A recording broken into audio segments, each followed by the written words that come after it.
Good morning. Good morning.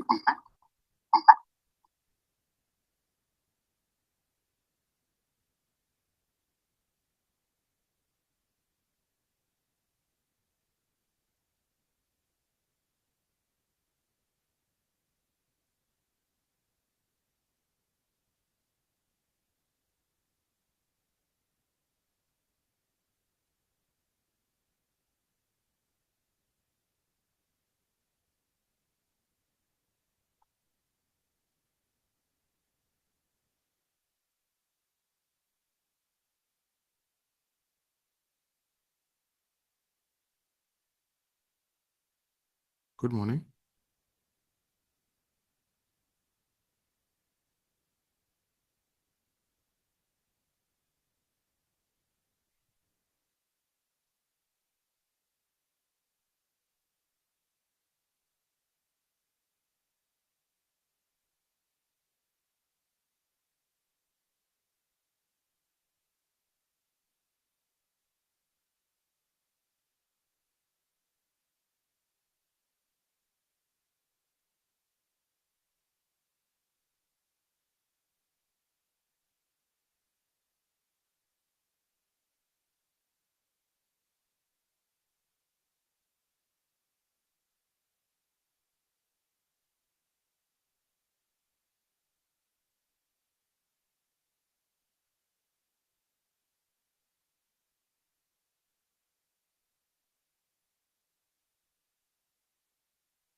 Good morning, honorable members.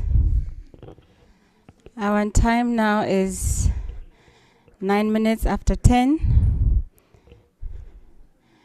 And I think in the room we have 9. Yes, honorable?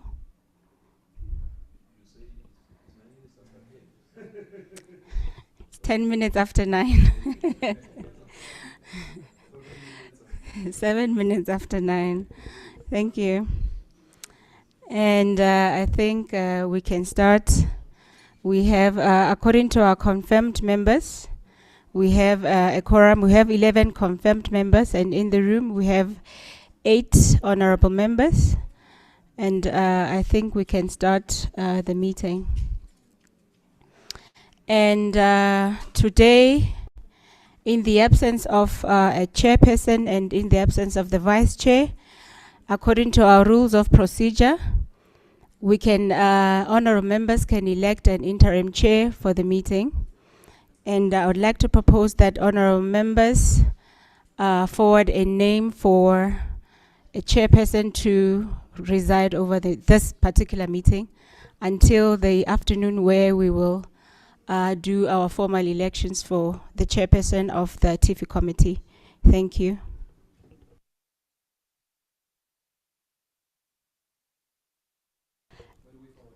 Just one name, yes.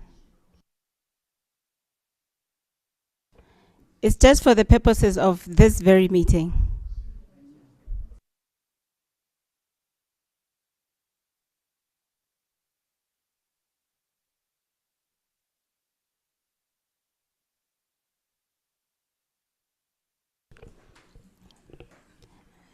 Any nominations, honorable members?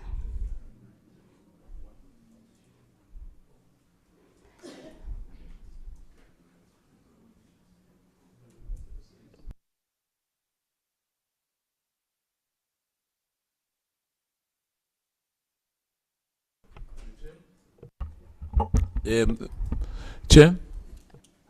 Yes, yes, honorable. Thank you very much. I guess we need to start by credentials, for us to know each other well as well, because now we are no longer in a big group, because I think all of us, we are surprised that there would be no nomination now. I guess most of us are surprised. I'm not sure whether I'm the only one who was surprised, but I think first thing first, if you allow that. Thank you, Chair. Thank you, honorable. The purpose of the nominations is for this meeting only, from 9 o'clock until the meeting ends, and then we shall do formal elections for the chairperson and vice chair to take over from for the next 2 years. But honorable members can introduce themselves so that we can get acquainted with one another, as the honorable has suggested. Thank you. Thank you. My name is Henry, and I am from the Seychelles. It's my first time I'm participating in SADC PF meeting, so nice to meet you all. And as I have the floor, I would suggest that the person who thinks he or she is the eldest amongst us, I suggest that person is the chair until the election. Thank you. Good day, honorable members. My name is Nelson Tuafeni Kalangula. It's a pleasure to be with you once more. I've been part of the joint committee since last year, part of SADC PF as well. I'm from Namibia, and at home I chair, at home I am a member of several committees: Defense and Security, Public Account, Budget and Finance, and Standing Rules. Well, I'm also looking forward to being led by any of our senior leaders here, just to lead by example. Thank you for now.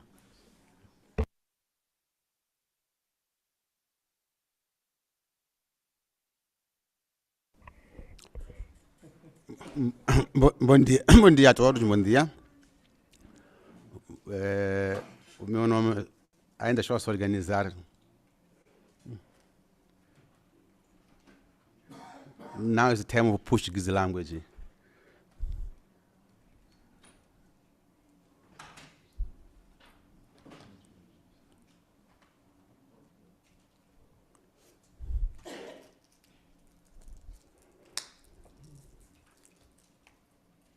He's preparing.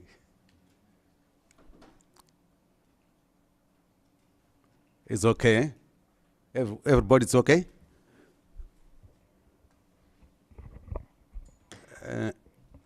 Como eu dizia, primeiro quero agradecer esta oportunidade de estarmos aqui nesta comissão, a Comissão de Comércio, Indústria, Finanças e Investimento. O meu nome chama-me Simone Mohambi Makuyana. Sou deputado do Parlamento moçambicano. Em Moçambique, neste momento, não faço parte de uma comissão. Sou vice-chefe da bancada parlamentar da Renamo, na Assembleia da República.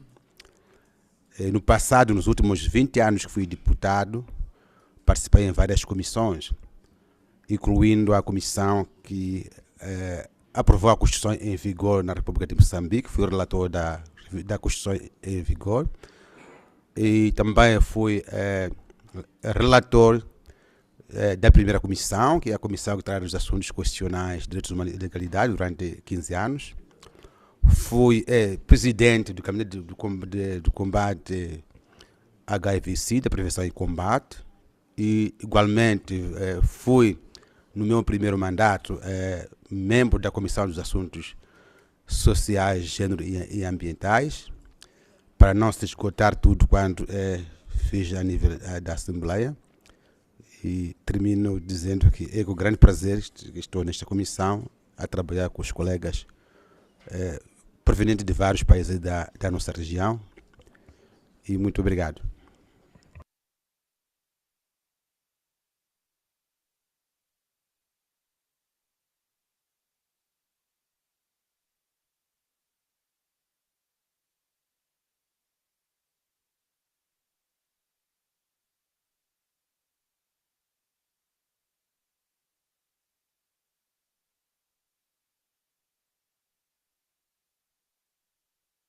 Go ahead, Honorable. Thank you.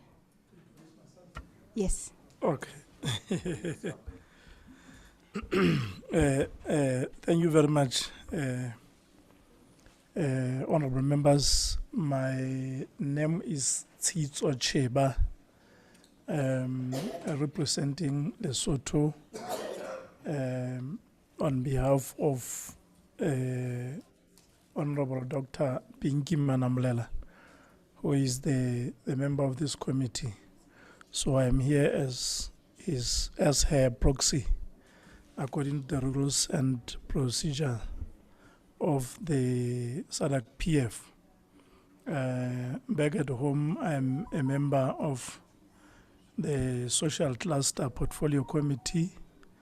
I also work in the Business Committee in the National Assembly.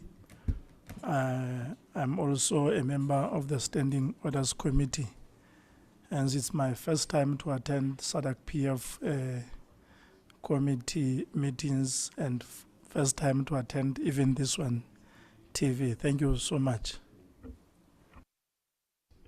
Thank you.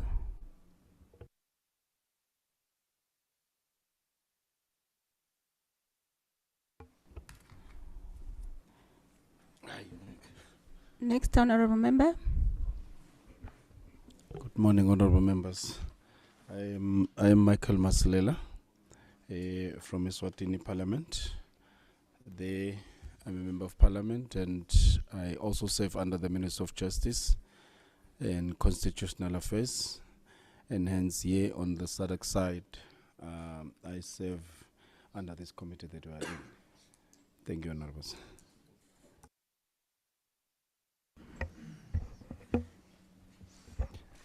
Bonjour à tous et à toutes. Je suis Mongman Bismarck, député de Madagascar. Là-bas, je suis président du groupe parlementaire indépendant soutient les fanavoisans à Madagascar.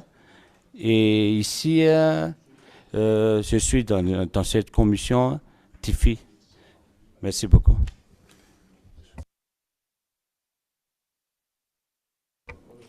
Good morning, Honorable. I come from Mauritius. I'm the Deputy Chief Government Whip in the Mauritian Parliament, and I'm member of the TIFI Commission since last year. And glad to be here today with you. Thank you. Thank you very much. My name is, I'm Honorable David Mandlas Kosana.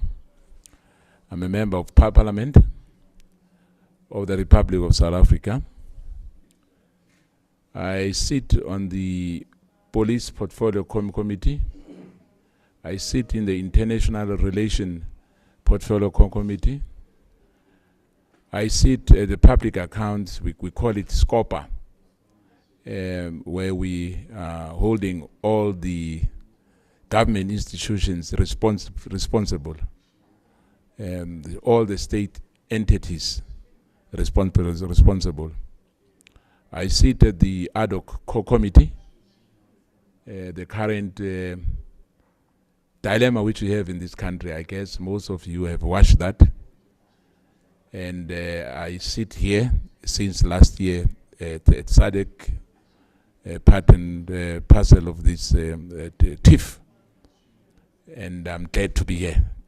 The only disappointment I have is that there's no women today. Thank you, Chair.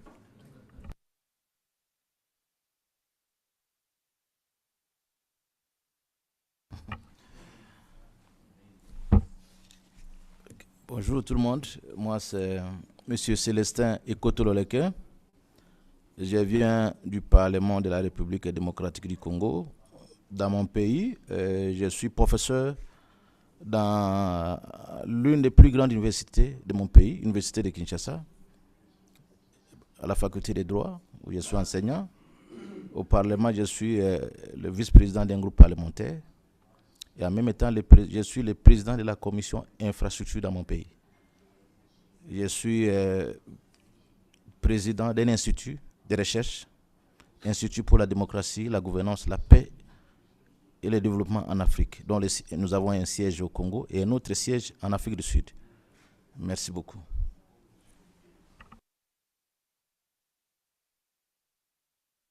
Good morning. My name is Dumelang Saleshando from the Parliament of Botswana. I want to summarize my committees because with a small parliament, you sit in many committees. But my key interests are on trade and finance, minerals and natural resources, as well as tourism in the main. But then I also am the leader of the opposition in our parliament. That entitles me to other committees, particularly inter-parliamentary bodies. That is why I'm here. Inter-Parliamentary Union and Commonwealth Parliamentary Association. I was looking around and wondering, I'm not the oldest by age, but I've been in this committee, I suspect, since 2004. So I'm old furniture.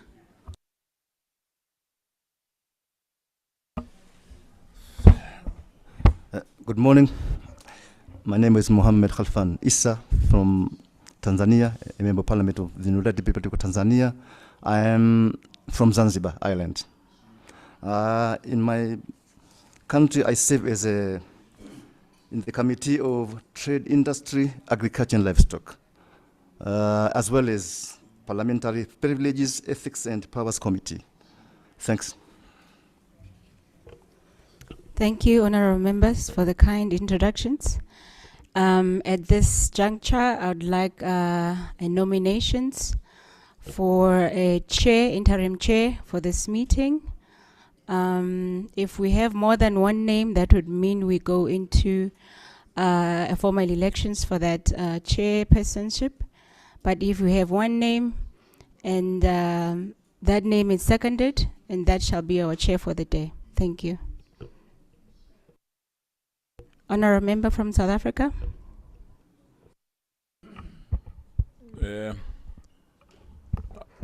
I nominate the interim chair for this meeting to be from the Democratic Republic of Congo. Thank you for the nominations. Any seconder? Bom, muito obrigado. Secundando, concordo plenamente para o trabalho poder andar. Obrigado. As seconded by Mozambique. Our interim chair shall be honorable member from the Democratic Republic of Congo. Thank you very much, honorable members. Can you come forward, please, honorable member?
Merci beaucoup pour la confiance placée à ma modeste personne.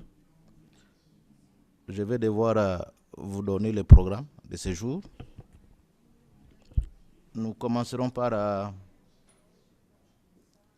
le pouvoir de déléguer. C'est ce qui a été fait. J'espère que le quorum est déjà atteint.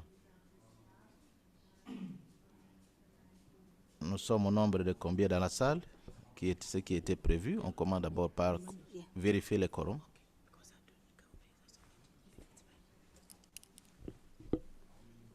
Quorum.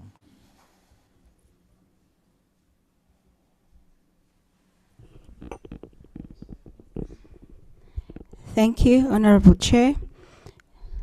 We have 11 confirmed members.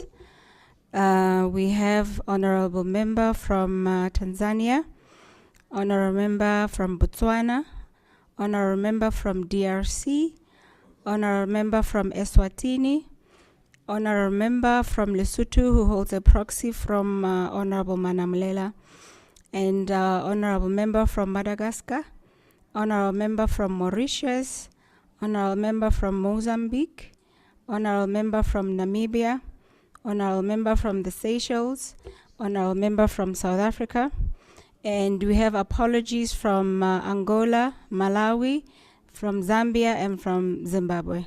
Thank you very much. Ok, le quorum, nous avons le quorum pour siéger. Maintenant, nous allons passer à l'ordre du jour.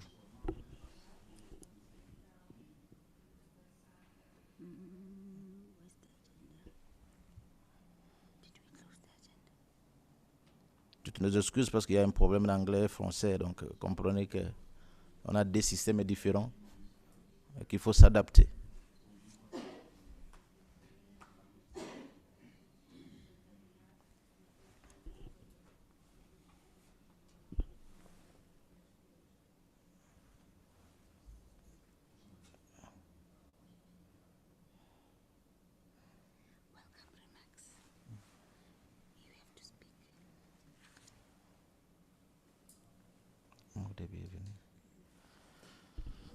Ok, merci beaucoup.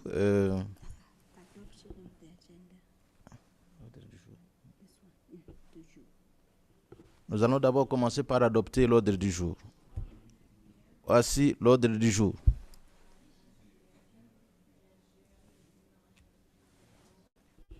Premier point, examen du procès verbal de la réunion précédente de la commission tenue le 30 octobre 2025. Vous avez le PV, le procès verbal.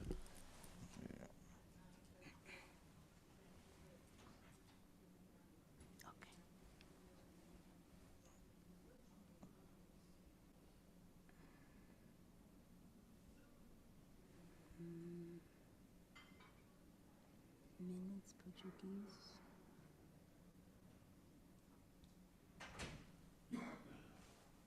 Minutes French.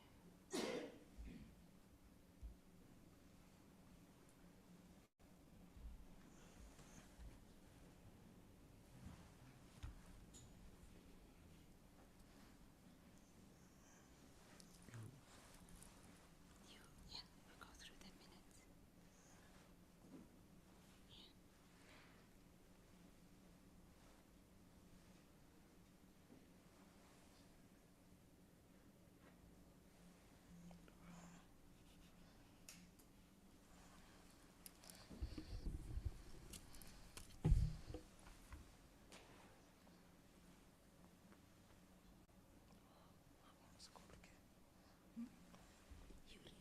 minutes.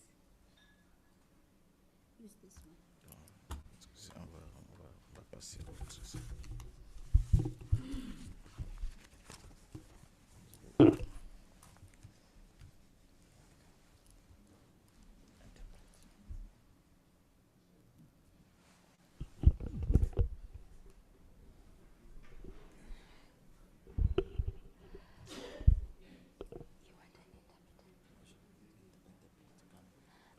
Could you please have an? Could we please have an interpreter, please?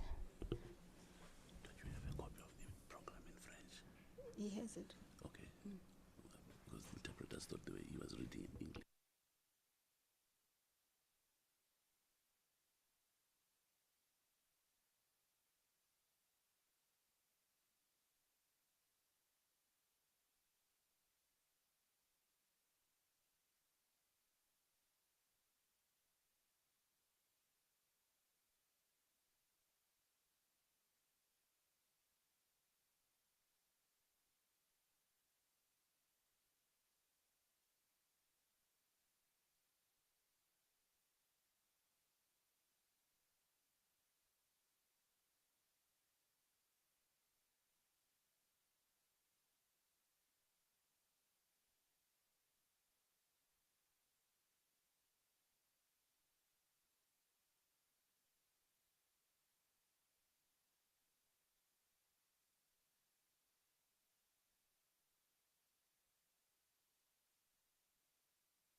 Honourable members, next item on the agenda is the adoption of the agenda.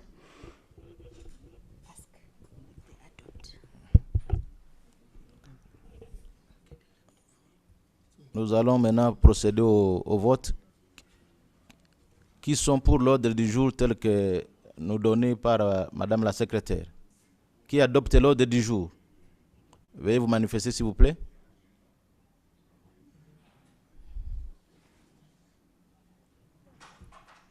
Pouvez-vous manifester pour qu'on adopte l'ordre du jour, s'il vous plaît?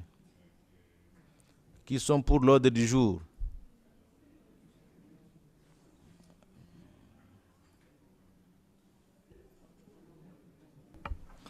Yes, I propose the program that should be the minutes being adopted. Thank you.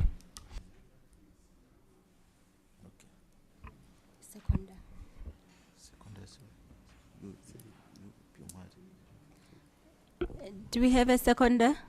No, I don't want second. Não, eu tenho uma pequena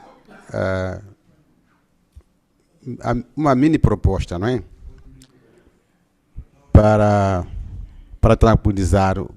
Acredito eu que we prepared to use the instruments, né?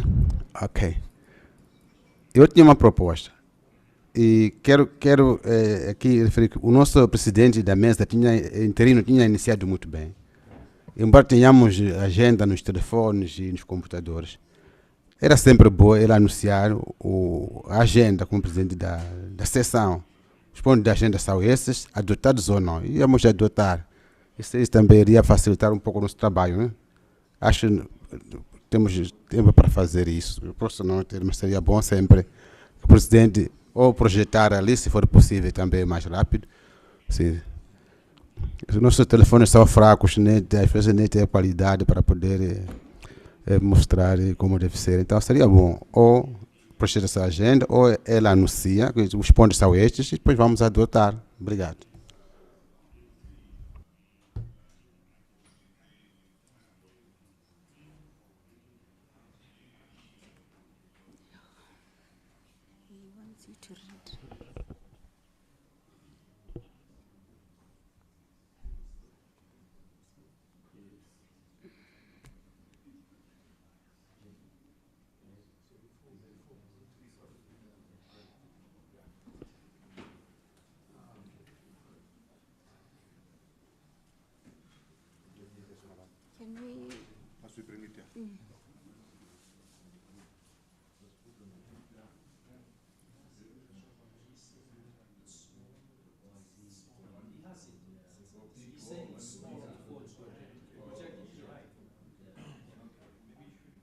But he speaks Portuguese, it's French. No, see. No.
Okay.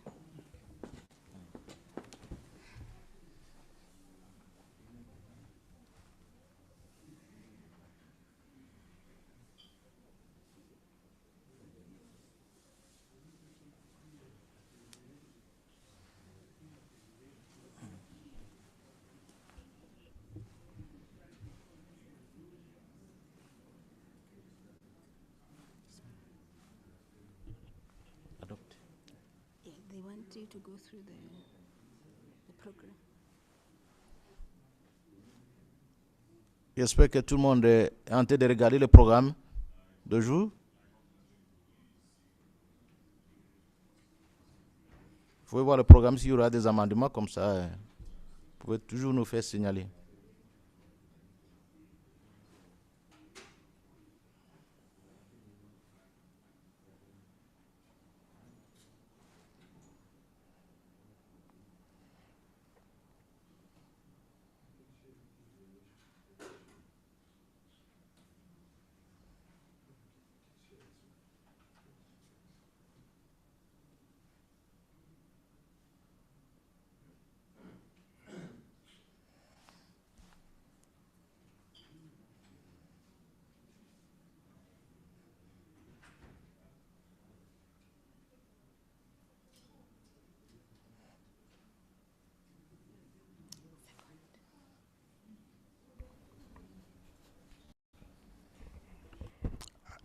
I think it's okay now.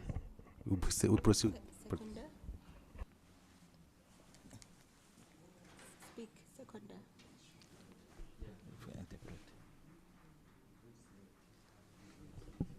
Any seconders, honorable members?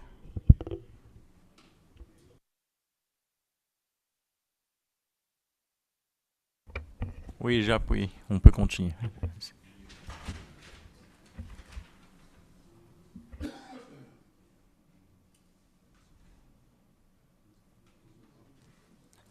Next item. Which is it? Okay, this one. This one. Minutes.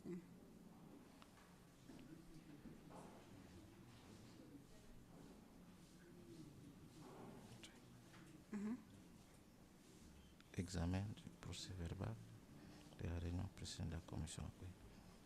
You have it. Minutes.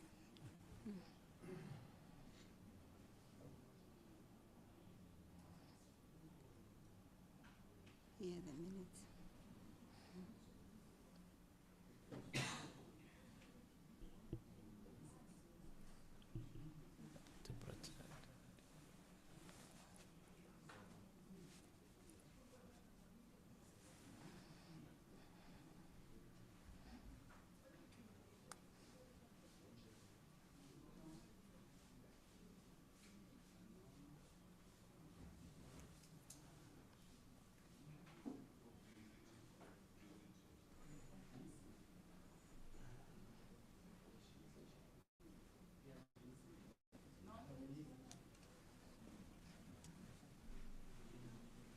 Tu parles français, non? Yeah.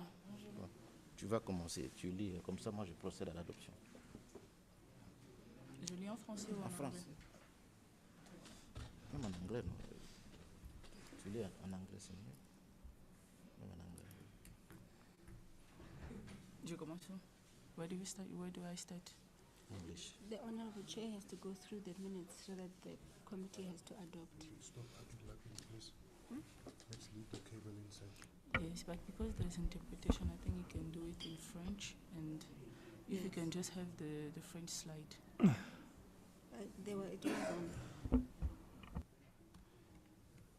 Can we ask the technician to have the French slide? What? The French slide. We don't have the French. I don't have it. Of what? I mean the French. The minutes. No, I don't have it. What are you looking for? No, the French slide, because there is interpretation, so we can do it in French and then we translate it. Yes. So the honorable chair has to go through the minutes. Okay. Him, not you. Yeah, you are the one. C'est vous qui êtes censé savoir. Attendez, je vais leur Je n'ai demander pas de de verre. venir. Hein? Je n'ai pas de lunettes. Non, c'est pas moi, j'ai pas le droit de le faire en fait. Il faut que ça soit écran. Il faut que ça soit agrandi, parce que ça, je ne saurais pas lire. Ok, attendez, je vais demander au technicien de... Vous ne pouvez pas voir depuis? Non, c'est trop petit. What is the problem? No, he said that he can't see because he doesn't have his glasses. Oh. Then tell the committee that you can't see. Vous voulez qu'on agrandisse encore un peu l'écran? Oui, oui. Ok. This this is not my laptop. I don't know how to. What are you looking for? You just want to increase Make it the screen, the yeah, font? yeah, make it Okay. big so that you can read, because you can't read. Okay, here. You increase it here. Yeah, là vous pouvez voir. Là vous pouvez voir. Et Personne ressources. il faut lire tout ça. Oui. Bon, tu commences par le procès verbal. Allez-y. On commence par où? Par ici. Non, tout en haut.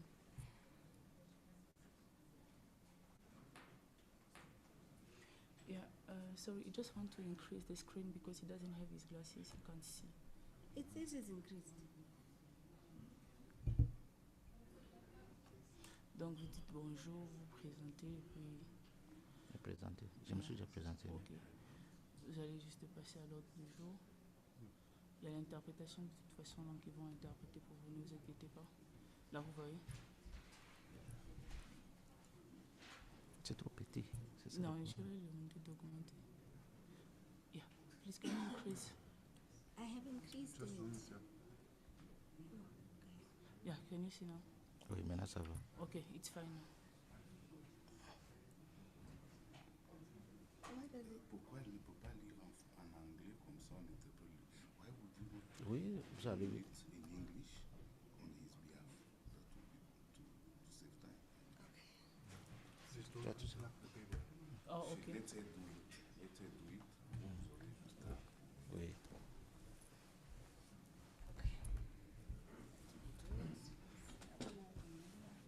Can you see? Oh, yeah. Yes, thank you.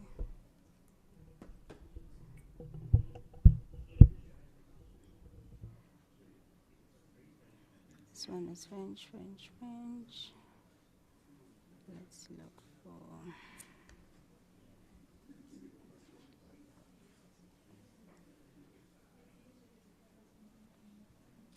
Cherche la version française. En anglais, parce que celle-ci est en français. Yeah, so. Honourable members, we apologize for the delay in time. Honourable Chair has forgotten his spectacles, so he cannot see on the laptop, and asked me to go through the minutes on his behalf.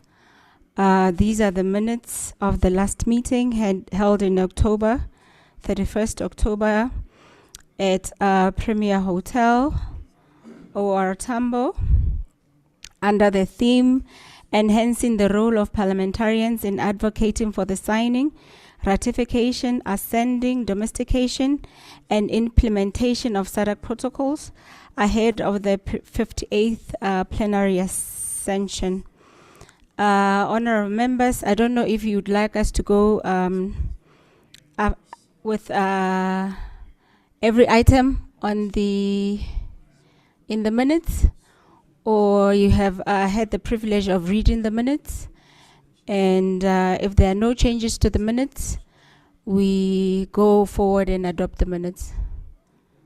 I stand guided.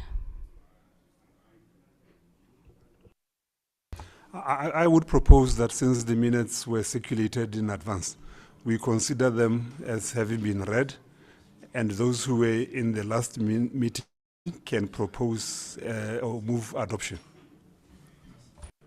Thank you, Honourable Member from Botswana. Honourable Member from Namibia. I second the suggestion and I move for adoption of the minutes. Thank you, Honourable Members. The minutes are duly adopted.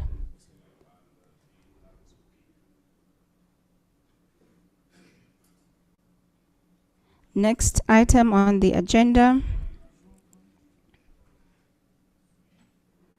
Let's see, what was there on the agenda?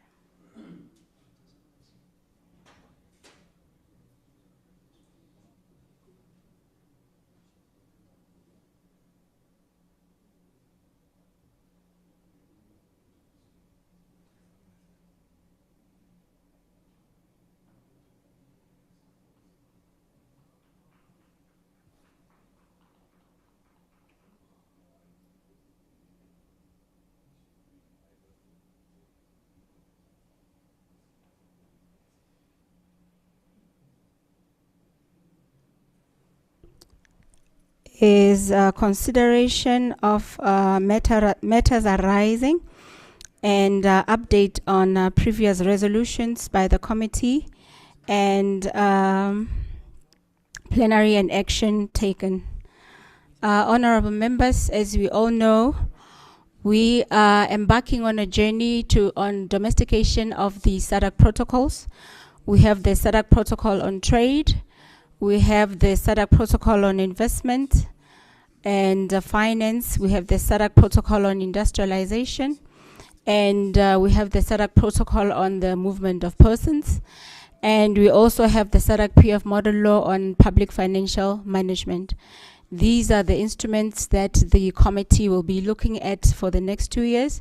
So we are advocating that member parliaments take an active role in making sure that the protocols and all its annexes are domesticated at national level. So together with the technical working group, the committee had a few issues that were done on the agenda items or on the recommendations of the committee. So these are the resolutions and actions taken. The first resolution was to urge SADC member parliaments through their relevant committees to amplify their legislative and advocacy role and prioritize harmonization of the protocol on trade 1996 with national laws. The action taken, we have a parliamentary action agenda tool developed to support members in their oversight and advocacy function, thereby facilitating progress towards harmonization of the protocol with national legislation. This action was taken together with a member from the technical working group. The second resolution is to urge parliaments to advocate for the implementation of national legislation. Article 3 of the protocol calls for the elimination of non-tariff barriers to intra-SADC trade. Through the SADC PF and through a collaboration with the United Nations Conference on Trade and Development, UNCTAD, we have capacitated members of parliament on addressing non-tariff barriers, thereby strengthening their ability to advocate for and support the effective implementation of relevant national legislation. The third resolution was SADC national parliaments, through their oversight and legislative function, are urged to enact or revise laws and budgets frameworks to mainstream gender and youth dimensions into national legislations. And the action or remark is the SADC Parliamentary Forum, through a collaboration with the UNCTAD, has capacitated member parliaments on gender and trade. This initiative strengthened the ability to integrate gender and youth considerations into legislative and budgetary processes. This capacity building covered the protocol on women and youth in trade, gender and trade linkages and disparities, and frameworks for mainstreaming gender and trade-related legislations. The fourth is to encourage parliaments to harmonize policies and laws in line with the projections, objectives of the protocol on finance and investments, particularly Article 19, which seeks to transform the region into a coherent SADC investment zone. The action is the SADC Parliamentary Forum has a collaboration with the UNCTAD Conference on Trade and Development. Through these collaborations, member parliaments, including staffs of parliaments, were capacitated on the protocol on investments with linkages to the African Continental Free Trade Area. The fifth is to call upon member parliaments to advocate for and harmonize tax policies to strengthen cooperation on taxation. The action is through the technical working group and partners. A collaboration with the Tax Justice Network Africa has been established. This partnership will facilitate targeted capacity building initiatives for the relevant parliamentary committees on issues of tax in the SADC region, thereby strengthening members of parliament's ability to advocate for and support harmonization of tax policies. The last is to urge parliaments to prioritize the ratification of the SADC Protocol on Industry and its amendments within their legislative calendars, recognizing its strategic importance in advancing regional industrialization and economic transformation. The action is, through the technical working group members, advocacy initiatives have been undertaken in collaboration with Power Shift Africa and the Parliament of South Africa to promote for the ratification of the protocol. These efforts have strengthened awareness and engagement among member parliaments. Further advocacy initiatives are planned in partnership with Power Shift to sustain momentum towards the ratification of the protocol. I thank you, honorable members.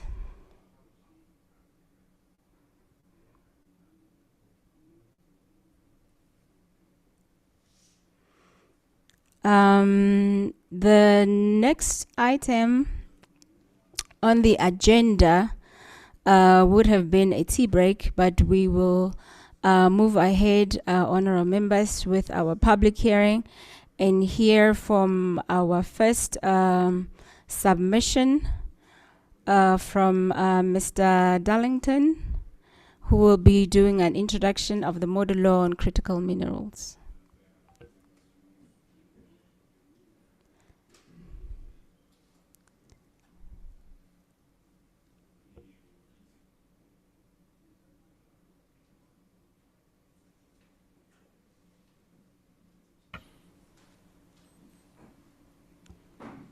Madam Chair. Oh, Mr. Chair. Honorable Chair.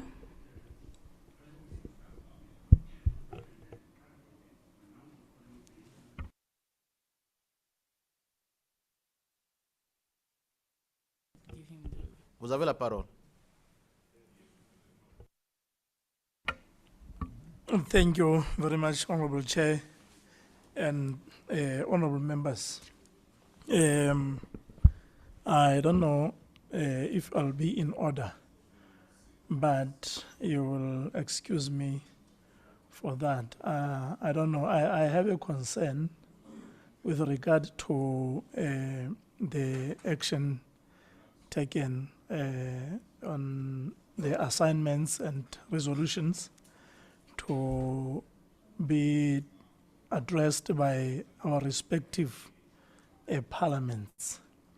I don't see anywhere where there are timelines projected for either respective parliaments to report progress made when we intend to achieve this resolution, because you see some of this, some of the protocols have been adopted way back in, for instance,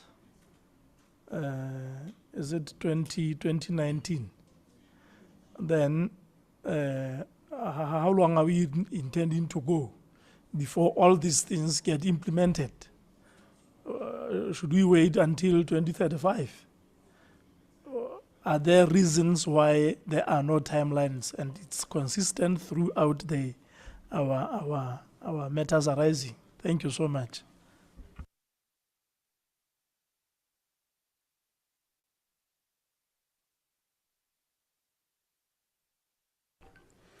Thank you, honorable member from Lesotho. What I had presented now is on the responsibility of the SADC Parliamentary Forum. But the responsibility of Parliament is usually presented at plenary sessions. What parliaments intend to do in terms of the domestication of the protocols. For instance, the protocol on industry has not been domesticated in Lesotho. So we would want to know what Parliament intends to do in terms of what measures the parliament itself would do to domesticate the protocol. But what I have presented to you now are the measures that are within the precincts of the forum. Thank you. But the question still remains. Yes. Yes, the responsibility of parliaments. Yes, you can allay my fears through you, Chair. You can allay my fears if there is that there are timelines, whether for this forum, whether the General Assembly or anywhere. You can allay my fears that I don't know. There is somewhere where there are clear timelines when where we expect these things are expected to be implemented, ratified, all those. Thank you. Thank you, Honourable Member. After each meeting, our reports are sent to national parliaments so that national parliaments can pronounce themselves on what actions they intend to take on each resolution going to plenary. And these reports are then read at plenary. And that is where each member states can take, an action that says, after such and such a time, we intend to domesticate the protocol. Sometimes you'd find that the protocol is not really the work of parliament only. You would need a ministry also. And if you put a timeline on it and it is not only in your precincts, then you find putting timelines is not so easy to say by December this protocol will be done. Whereas it's multifaceted. But we are it's duly noted, Honourable Member. Thank you.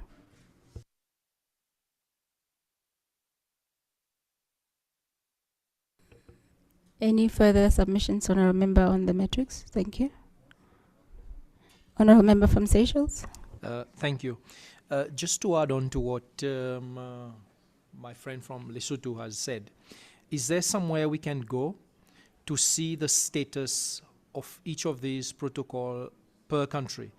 For instance, if somebody's new on the committee and I want to know what is the status vis-a-vis my country, then I have to go back and do my own research. But if there was somewhere that we can just go and we'll find the status, then I can start doing the lobby with the relevant departments and ministries in my country so that we can move. Thank you.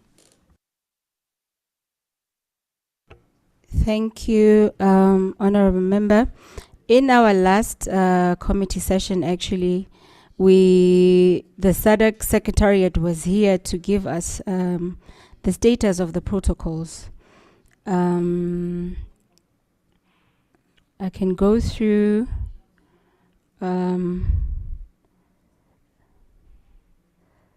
here.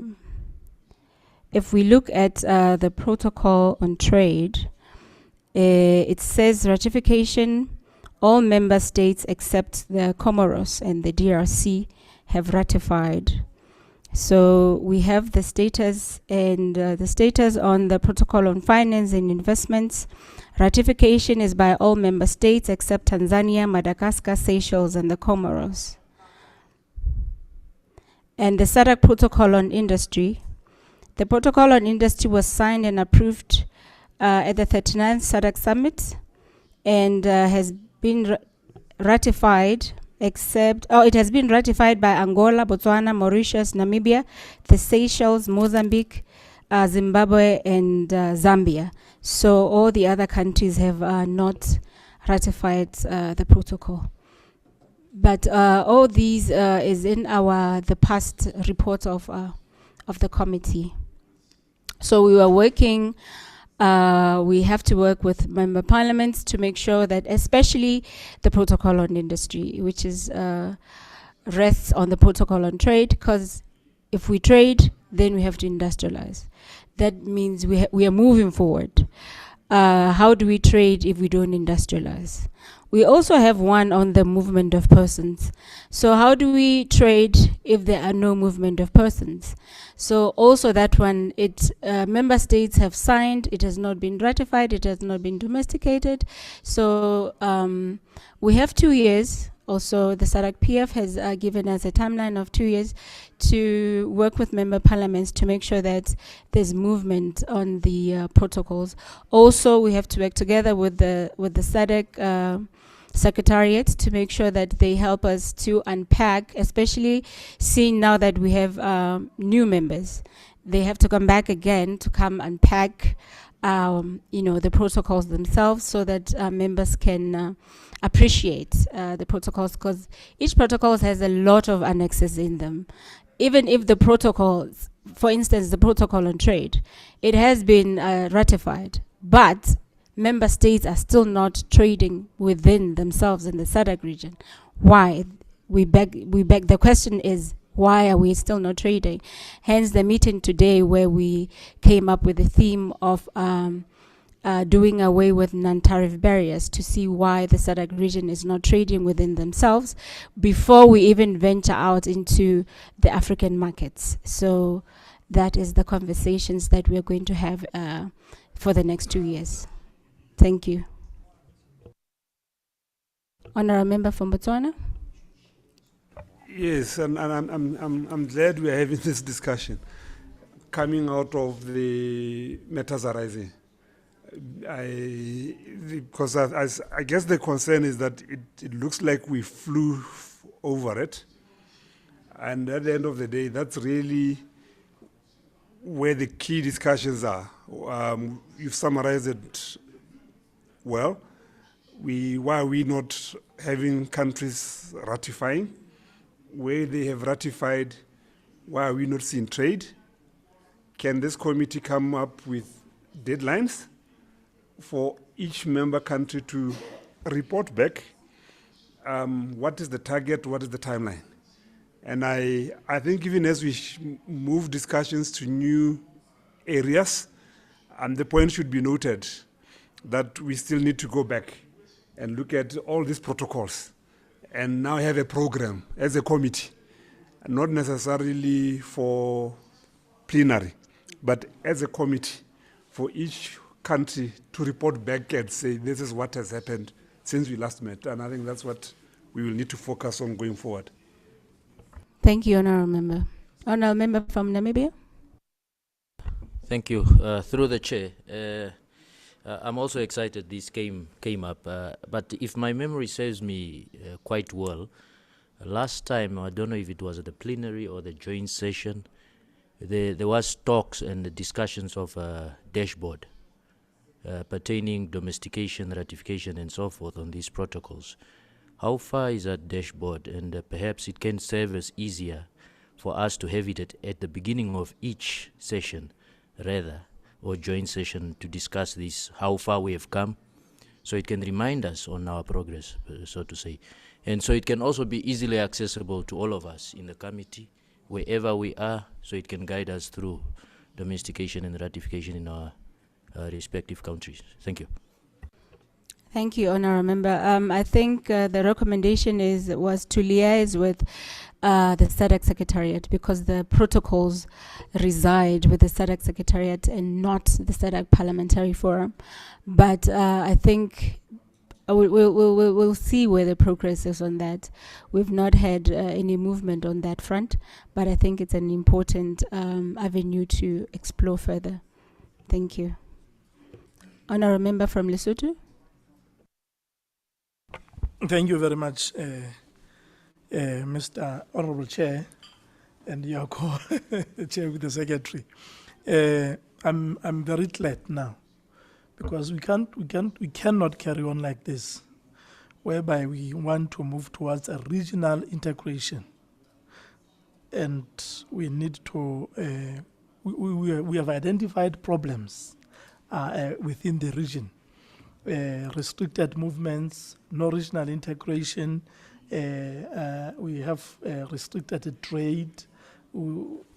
So when we intend to achieve all this, at least even if we cannot force independent or sovereign member states to comply, at least everybody should realize that we are holding our own region backwards.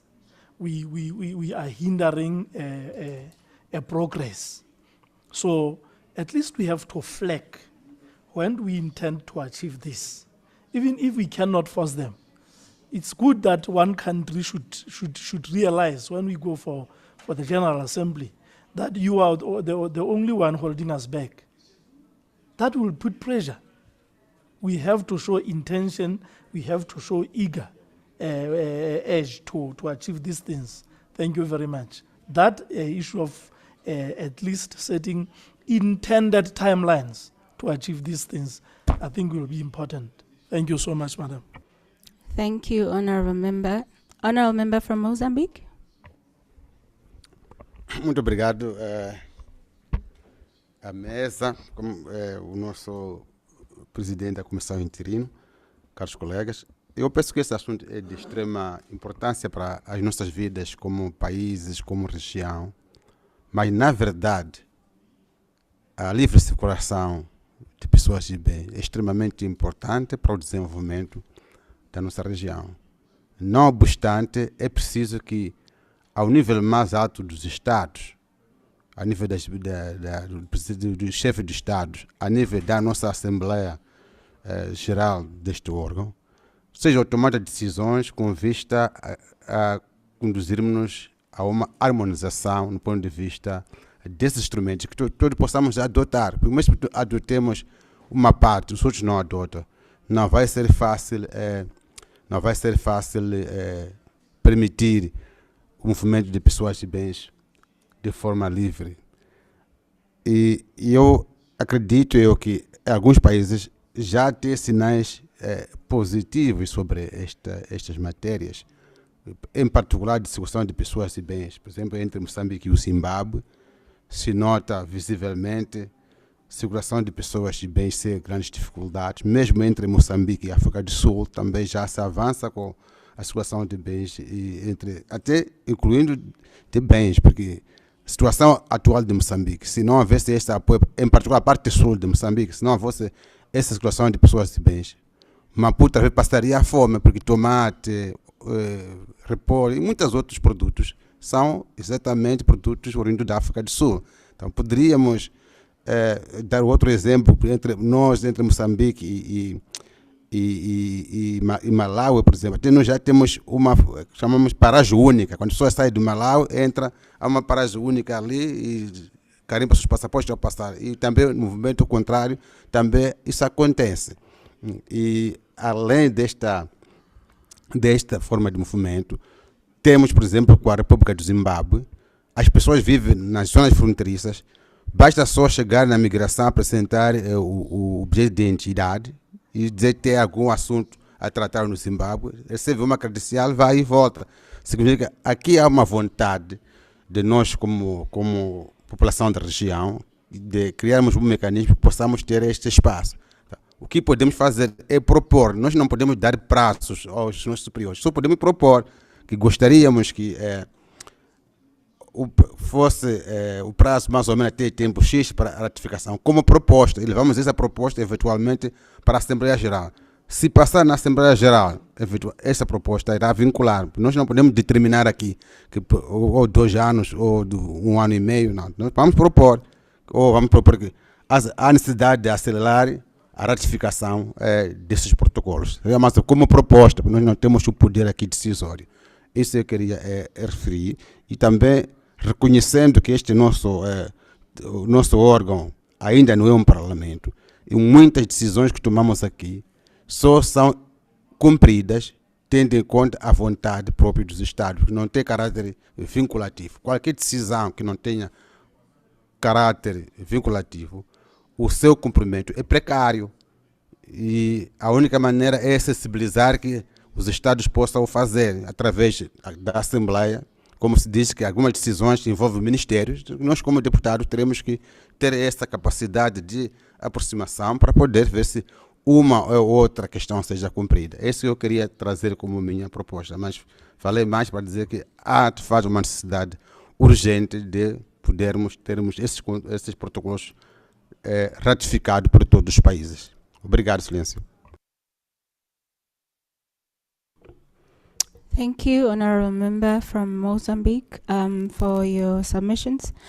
You talked about the one-stop border posts, which is one avenue that the protocols really advocate for, that there should be really no hurdles at border posts, especially if we are talking about non-tariff barriers. That is one avenue that disrupts trade. When there's queues for days, trade is disrupted.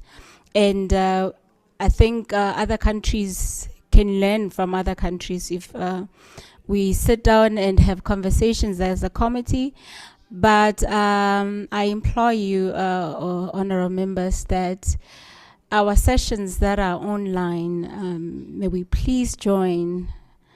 It becomes futile if we call on partners to come and unpack issues, and the members of the committee are not present in the sessions. So, and we come back to the committee sessions and then we regress instead of moving forward.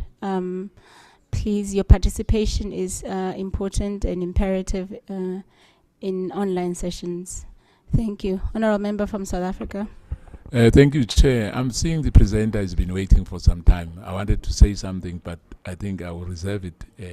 So I wanted to add on what the honorable has said now, but for the sake of time, he's been standing there for some time. Thank you, Chair. Thank you, honorable members. If there are no submissions, Mr. Darlington may go ahead. Thank you very much. Thank you very much, honorable members and colleagues. Thank you so much to the SADC PF for allowing us to make this submission to the committee. Maybe if you may allow me to share the presentation.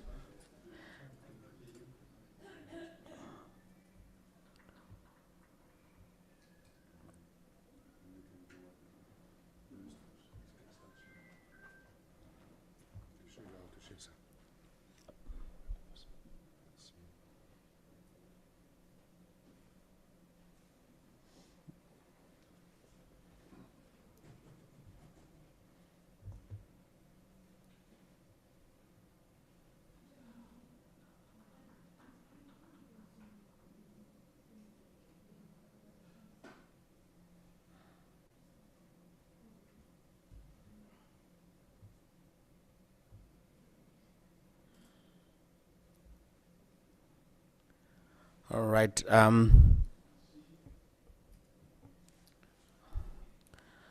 Right. I think that's the presentation, and thank you for sharing. So my presentation this morning is focusing on a proposed SADC model law on critical minerals. So the presentation is going to share that proposal and the motivation for the consideration of the committee. I am representing an organization called Danish Institute for Human Rights, but the Danish Institute for Human Rights work with organizations with those logos. We are in a coalition with various organizations, and we are part of a project called the Just Transition Project in Africa. And this project seeks to explore the role and responsibility of, the role of responsible business conduct in contributing to just transition in Africa. And we focus primarily on promoting relevant policy frameworks, documentation and access to remedy, as well as multi-stakeholder dialogue and cooperation. And this project is in 4 countries primarily, but of course it has some components that are regional. The 4 focus countries that this project is running is Tanzania, Zimbabwe, Zambia, and the Democratic Republic of Congo. And our overall objective is to support the promotion and protection of human rights in just transition in Africa. with a particular focus on the role that transition minerals have in the just transition. And this project is funded and supported by the Swedish International Development Cooperation Agency. And as I indicated earlier, it is led by the Danish Institute for Human Rights, and it's implemented with some consortium members. So from Tanzania, we work with Akira Selimali. From Zimbabwe, we work with the Zimbabwe Environmental Law Organization. And from DRC, we work with Africa Resource Watch. And then in Zambia, we work with the Center for Environmental Justice. So it is this consortium, honorable members, that I'm representing, and it is this consortium that is making these submissions for your considerations. So in terms of an introduction and background to the issue of this proposed model law, is that we as a consortium are advocating for the SADC model law on critical minerals so as to establish a unified legal framework for sustainable mineral resource management. We seek to encourage the SADC Parliamentary Forum to create a model law and harmonize environmental standards, community benefits, licensing, local content, and responsible business practices. And of course, we hope that through this process would involve member states, mining companies, investors, industry groups, civil society, and affected communities in the consultation process. The context of where we are coming from with this proposal is that SADC region faces a lot of rising global demand for critical minerals. And this creates opportunity for industrialization as well as energy transition. SADC countries, as you might be aware, honorable members, most of these countries have these most sought after critical minerals. And the demand, the increase of in demand of these critical minerals presents an opportunity for industrialization and the development of the region. Because if you look at all SADC countries, you find we have got massive deposits of lithium, we've got massive deposits of copper, cobalt, if it's in DRC and Zambia. We've got, as well as rare earth minerals in South Africa, manganese, and all of the critical minerals that are needed for energy transition. So this in itself presents an opportunity for the SADC countries to maximize on. But the current challenges are that we have got fragmented legal frameworks and inadequate beneficiation in the region, as well as governance gaps that limit the potential for economic development. The proposed model law then would aim to support the African mining vision, which Africa has since agreed as a shared continental vision around mining, as well as the Africa Green Mineral Strategy, which will enhance regional cooperation and promote sustainable practices in the region. The goal then for the model law would be to equip member states with tools to enhance transparency, promote responsible business conduct, and ensure equitable sharing of mineral wealth, as well as the advancement of industrialization in the region. Why this matters? The first point is that there is a rising demand. There is a rising global demand for minerals such as lithium and cobalt because of the decarbonization agenda and the growth of renewable energy. So there is an unprecedented rise of demand globally to ensure that we catch up to the decarbonization agenda. And future projections show that demand of these critical minerals is going to grow by 3 to 6 times more by 2030. And this is really driven by the net zero emission goals that have been agreed on globally. Sub-Saharan Africa on the other hand, holds about 30% of the critical mineral reserves, making it a very vital global supply chain. And mixed with this reality is growing geopolitical competition. We all know that from most of our countries that we're coming from, they are major powers such as China and US and Europe, Japan and the UAE. They are all vying to access these critical minerals. So there is competition which we need to manage to ensure that we maximize on the benefits. There is also a clear global call for just transition, and it's crucial that we ensure that Africa benefits from its resources through the responsible practices and to move past the extractive models. Because currently, as it stands, most of the critical minerals that are mined in the region, they're exported raw, or there is minimal beneficiation of these minerals. So within that context, the benefits are not as maximized. The challenges that we see is that there are disjointed legal and policy frameworks in SADC, which hinder our collective action to create, and it also creates regulatory inconsistencies, which means that we will not be able to benefit as a region. And it is very difficult for countries to manage these resources in isolation and just as, single member states. Because if you want to beneficiate, if you want to move along the value chain, coming together as countries works much better to maximize benefits. So the current extractive model leads to a lot of human rights abuses. We have a number of reports of communities where there is human rights violations, environmental violations, regulatory competition, and diminishing negotiating powers of the African nations. Because if we are negotiating with multinational companies as individual countries, sometimes it's not as effective than when we do as a regional bloc, because we've got a competitive advantage when we do so as a combined regional force. So this, ladies and gentlemen, honorable members, is why we think a model law on critical minerals would matter. The problem that we have noted within the region includes governance disparities.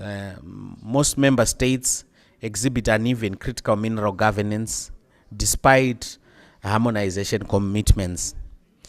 We also have a number of studies that reveal ongoing issues with governance, legal alignment, and regulatory consistency in the region.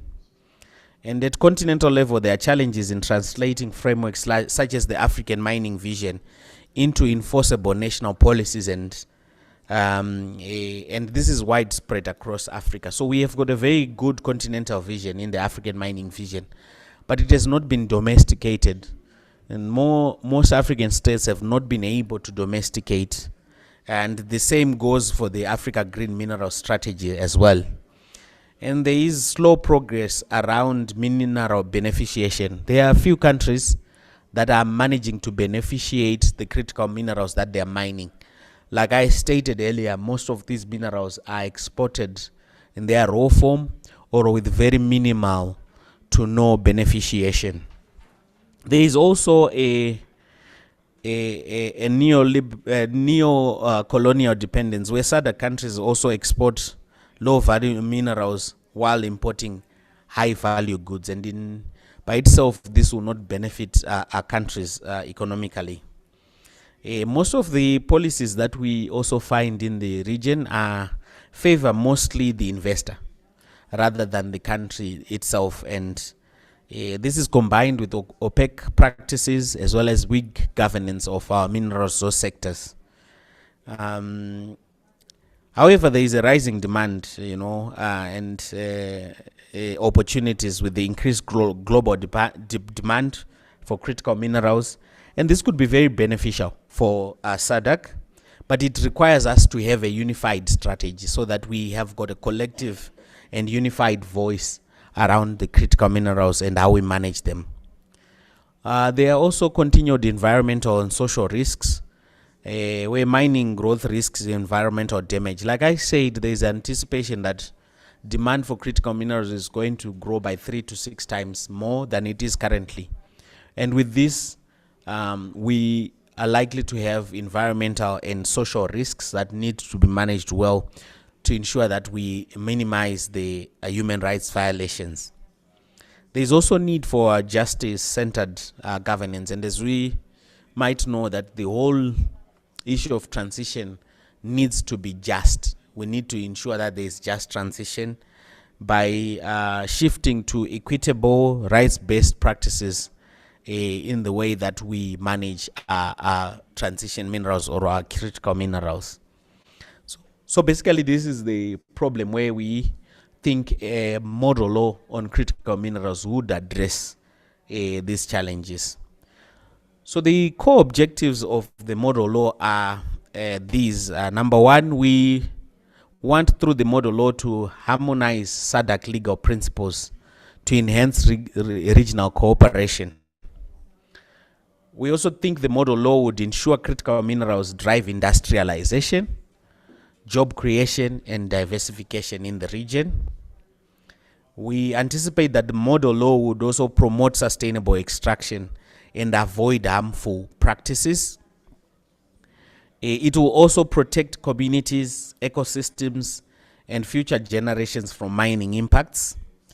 We also hope that the model law would help us to prevent community displacement and ensure meaningful local participation, mitigate competition for investment through strong regional coordination, and strengthen SADC integration for collective benefits in critical mineral development. And I like this last one because I think the discussion earlier was already talking about this and pointing to the need for the region to integrate a bit more and industrialize more as a collective. So this last objective speaks to that as well. The key elements that this model law should cover include a definition and scope of what critical minerals mean to us as a region. Most of the definitions that we currently have are very externally driven. They are Eurocentric, they are European countries, Western countries that have come up with a definition of what critical minerals is. There are a few countries such as South Africa, Zambia, and Tanzania. It's still in draft, but there are those 3 countries that have gone on to develop their critical mineral strategies. But this is not regional. We don't have a regional definition of what critical minerals is and what they are. So this model law will clearly define critical minerals and outline the model law's scope to addressing the specific challenges and opportunities within the SADC region. The model law should also cover issues of licensing and contracts by establishing standardized license procedures and contracts to ensure transparency, accountability, as well as attracting sustainable investments in the region. We also think the model law would address issues of fiscal regime by creating a fiscal framework with fair taxation and royalties that encourage responsible mining and contribute to local development. We also think it will address beneficiation and local content by stating the required local processing of minerals and promote local content policies to retain economic benefits within the region. The other element the model law should cover is that of environmental and social protection. We think the model law should incorporate stringent environmental and social standards that mitigate mining impacts and promote corporate social responsibility within the region. One of the most important elements is the community rights and benefits from mining. So we think through the model law, we'll be able to define community rights related to minerals and set up equitable benefit sharing mechanisms that can empower local communities economically. And lastly, the issue of artisanal and small-scale mining. This one is an issue because we have fragmented approaches to addressing artisanal and small-scale mining in the region. And with think through the model law, we'll be able to formalize and support artisanal small-scale mining to enhance safety, sustainability, and livelihoods for those that are involved within critical minerals mining in the region. So these are the key elements that we think through a model law we'll be able to address within the region. But the legal and policy foundation for this model law, number one, is that it is very rooted in the SADC Treaty and Protocol on Mining. So it's not something that is new, but it's rooted, and it will expand and encourage regional cooperation and harmonization of mining policies. It will also aim for sustainable resource utilization and economic integration. And lastly, to address uneven implementation of mining commitments, particularly for critical minerals in the region. It is also rooted in the Africa, or seeks to align with the African Union. Number one, it strongly supports the African mining vision for equitable and sustainable mineral resource exploitation. It also emphasizes mineral beneficiation, community participation, and environmental sustainability. And it aligns with the Africa Green Mineral Strategy, focusing on regional battery manufacturing and clean energy. And then lastly, it also promotes the Africa Continental Free Trade Agreement goals for regional industrialization and intra-Africa trade. And it positions SADC for developing an integrated regional value chain in critical minerals. So we think the model law would be very much anchored on existing architecture at the African Union level, at the SADC level, as well as to promote the Africa Continental Free Trade Agreement, which are very key instruments already that would promote industrialization of the region. So the proposed next steps for us is that we hope to initiate and champion this SADC model law on critical minerals for legal harmonization among member states. To establish and to be able to do that, we need to establish a regional multi-stakeholder technical working group to guide the drafting of the model law and conduct comprehensive regional, legal, and policy gap analysis on critical mineral governance, which will support extensive regional consultation for legitimacy, ownership, and inclusivity. And we encourage the creation of regional implementation and monitoring framework for this model law so that it's effective and that it is rolled out within the shortest, most possible time. My closing statement would be that the global demand opportunity needs to be maximized by the SADC region. So Southern African countries, we have a chance to enhance our role in the regional or global economy due to the increasing demand of critical minerals. We have got strategic mineral reserves in the region. So the SADC region is rich in essential minerals for the energy transition, which includes lithium, cobalt, copper, graphite, nickel, and platinum group of metals. So we are very rich as a regional bloc. And the risk of raw material exporting, so there is a danger that without coordinated governance, the region is going to remain a supplier of raw materials, losing out on value and technological advancements to external actors. So we will continuously feed other economies if we do not address these issues rather than our own economies. So the SADC model law then proposes a regional framework for critical minerals and emphasizes industrialization, transparency, environmental sustainability, human rights, responsible business practices, and equitable benefit sharing. We also think the model law would transform and shift SADC from being a fragmented raw material supplier to being a cohesive player in the global value chain of critical minerals. And the SADC Parliamentary Forum can lead the way in establishing this unified vision for governance and prioritizes justice, people, and development in critical minerals management. And by leveraging on the mineral wealth, SADC can actually transform the focus of regional development and support a just transition rather than solely extraction of the critical minerals from the region to benefit other regions. With that, I thank you, honorable members.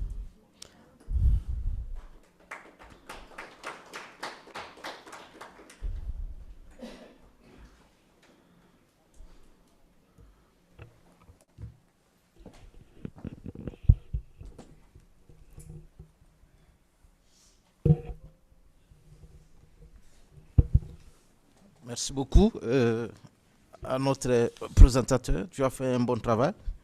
Je t'ai suivi là du début à la fin. Et tu as fait de bonnes recherches. Nous allons faire comme dans ce que nous faisons dans nos parlements respectifs, le respect des temps. S'il y aura des honorables qui vont intervenir, chacun pourra avoir peut-être 1 ou 2 minutes. Je crois que dans 1 minute, vous pouvez déjà vous résumer. Comme ça, on gagne le temps. Je vais demander à ceux qui veulent intervenir, vous pouvez noter. On fait le tour de table comme ça, c'est mieux, non? Chacun, le député peut avoir 1 minute. Je crois que dans 1 minute, vous pouvez vous résumer. Comme ça, on gagne le temps. On commence par le Botswana et on fait le tour comme ça. Merci. Vous avez la parole, honorable. Thank you very much. I'll be very brief. Just 2 points. Next steps, in line with what we discussed earlier, it would help for us to adopt clear timelines. What is expected to happen by when? As individual countries, it would also be helpful if you are also in the process of coming up with the document, the draft model law, to also do an assessment of where each country is at the moment individually when it comes to adding value to our minerals. And then the last point, I'm drawing from tourism experience. You know, like between Botswana and South Africa, you have a park that falls between the 2 countries. A similar concept, is it a possibility between Botswana and Zambia? We are mining the same copper belt essentially, starting in Botswana, going into Zambia. Both of us are mining. I suspect, I'm not certain, but I suspect Zambia is ahead of Botswana when it comes to adding value to their copper. Is it something that could be looked into? Yes, an overarching law is desirable, but are there opportunities for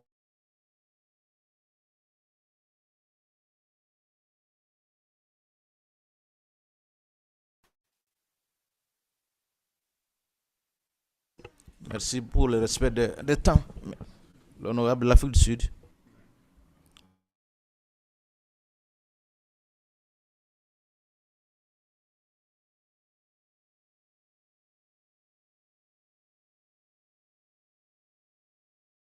These trucks standing for days, you know, especially when there's protest. I'll make an example about our trading partners like Mozambique. If you go to the border there's frustrations, serious frustrations, and I think we can improve.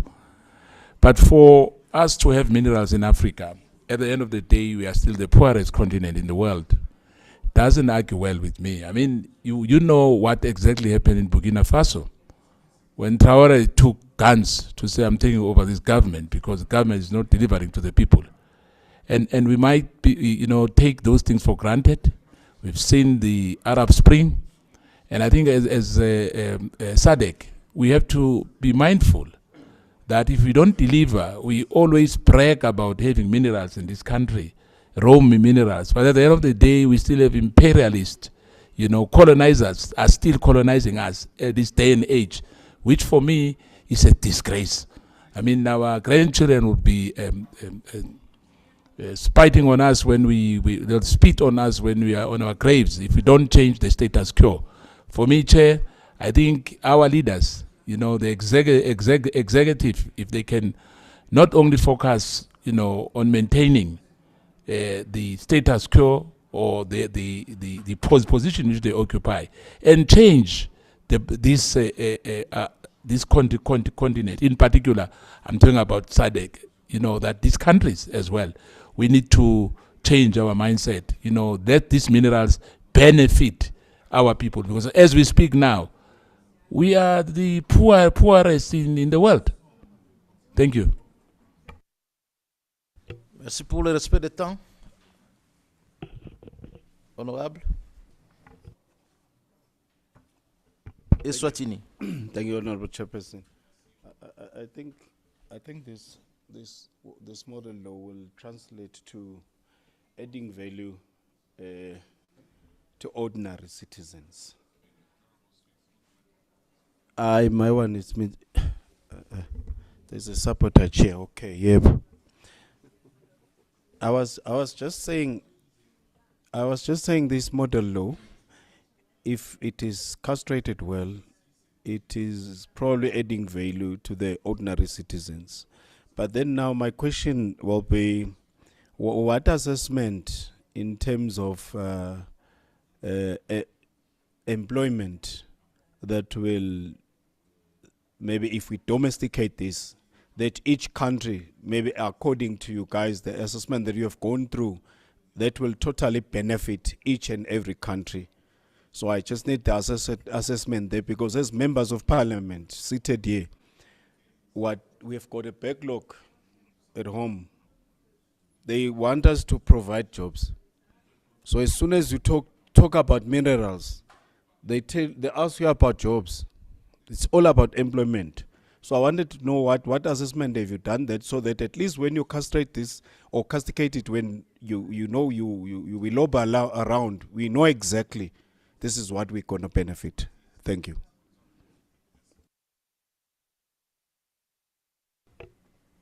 Il reste combien d'intervenants? Le dernier, oui. Okay.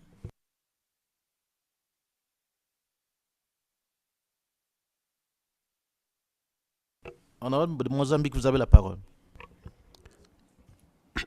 Muito obrigado, nosso presidente interino da comissão, caros colegas. Eu queria também trazer a minha contribuição, sem fugir naquilo que os outros já fizeram referência. O que nós temos que analisar como países africanos é que mesmo aqueles que nos ajudam em projetos para termos nova legislação, eventualmente são os mesmos cidadãos daqueles países que têm empresas que exploram aqui os recursos minerais críticos. E seria do bom tom que, da mesma maneira que esses que nos ajudam para este trabalho que estamos a fazer, pudesse também sensibilizar as grandes multinacionais que fazem parte dos seus países, que vêm aqui poluir a nossa água, destruir o ambiente no total, não respeitar os direitos humanos. Seria extremamente importante. Mas não é isso que também queria desenvolver. Queria dizer que no nosso país, em Moçambique, já na última sessão, terminou ainda este mês da Assembleia da República, fizemos uma emenda à nossa lei dos recursos minerais. E na nossa emenda nós colocamos o seguinte, que os recursos minerais devem ser processados no país.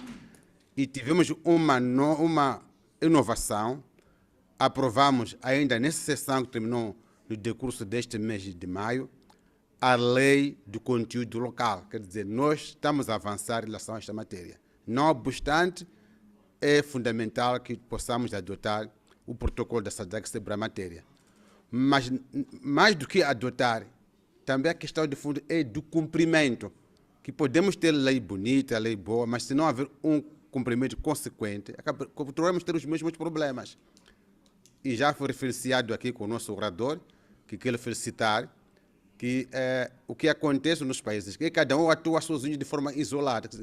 Quando os Estados africanos continuarem a atuar de forma isolada, vamos continuar a ter as mesmas situações. Isso não vamos poder eliminar. Então, o apelo aqui que queríamos trazer para todos como parlamentares é sugerirmos que os nossos países, os nossos Estados, possam atuar de forma conjunta para garantir que, de fato, os nossos recursos possam pertencer a nós. Hoje não nos pertencem os recursos, pertencem ao terceiro. E muito obrigado, senhor presidente, não quero abusar do seu tempo. Obrigado. Merci pour le respect des temps. L'honorable de la Namibie. Yeah, thank you very much, Chair. And I would like to appreciate the presentation by Mr. Darlington from the Danish Institute of Human Rights. One thing that drew my attention was the investor influenced policy that you spoke against. It's something that I value very much, and it shows an angle towards our region benefits, because we have a tendency of exploitation from outside, and most of the time the policies are driven from the investors' point of view and not from the country's point of view. So perhaps I would expect that this protocol, model law, so to say, speaks towards that to rather, of course, enrich, empower the SADC region rather than the investors. One thing that I particularly also take a note of, coming from the Human Rights Institute, that of Danish, one would have expected more to speak on human rights in relation to the critical minerals, mining in this particular instance. I expected, perhaps, I did not see much on child labor in your presentation. Perhaps if you could also expand, if that is also expected to be seen in the model law that we are now headed to discuss. Child labor in mining, safety around that. We have seen that many of the exploitation around mining, there are no PPE, as you would call it, and as a result there are more diseases coming, and particularly also surrounding the education aspect on the mining surrounding our countries in this region. Perhaps if you can also enlighten me on that one going forward. But all in all, thank you very much for your presentation. Thank you. Merci, honorable Namibie. Vous avez pris 3 minutes. Et c'est que vous êtes avocat et parlementaire. Vos fonctions-là vous permettent de beaucoup parler. Merci. Honorable de Seychelles. Thank you, Mr. Chair. Obviously, Mr. Darlington, I find your presentation really interesting. About 2 or 3 weeks ago, I was in Morocco, and I was there for a forum for all liberal parties from Europe and Africa, coming together to discuss the possibility of a new partnership between Africa and Europe. And this conference is organized annually, and it came on the backdrop of what happened after COVID-19 and now with the war in the Gulf. Both Africa and Europe have been affected with oil prices that goes up or shipment route. And people now are starting to say, look, obviously there is a new surge for, I'll call it a new scramble for Africa, which originally took place between 1880 to 1914, where Europe was primarily in Africa and dividing it amongst themselves. And now we find new powers with the geopolitical trend that's happening in the world. You mentioned countries that we never thought of before would have an interest, like UAE. The Chinese are coming in. Even the Indians are here. The Russians are here. So there's a new interest in Africa. But this is a time for Africa, and I 100% support that initiative, that regionally you need to start somewhere. So maybe SADC proposed model law can inspire then the whole of Africa to work as regional bloc, because then, true, they can negotiate, or we can negotiate as one bloc. It puts us in a position of power. But most importantly, Africa should be mindful of what it gets out of this. Infrastructure, when people are coming in, you need to negotiate better terms for infrastructure development. Clean energy, investment in the youth of the continent. Somebody was mentioning about employment, how it is really important for them. and promoting value added. I was just watching an interview with people from Côte d'Ivoire because of the blockade in the Strait of Hormuz, how the cocoa is now piling up in Côte d'Ivoire and not going to Europe, or oil that is being produced in East Africa has to go in Europe then back. So if this could be processed into the final product on the continent, we can definitely get more from gold, from diamond, from oil. And I'll end on that note. A few years ago, there was an NGO from the United States which came to Seychelles to start talking to us about extractive industries transparency initiative, because Seychelles is actively trying to see whether we have oil in our EEZ. So even before we see it, they were coming in to start talking to us about the danger of investors that will just rush to you, what you need to be mindful of. So all this is really interesting, and I think it's definitely something that it needs to start somewhere and inspire. It starts in the SADC region maybe, but inspire the whole Africa to look at how we negotiate as one bloc and be a really powerful player in the development of not only the continent, but the world. Thank you, Mr. Chair. Merci beaucoup. Après avoir fait le tour des honorables députés, moi aussi je dois prendre la parole parce que je suis membre de la commission, en dehors de mes fonctions de président. Parmi les 4 pays que vous avez cités, la Tanzanie, le Zimbabwe, la RDC, la Zambie, je suis de la RDC. Les minéraux critiques. Tout récemment, la RDC a signé des accords avec les États-Unis pour l'exploitation des minéraux.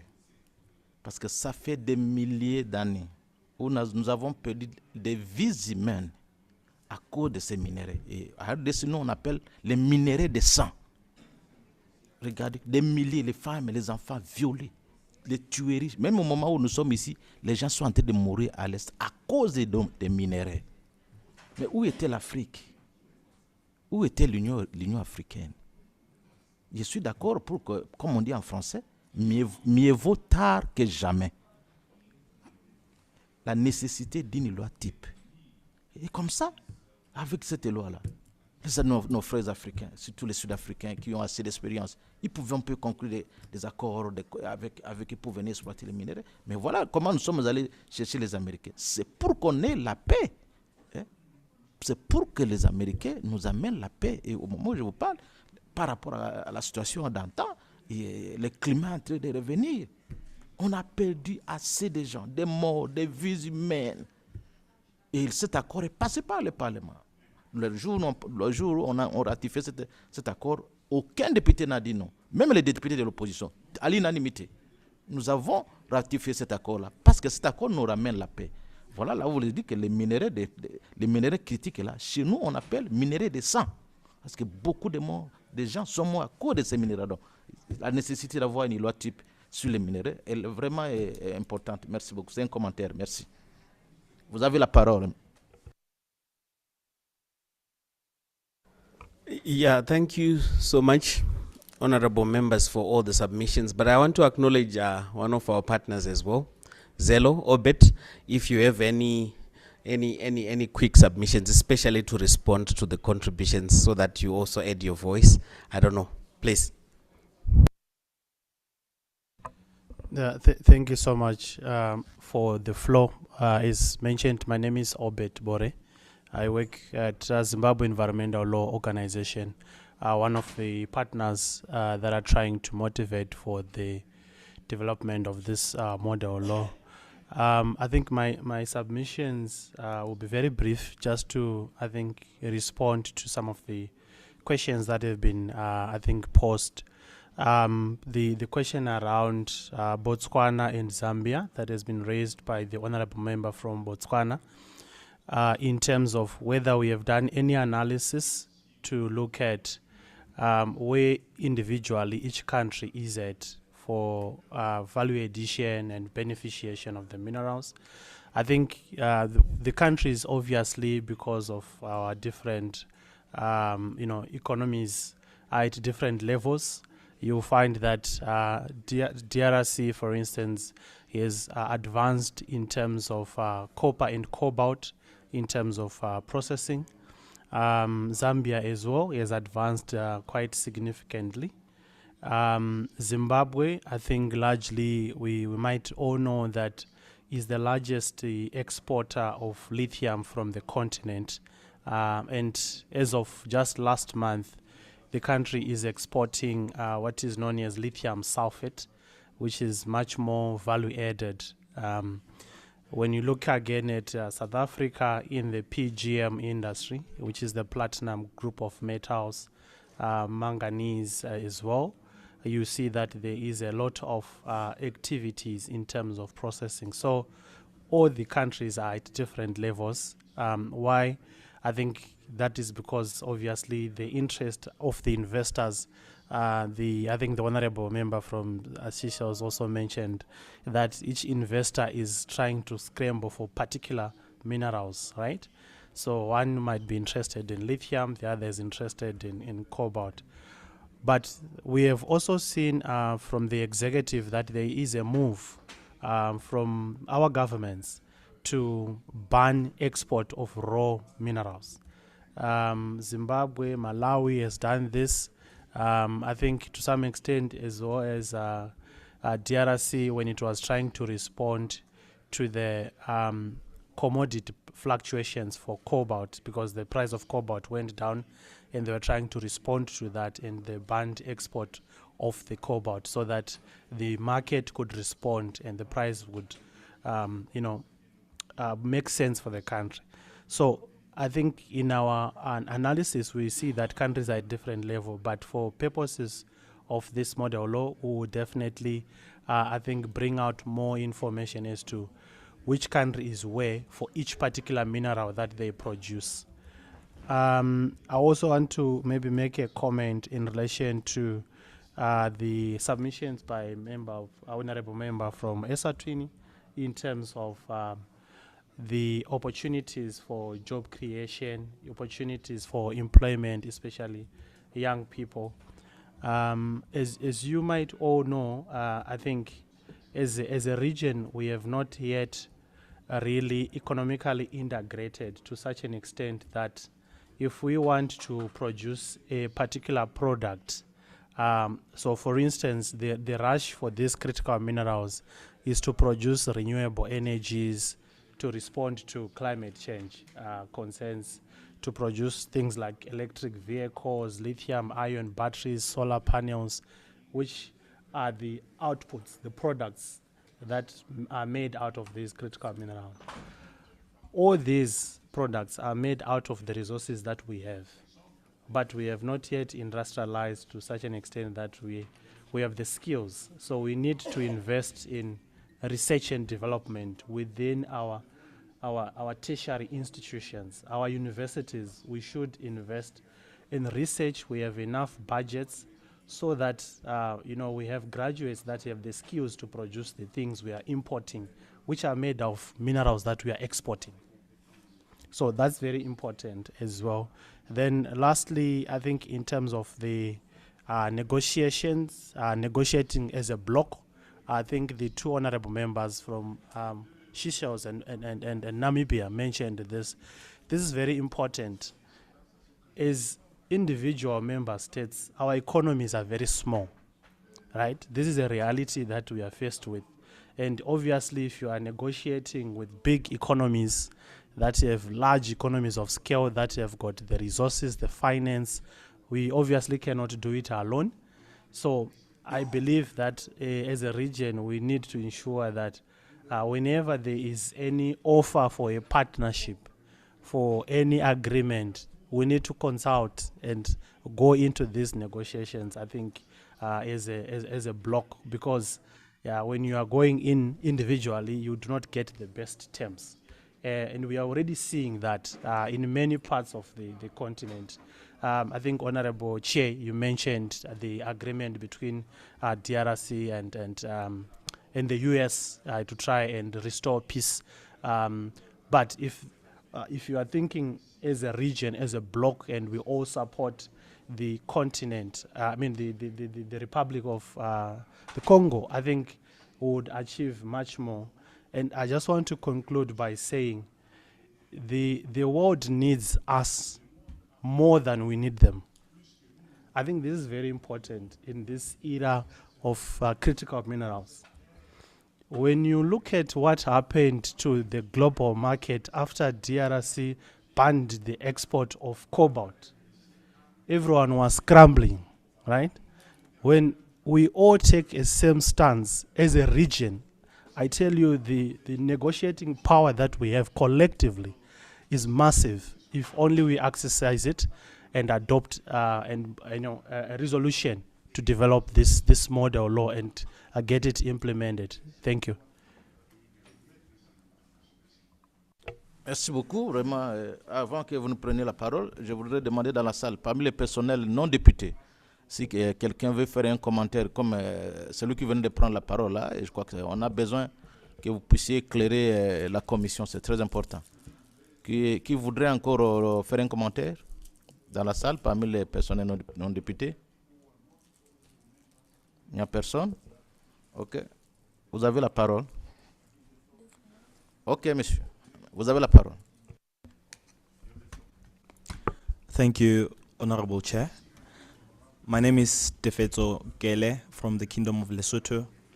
I am the Vice Chair of the Technical Working Group for this committee.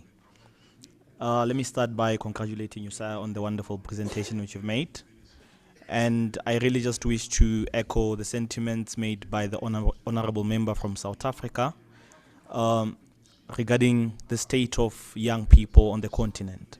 And really, I would like to put emphasis on key elements which I think should be featured in the model law, being that of public participation, accountability and transparency, as well as mainstreaming issues of youth inclusion, as well as skilling opportunities within the model law. I thank you.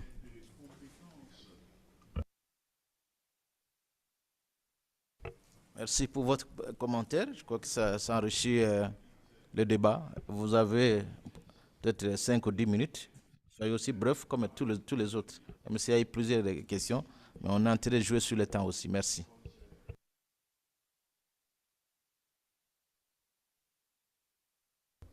Thank you very much, Honorable Chair. I don't have much to add than to thank you all of your submissions, and that we'll incorporate them into the position paper that we have since developed. And I'm sure you have seen the draft, or you will see the draft of that. So we incorporate those elements so that it's even stronger as a position paper. And we are committing to working with the SADC PF to see the rollout of this model law. And in terms of dates and timelines that were requested earlier, I'm sure through our engagement with SADC Parliamentary Forum, we'll be able to come up with clear dates and a clear timeline of how we will develop, how we'll do the consultations, and how we'll eventually draft the model law for consideration of the honorable members. And I think we are very excited that the response is positive, and that there is a clear acknowledgement that this is a model law that is needed and that is urgent.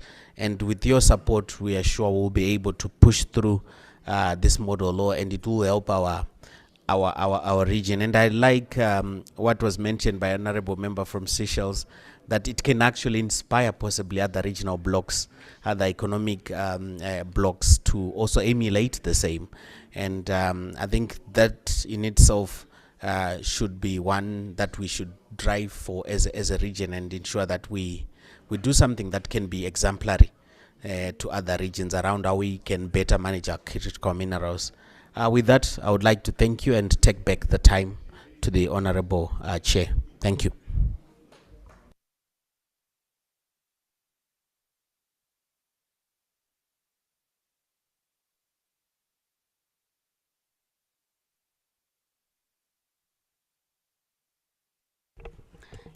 Thank you, Honorable Chair. There was a question by honorable member from Botswana about the timelines. If loosely I can articulate the process of a modulo, if the committee would accept the recommendation for the development of the modulo, then the recommendation will be taken to the plenary.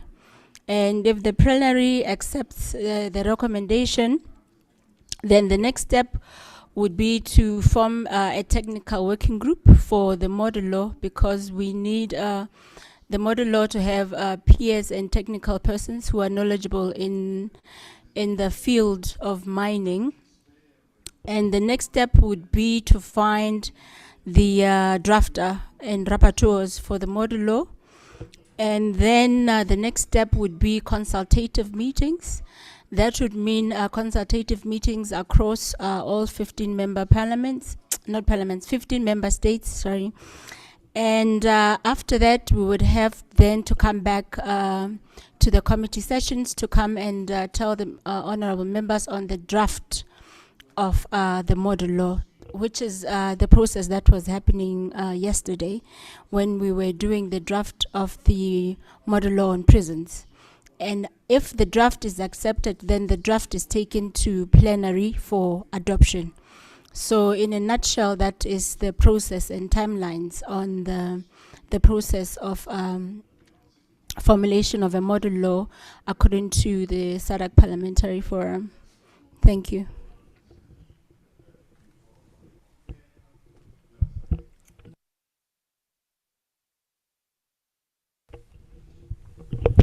Merci. On va maintenant passer au vote. Qui sont pour la rédaction ou de la recommandation des lois type sur les minéraux critiques? Veuillez vous manifester. Qui sont pour? Veuillez lever les mains. C'est comme ça. Qui sont pour? On va faire comme on fait dans nos parlements. Le personnel peut compter le nombre de députés et puis on va... On peut compter?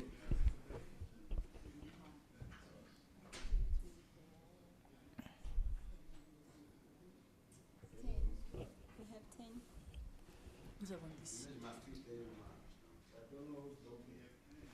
10. Qui sont contre?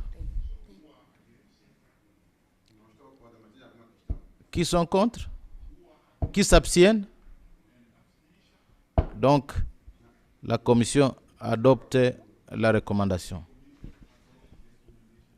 Motion? Vous avez la parole?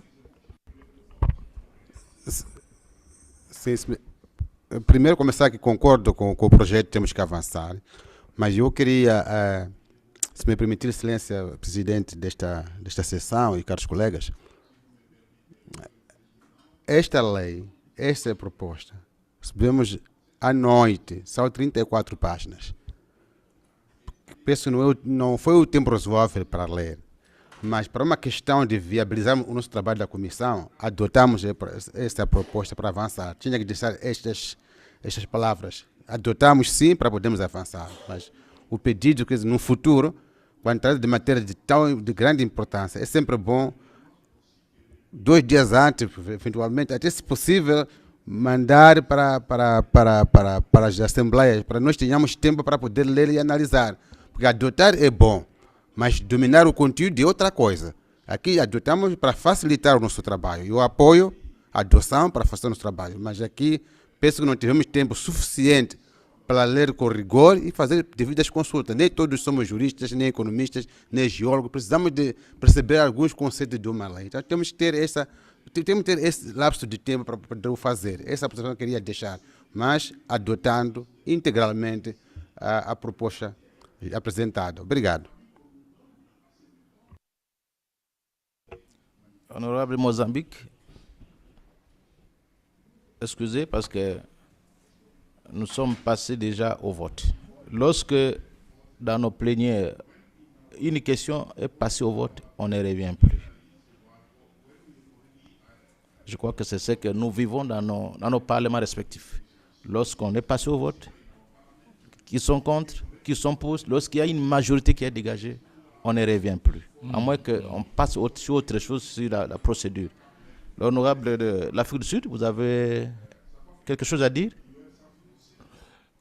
No, I anchor what you've said, but my only worry is that the honourable member is 100% correct. We can improve on that. We've finished with for voting, but we must get this in time. Thank you, Chair. Merci beaucoup. Je crois que le secrétariat prend acte de cette recommandation. Maintenant, nous allons observer une pause café de 5-10 minutes et puis on revient. De 30 minutes. On me communique que c'est pour 30 minutes et non 15 minutes. Donc vous avez 30 minutes. On revient à 11h45. Pause café. Merci.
La séance est reprise.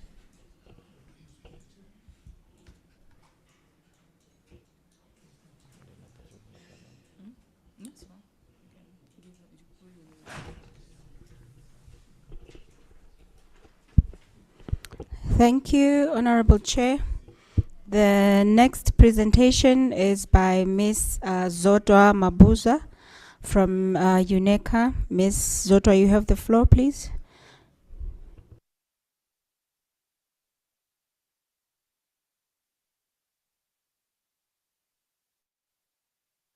Good morning, honorable members. Just to find out if you can my presentation, there seems to be an echo.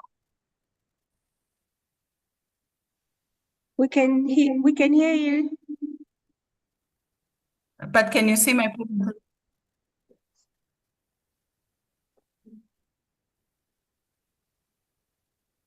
Yes, we can see it.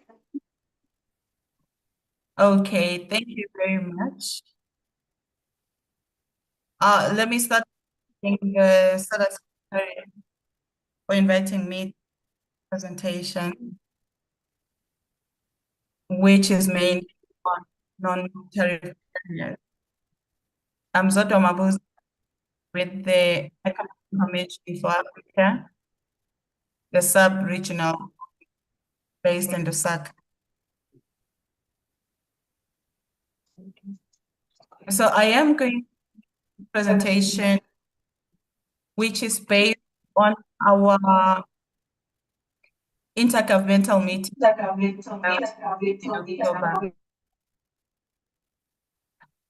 Sorry, Masanata, if you can advise, the echoes are.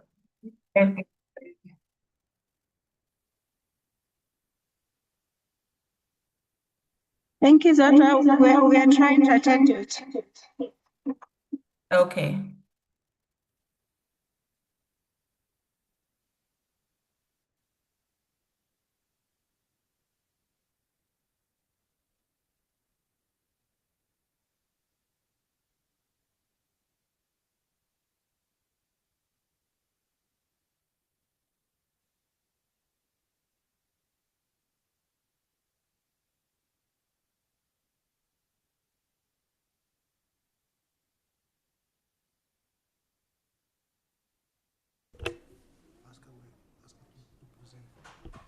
You may carry on, Zodwa.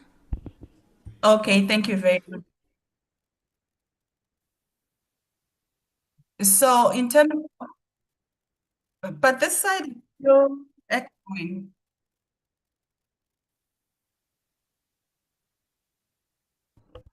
This side, the echo has stopped this side.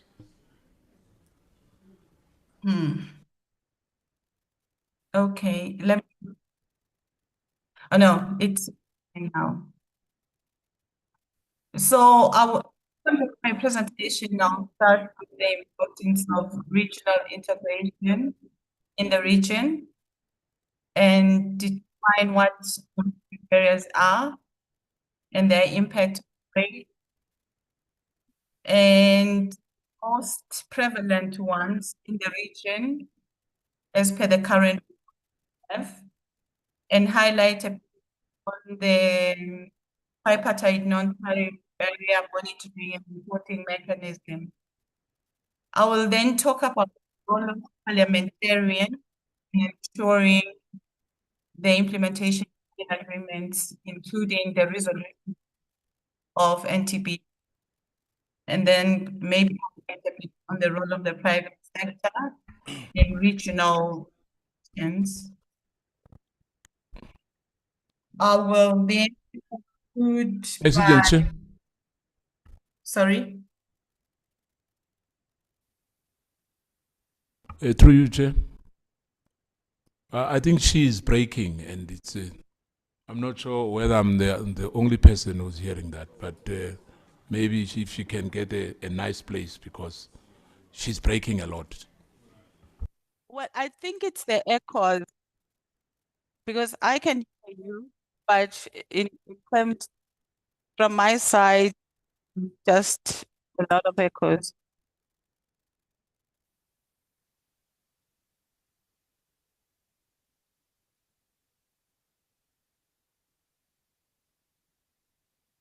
maybe if I can be advised if the echoes are there on your side as well. Because if they are not, I can go and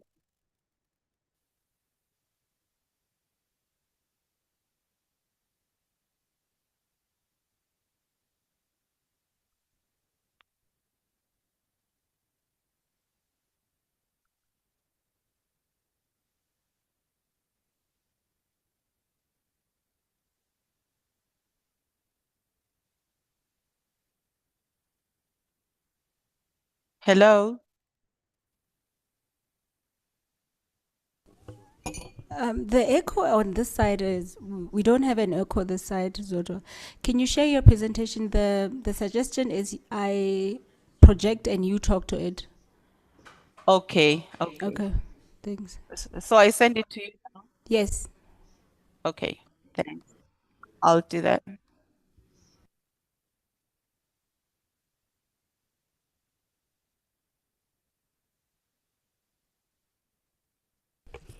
Oui, honorable de Mozambique. Simple comment. Com a permissão do presidente desta sessão. Este tipo de formação é isto que nós temos tido quando a comissão manda-nos link. Nós estamos nas províncias, nos distritos a trabalhar. A comissão não influi. Você quer acompanhar quer acompanhar a formação, mas não há condições objetivas e técnicas para poder estar a acompanhar. Temos grandes dificuldades quando a gente está nas zonas rurais, porque a comunicação não influi como quem estivesse na cidade. Então, às vezes, você quer entrar no sistema, nem consegue se acompanhar o que está a se formar. Acaba tendo dificuldade. O exemplo concreto está a acontecer aqui. E você está lá na aldeia, fora, andar com o eleitorado, não tem a possibilidade de acompanhar devidamente as formações feitas via virtual. Algumas até pode ser possível, e as outras não é possível você estar mesmo a acompanhar como deve ser. Isso eu queria pôr como um reparo. Obrigado.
You can go ahead, Zoto.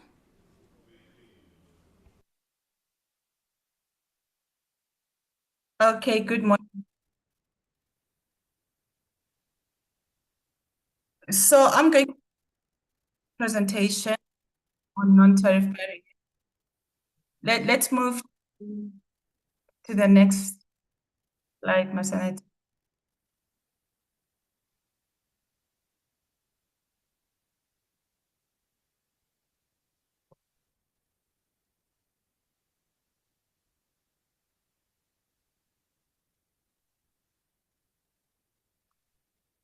Okay. So what happened last year, we had a meeting of senior officials from the SADC where we were going to get findings on tariff barriers undermining intra-regional.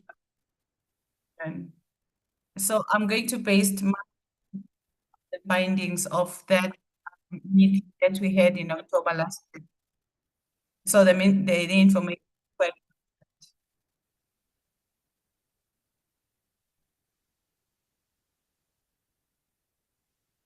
In terms of the outline, the importance of regional integration in the region, and define NTPs, their impact, and highlight most.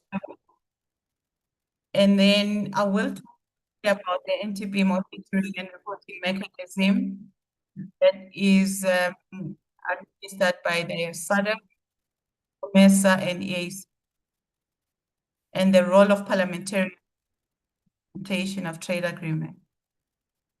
And then I will briefly highlight the private sector on enrichment institutions, lessons learned from other regions, and some messages. Next slide, please.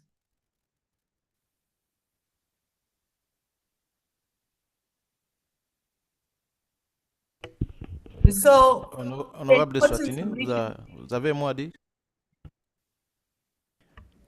Honorable Chair, Zotwa is still breaking.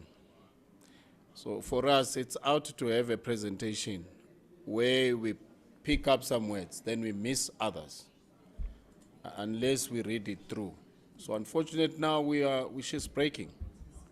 So it's just a merely like, we're just listening, not to catch up with it. Then, but it doesn't work for us. So I don't know whether we can do something else other than this. Maybe we can still fix this, concentrate on something else, because we're not hearing anything out of this.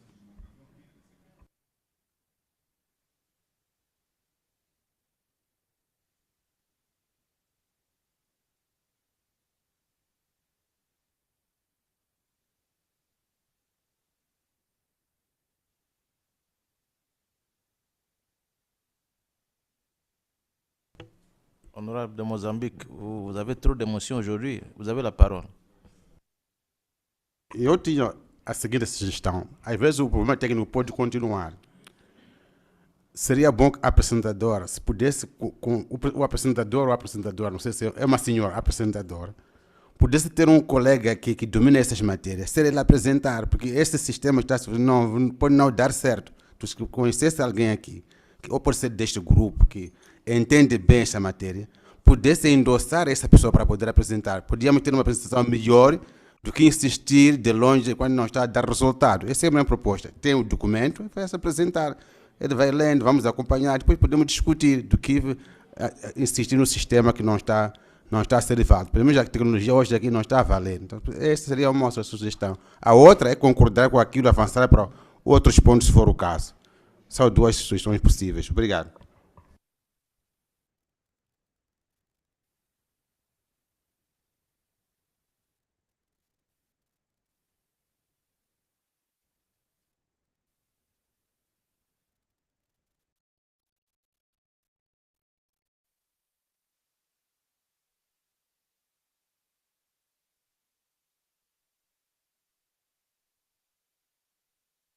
Bon, la dame, Madame Zodoa est en train de se reconnecter. Donnons 1-2 minutes comme ça. Si ça ne passe pas, ma collaboratrice ici, à droite.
Good afternoon, colleagues, honorables. Can you hear me?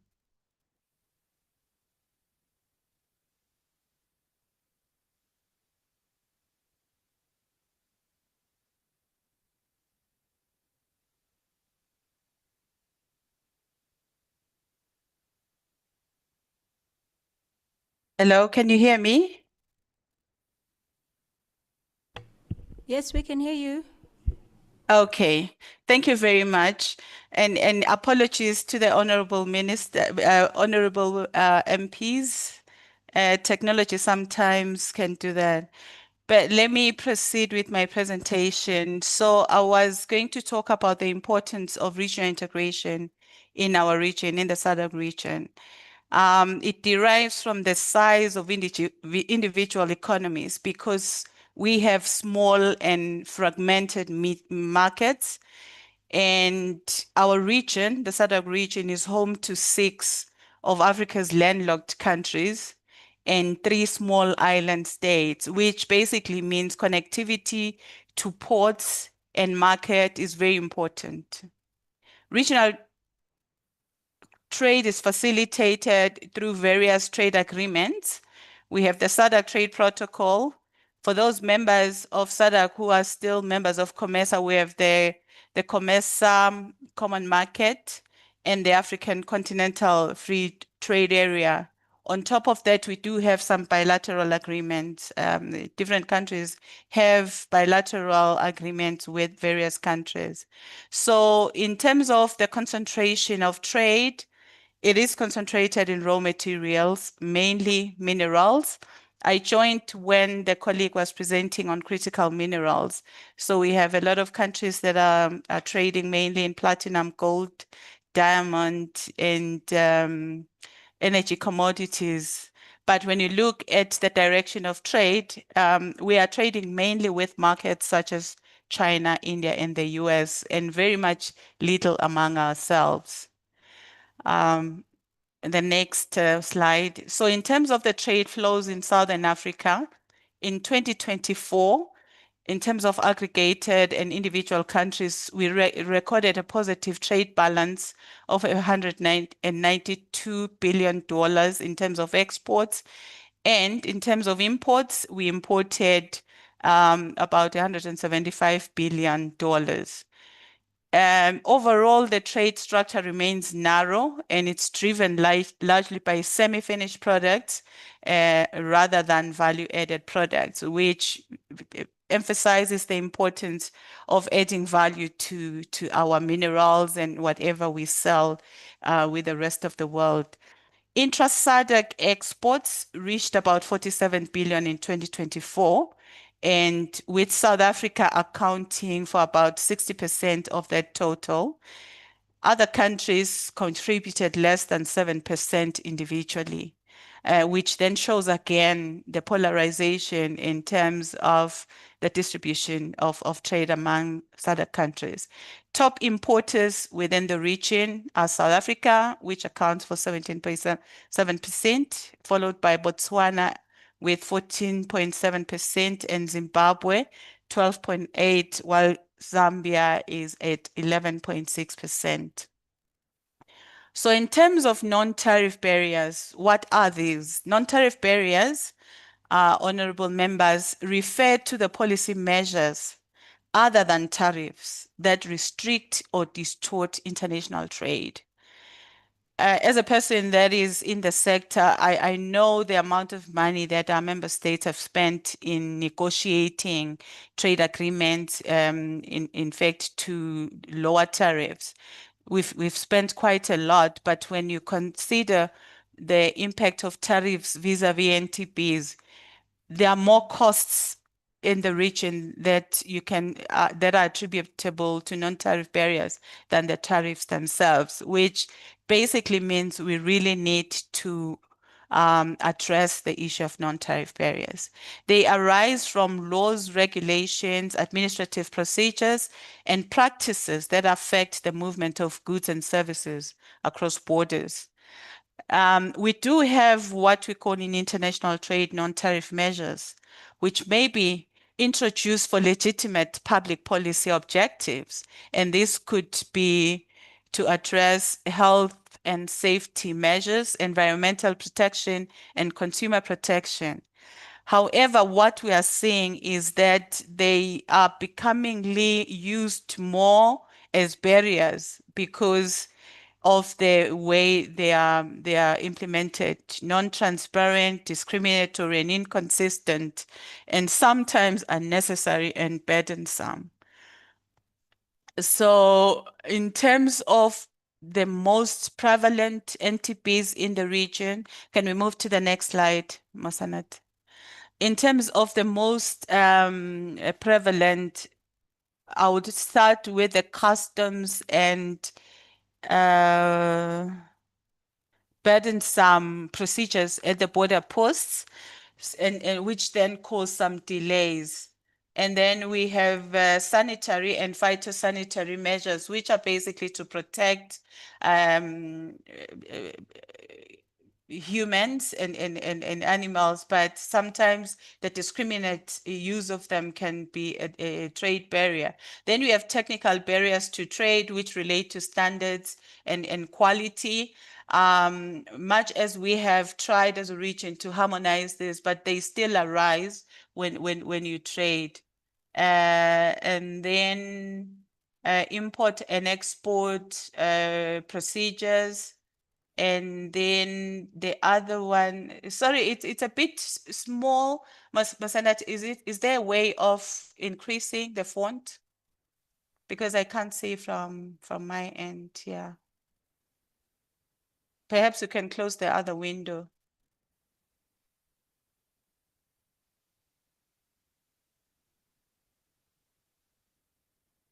Okay.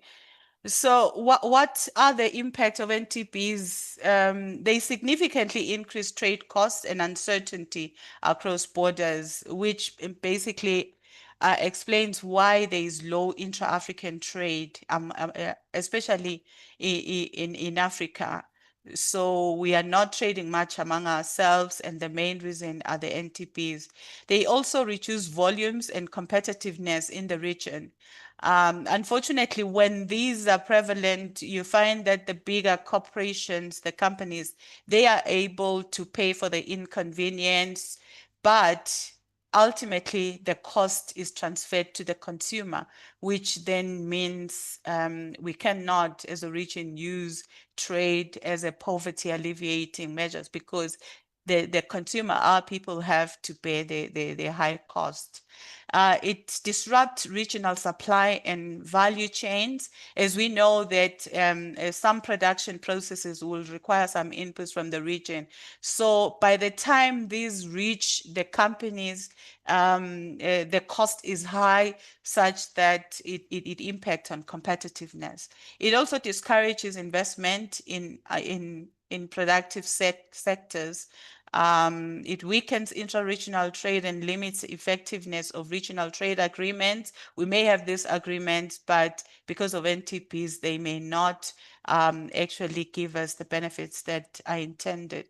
Small and medium enterprises, women and the youth-owned enterprises are disproportionately affected due to the limited capacities to absorb compliance costs. I've said that the bigger corporates are able to do that and then pass on the cost to the consumer, but these small and medium enterprises, they are not able to do that. The next slide, please.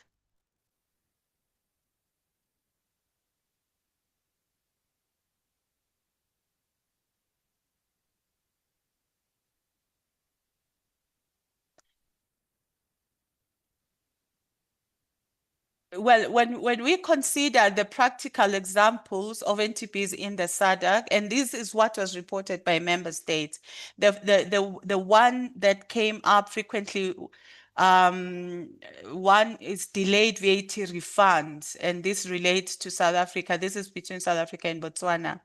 And then the other one refers to forced parking fees at the Lebombo border post in South Africa. This is the border between Mozambique and South Africa. Unilateral taxes imposed by Zimbabwe on Eswatini sugar exports. health-related truck detentions at Beitbridge. This is the border between South Africa and Zimbabwe. Rejected trade samples at Lesotho, South Africa cross-boarding with preference to air travel, which is expensive. Discriminatory charges between Malawi and Zambia. Restricted entry points for pharmaceuticals from Lesotho to South Africa. So these are some of the NTPs that were highlighted during the meeting. Next. And then now coming to what SADC and the other two RECs have done, they've come up with a tripartite NTP monitoring and reporting mechanism. This was established during the time when the tripartite was negotiated. They provide an online platform for identifying, reporting, monitoring, and resolving NTPs. The key objectives are to improve transparency in trade-related measures, facilitate cooperation among member states, and provide a structural process of NTP resolution. It also enables the private sector participation and strengthens accountability in regional trade governance. And what is the role of parliamentarians in ensuring implementation of trade agreements?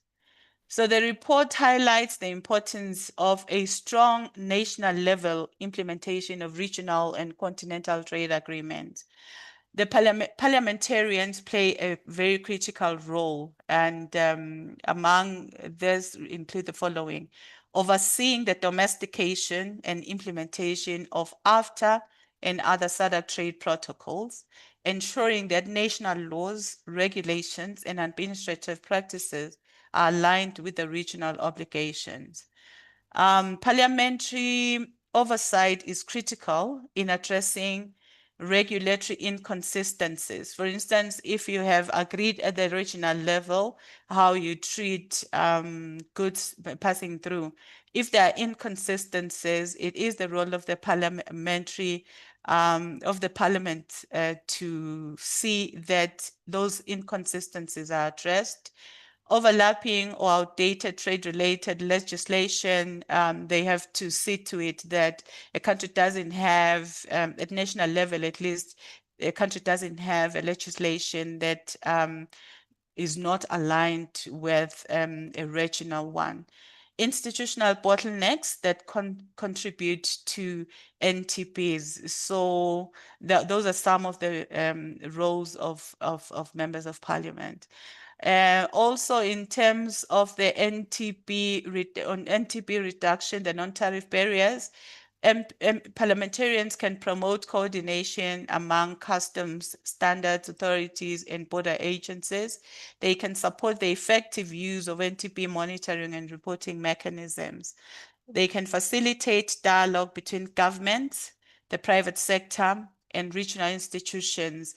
And I would like to applaud this forum where members of parliament from the different countries can come together to appreciate these issues. They can also, we can also strengthen parliamentary engagement to contribute to improved transparency, accountability, and timely resolution of NTPs. Those are some of the recommendations. Can we move to the next slide, please? And then the private sector and RECs in resolving these business associations and chambers of commerce play a very critical role in advocating for the removal of NTPs. The importance of institutionalized public-private dialogue is emphasized by Business Eswatini. Here, different countries made a presentation and showcased that they actually have the national trade facilitations committees where they resolve such issues. So it's important that every country in SADC has that platform where the private sector can engage meaningfully with the public sector. Regional cooperation and peer review, COMESA trade and customs meetings on NTP, and I'm sure the SADC Secretariat IGAD has such forums where there could be periodic reporting on where they are in terms of resolving reported NTPs. Data collection and evidence-based advocacy. Countries can promote the conducting of time release studies on a regular basis just to check how much it takes to release a truck at the border with goods across. And lessons then from other regions, we can learn from what East Africa is doing. In East Africa, regional integration has been supported by greater regulatory and harmonization and coordination. The reduction of procedural and regulatory barriers has helped trade. Countries in East Africa have actually made an assessment and reduced the processes and documentations needed. At some case between Rwanda and Kenya and Tanzania, they have had to reduce the document from 26 to 6. So it's very important that at least there is some political also intervention to resolve NTPs. Stronger institutional mechanisms have supported implementation of regional integration. Also, the establishment of one-stop border posts has drastically reduced transit times, and that is the experience from East Africa. And I was happy to hear that there is talk of a one-stop border post between South Africa and Botswana, which should be encouraged, especially among the SACU member states, which are mainly promoting trade. Next. And in the COMESA region, they highlighted that the importance of institutional NTP monitoring and resolution mechanism in terms of resolving this, improved transparency and reporting systems have contributed to better identification and resolution of NTP.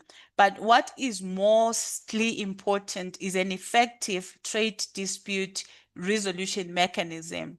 The COMESA Court of Justice is one such example where these issues can be brought and resolved if they cannot be resolved bilaterally. These mechanisms have provided useful lessons for strengthening NTP management in Southern Africa. The next slide, please. With the European Union, the report references the EU as an example where addressing NTPs alongside tariff liberalization enabled deeper market integration, harmonized standards, common rules, and coordinated institutions reduced trade costs and supported regional value chains, demonstrated the importance of regulatory coherence for effective integration. And then takeaways from other regions. We then looked at regions that show that tariff liberalization alone is insufficient to boost intra-regional trade. Sustainable integration requires regulatory alignment at national and regional and continental level. We need very strong institutions, effective trade dispute settlement mechanism, effective NTP monitoring and enforcement, because it's one thing to report, but how quickly are we in terms of resolving and also enforcing the rules that we have agreed to. One-stop border posts, again, these have really helped, especially in transport corridors, and then strengthened trade facilitation reforms and digitization of customs, where the systems of two customs jurisdictions talk to each other, and that is what will enable the one-stop border post. The key messages that came out: NTPs remain a major impediment to trade, regional integration, and value chain development. I heard earlier on we spoke about adding value to critical minerals, trading among ourselves. We need to address NTPs in order to benefit from that. Existing mechanisms provided a solid foundation, but require strong implementation and political support. Parliamentarians therefore play a central role in translating trade commitments into tangible outcomes. Reducing NTPs is essential for unlocking SADC and after benefits and promoting industrialization and ensuring inclusive regional growth. In conclusion, honorable members of parliament, I would say support full automation of customs systems at country level, but also at the regional level. Support efficient resolution of NTPs and the online reporting mechanism. Support efficient operations of the national monitoring and trade facilitation committees. Support harmonization of standards within and among countries through supporting implementation programs. Provide tailored support for least developed countries and SPS, because some of the countries don't even have the resources to comply with the standard. So technical assistance in this regard is needed. And then support the development of transport and logistics services and infrastructure. And just as I conclude, to highlight a study that was conducted by ECA to say if the whole of Africa were to address non-tariff barriers, the continent would increase intra-African trade for up to 50%. And another study by TMA says Africa could actually benefit from GDP increasing to 300 billion US dollars if we were to address non-tariff barriers. So, honorable members, thank you very much for this opportunity. Thank you.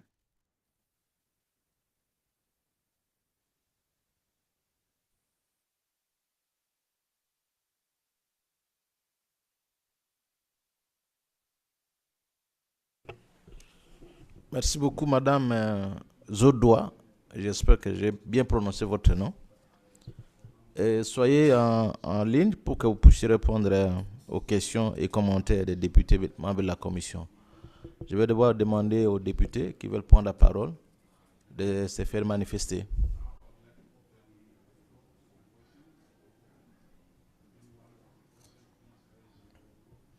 Commentaires, questions? Honorable Swatini, vous avez la parole. Thank you, Honorable Chair. My one is just a comment.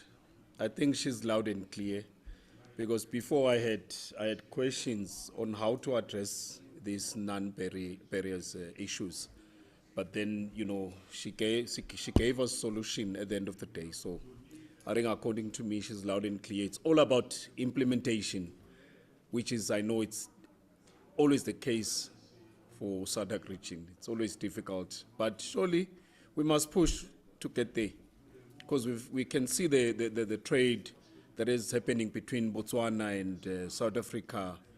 At least it shows us the way. Let us copy from them. Thank you, Honorable Chair. Merci, Honorable Swatini. Un autre honorable? Commentaire, question?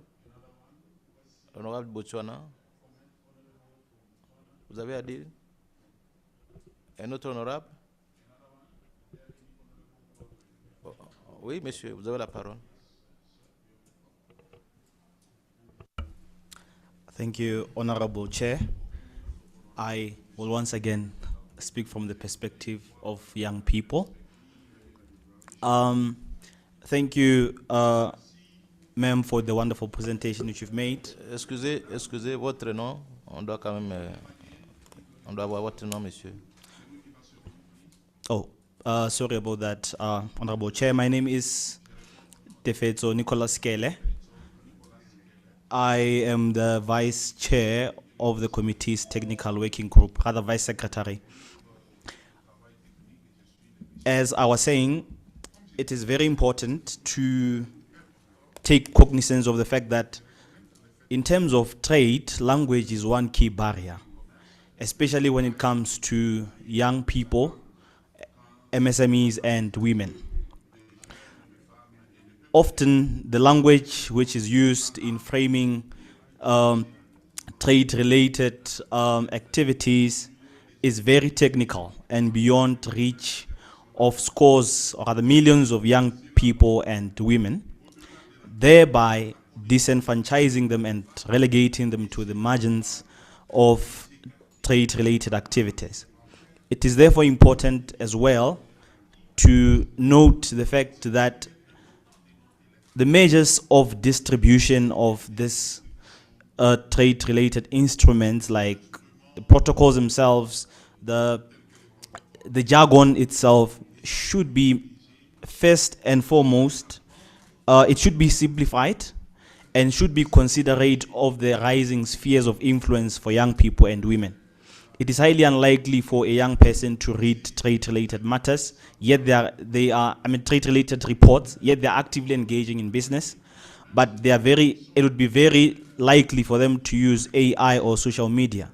So it is important, I think, to take in context the dynamics of small, medium enterprise and try to fit these elements into them. Thank you so much. Merci, honorable de Moçambique. Muito obrigado. Primeiro, primeiro parabenizar a nossa palestrante por esta matéria que trouxe, mas depois de ter acompanhado toda a explanação que fez, pode-se perceber que, de facto, a integração comercial da região continua a ser um desafio. Primeiro, os países não têm o mesmo nível de desenvolvimento. E não tendo o mesmo nível de desenvolvimento, a integração comercial poderá também ter as suas dificuldades. Nos outros quadrantes, quando esses países fazem a integração, então eles identificam determinadas áreas que um determinado país é responsável por área B, C, D. E isso iria permitir uma integração regional rápida. Imaginar, o Malawi, por exemplo, é um exemplo hipotético, o Malawi produz o milho com muita facilidade. E o outro país vizinho produz o milho, por exemplo, com muita dificuldade. Tá? Se esses produtos forem vendidos, haverá um país que sempre vai ter desvantagens se for liberalizado. Vou dar um exemplo que surgiu há 2 ou 3 anos na Europa, quando os cereais começaram a escassear na Europa por causa do conflito Rússia-Ucrânia. Tá? A Ucrânia tinha capacidade de fornecer mais milho, mais cereais aos países da Europa. Mas esses países da Europa começaram a não aceitar os produtos que vinham da Ucrânia. Significa que essa integração tem que ser feita, mas também temos que contar com essas diferenças todas entre vários estados. Essa é a questão que eu queria colocar, mas concordando plenamente com a explanação, ciente que, como deputados, teremos que fazer a nossa parte para a implementação desse protocolo de comércio livre a nível da região austral de África. Feito isto, muito obrigado, Sr. Presidente. Obrigado. Merci beaucoup, l'honorable de la Namibie. Thank you so much, Chair. Let me also take this opportunity to appreciate the presenter. I believe Madam Zodo, if I say the name correctly. Well, mine in contribution aspect here is just on the support for infrastructure development. That, as she has explained rightfully so, that it is one of the non-tariff barriers that we need to work on. I would say perhaps some of our countries are struggling to get that rail to our borders to connect and integrate with other member states here of SADC. I believe we can hold hands to do that and support those that perhaps we can come in partnership to meet each other halfway I saw that there is some talks also in aviation sector between Namibia and Botswana. Yeah, perhaps these are one of the talks and the integrations that we need to look into to work together. One of the challenges that I've seen is in the logistic also. The truck operators, they struggle so much in respect of customs when they are transporting these goods from one country to another. The borders, they struggle very much. Perhaps this one border post can help us in that regard, and maybe we can sort to look up to a reduction of documents, as she said. But overall, would appreciate, and of course the presentation was eye-opening, but it comes also for us to deliberate more towards holding hands to reach out to that $300 billion US dollars that she's referring to in her presentation. Thank you so much. Merci. Avant de donner la parole à Madame Zodoua, j'ai aussi un commentaire sur l'intégration régionale. Il y a quelques années, j'étais expert au ministère du Commerce dans notre pays parce que j'étais le directeur de cabinet du ministère du Commerce. J'ai fait plusieurs fois le Kenya dans le cadre de la COMESA. Et c'est bien, on parlait déjà de la suppression des barrières non tarifaires. Les pays de l'Est sont très avancés entre le Kenya et le Rwanda, par exemple. Mais il se pose un problème. L'intégration, oui. Mais nous ne voulons pas ce que nous, on est en train de vivre. Un pays voisin qui vient agresser l'autre. Parlant de l'intégration régionale. Oui, on laisse accès à ce qu'il y ait le commerce, tout ça. Mais lorsqu'un pays voisin, au nom de l'intégration, il commence à faire entrer des armes pour combattre notre pays. C'est là le grand problème sécuritaire. Et je crois que c'est très bien. Moi-même, j'ai fait Kenya à partir de Mombasa jusqu'à Goma, en passant par le Rwanda, avant la fermeture de nos frontières avec le Rwanda. Mais j'ai vu que c'est vraiment, ils sont très, très avancés dans le cadre de l'intégration régionale entre le Kenya et le Rwanda. Mais au niveau de la SADC, je crois que c'est important. Mais notre crainte, c'est au niveau sécuritaire. Parce que nous, ce qu'on vit aujourd'hui, c'est ça. Vous dites non, oui, l'intégration, oui. Il y a échange entre pays, mais qu'on ne profite pas pour faire entrer des armes et attaquer l'autre voisin. Merci.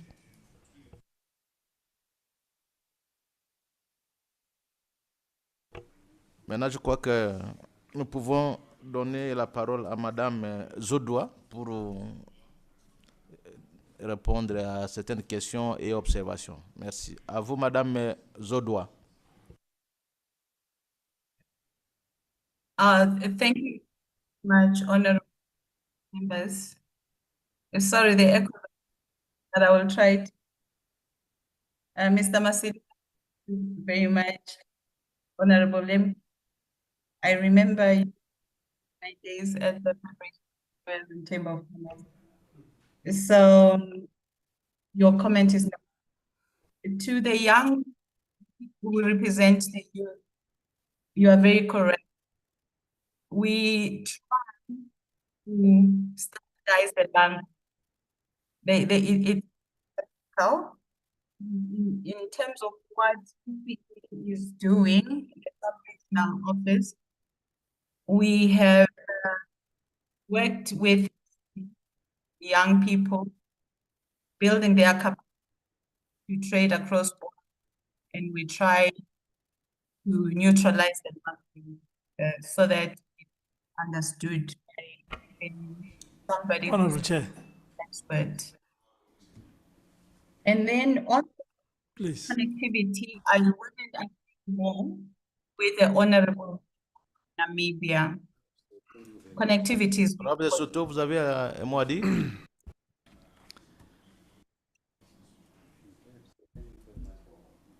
Yes. Okay. Thank you very much.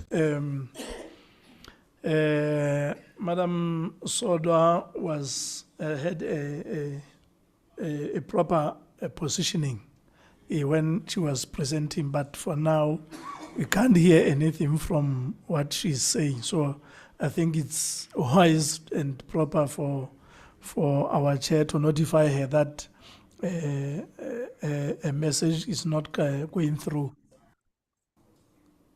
So, yes. Hello.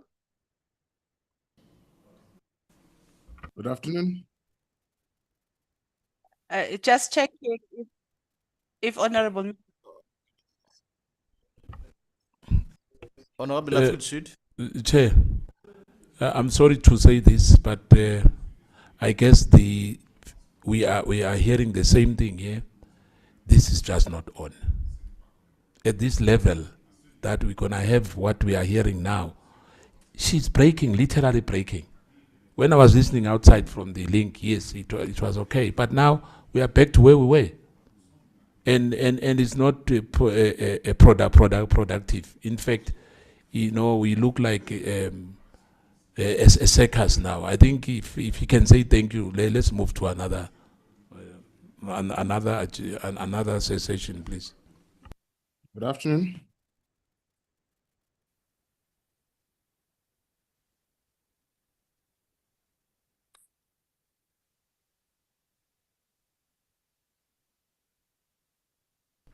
Thank you, honorable members. The next presentation will be by Dr. Tatafadzwa. You can project. You have the floor. Thank you.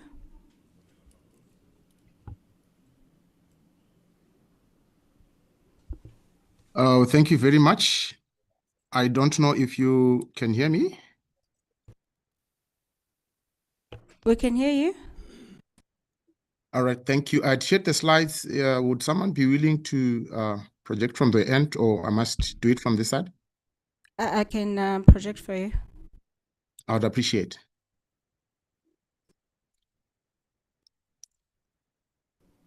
Whilst our own ICT is doing what must be done, let me take this opportunity to introduce myself. I hope I am audible. Let me start by apologizing for me not being able to be there in person. I had another commitment for the Africa Day in Cape Town, so which meant I had to be here.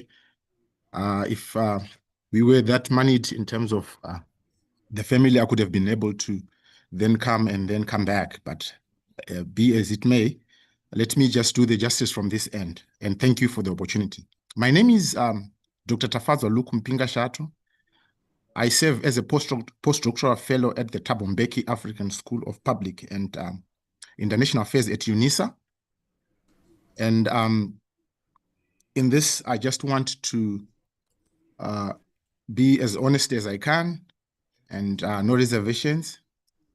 I also want to thank those that organized this event and the opportunity that they've given me, and also stand on the protocols that have already been established.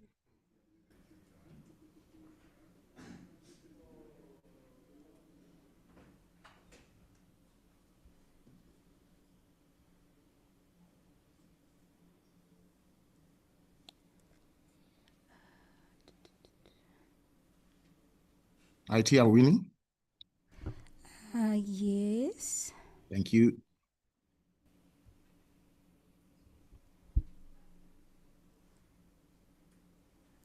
That is the slide. Thank you. That's exactly the slide. Thank you. So I'll be asking you to move. So when I say next, you'll be my hand today, and thank you for that. So let me just begin, and I'll try to be quick, as my time could be very limited. But let me start by saying I want to be direct with all of you from the very start about why I'm here and what I'm going to do.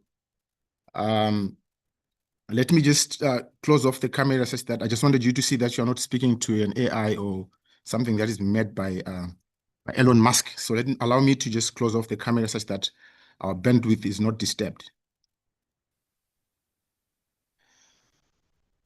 So my primary task here is to bridge the gap between what the Secretariat works on and what Parliament should shadow and mirror. That linkage between what the Secretariat implements and what the Parliament holds government accountable for is at this moment missing in our regional governance system. This presentation that I have here for you is designed to begin rebuilding it. And I will try and do this in about 14 minutes. So if there are any questions, I will probably kindly ask you to put them down. Then we can have the conversation at the end of my presentation. What you see on this slide at the bottom there are just that 5 themes that we have. We will look through all five of them on certain slides, and then we'll see in detail which specific countries have not ratified each protocol, and to access ready-to-use parliamentary questions, templates that you can be able to take to the ministries that probably we are coming from as member countries. And this is to be done, according, if it were me, as soon as possible because of the June 26th, which is just upon us. So it means that has to be done as soon as we arrive or we get back home, and as soon as we give feedback. But before we move on to the next slide, I want to tell you the most important thing that I will say in this entire presentation. And I want to say it now so that it frames everything that follows. The most consequential action any honorable member in this room can take today is not a vote. It's not a declaration. It's not a resolution. Although we will get to those. It is this: commit before you leave this room to tabling one formal written question to your respective Minister of Trade or your Minister of Finance or whoever is the responsible authority, asking about ratification status of unratified SADC protocols in our own respective countries. One question that I will table, and one question that should be tabled again before June 16, is this same question, to say, where are we in terms of these ratifications, and why have we not ratified? And I think this speaks to what what previous speakers have said, and even honorable members, they're saying, until when are we going to wait for these ratifications? What if they don't ratify, then what? And I'm saying that single act creates a parliamentary record. Just you asking, it creates a parliamentary record, which requires a proper ministerial response. And it means that when we get to August 2026 at the SADC summit, we then are now producing commitments from parliaments and documenting what the ministry said in this time between now and August 2026.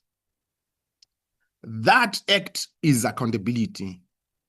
And that's the linkage that I'm wishing that by the end of my presentation, we would have built. A note on how this session came about. An honorable member of this committee described the problem with precision. I could not improve this session's outcomes analytically. The exact words were, whatever the secretary works on, Parliament should shadow and mirror it. But most of the times, this is not present.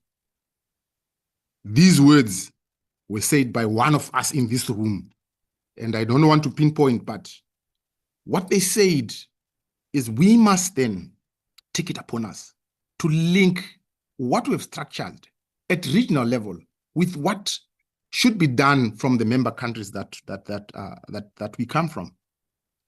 And this presentation is a direct answer to that observation.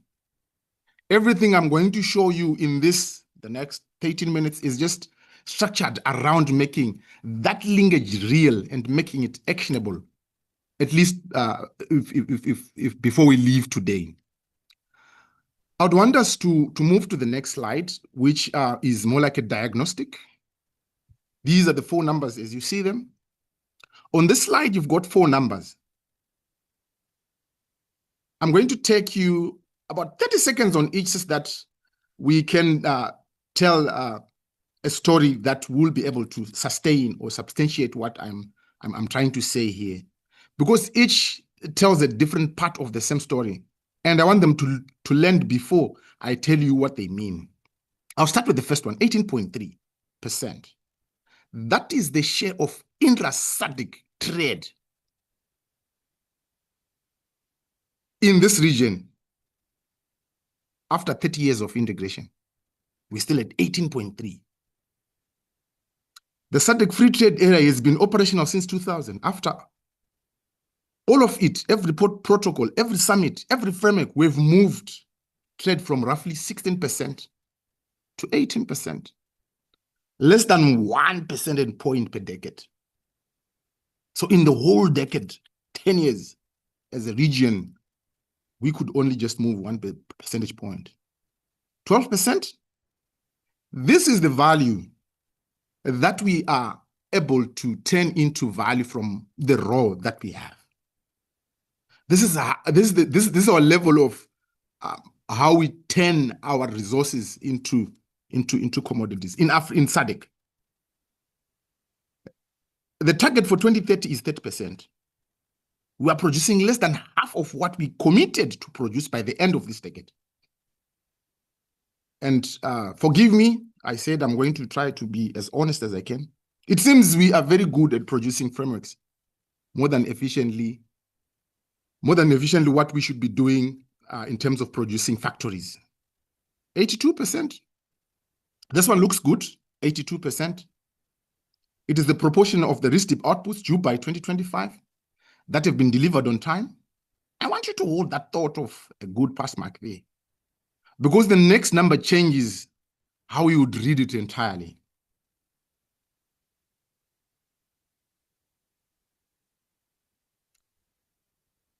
%27% is the proportion of all RISTIP outputs, not only the ones due by 2025, but all of them that have been achieved.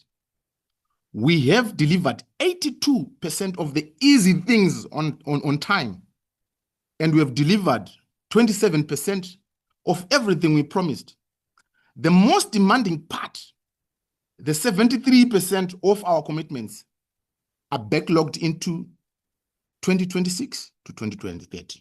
Precisely, we are the financing architecture that was supposed to support them, but that has collapsed to about 60%.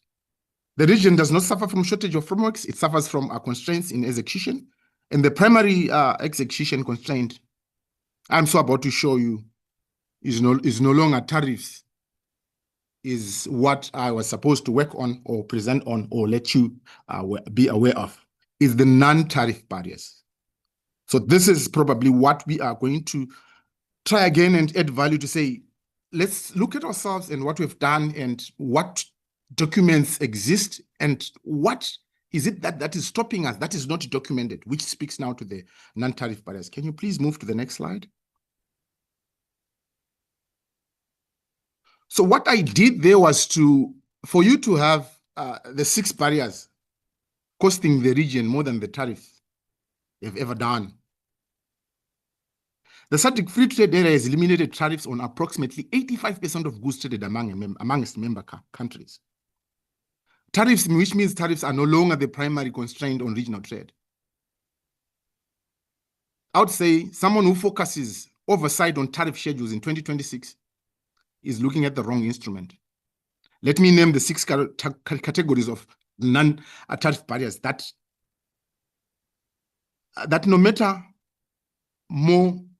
matter more than any tariff schedule. The first one is what you see there, 01, the import bans. The surge is applied inconsistently, rarely notified inside SADC. Rarely notified. I want to substantiate this a bit. Member countries communicate their trade measures to the WTO more than they do to their own region. So you'd have statistics about how Africa is trading from WTO, but not from the member countries itself. This should be worrisome to anyone whose mantra or whose vision is to have an integrated SADC and an integrated African region. 6 of the 7 planned one-stop border posts are operational.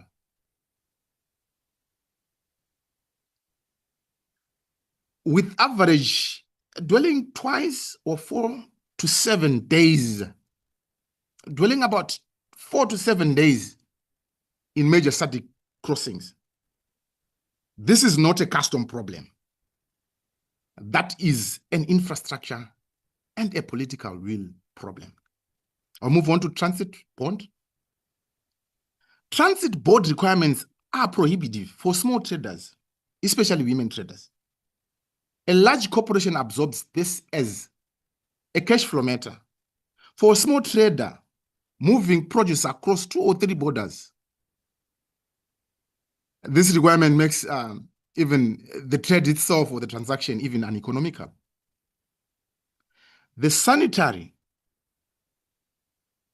and phytosanitary barriers that close agriculture markets for months at times. Animal plant diseases and events have repeatedly ended commercial relationships that we took a lot of years to actually build. Different documentation requirements across every crossing. I think this has been said to say we need to standardize how we operate in terms of trade, in terms of even the basic things. And at this moment, it seems, or it is, that we are not speaking to each other in that relation. I'll give you an example of the different documentation requirements across every crossing border. A trader moving from Zimbabwe to Zambia, then to Malawi, encounters 3 different systems, 3 different fee structures, 3 different definitions of a compliant document by just moving from Zimbabwe to Zambia to Malawi. What you meet in Zimbabwe is different. What you get in Zambia is different. What you get to Malawi is different, but you're moving the same goods in that one day. So we need to figure out how that has to be resolved like yesterday if we need to increase trade and integration within the region. And then just to buttress the issue of different documentation and to buttress the issue of notification, we have a weak internal notification, which makes all the other invisibles to governance systems. So what we have is a weak notification system. And how does this affect how we trade? It then makes it difficult to govern because no one is actually bringing what must be governed to the table. So it then becomes difficult even for the secretariat because it cannot address barriers it has not been told about. So we've got that quandary that we've got a notification system that weak, and the person that we must tell must then probably rectify it. But unfortunately, this person who was supposed to rectify this gets to hear it from the other side or gets to find out, let me put it that way.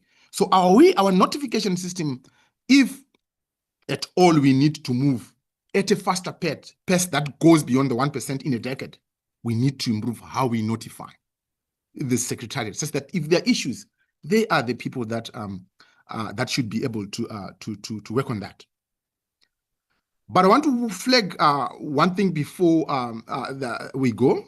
We will get to the members or countries that have got deficiencies or have not actually implemented or what they are supposed to do.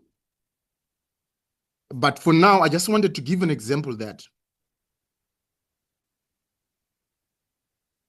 South Africa has maintained an anti-dumping measure on SADC poultry imports since 2023.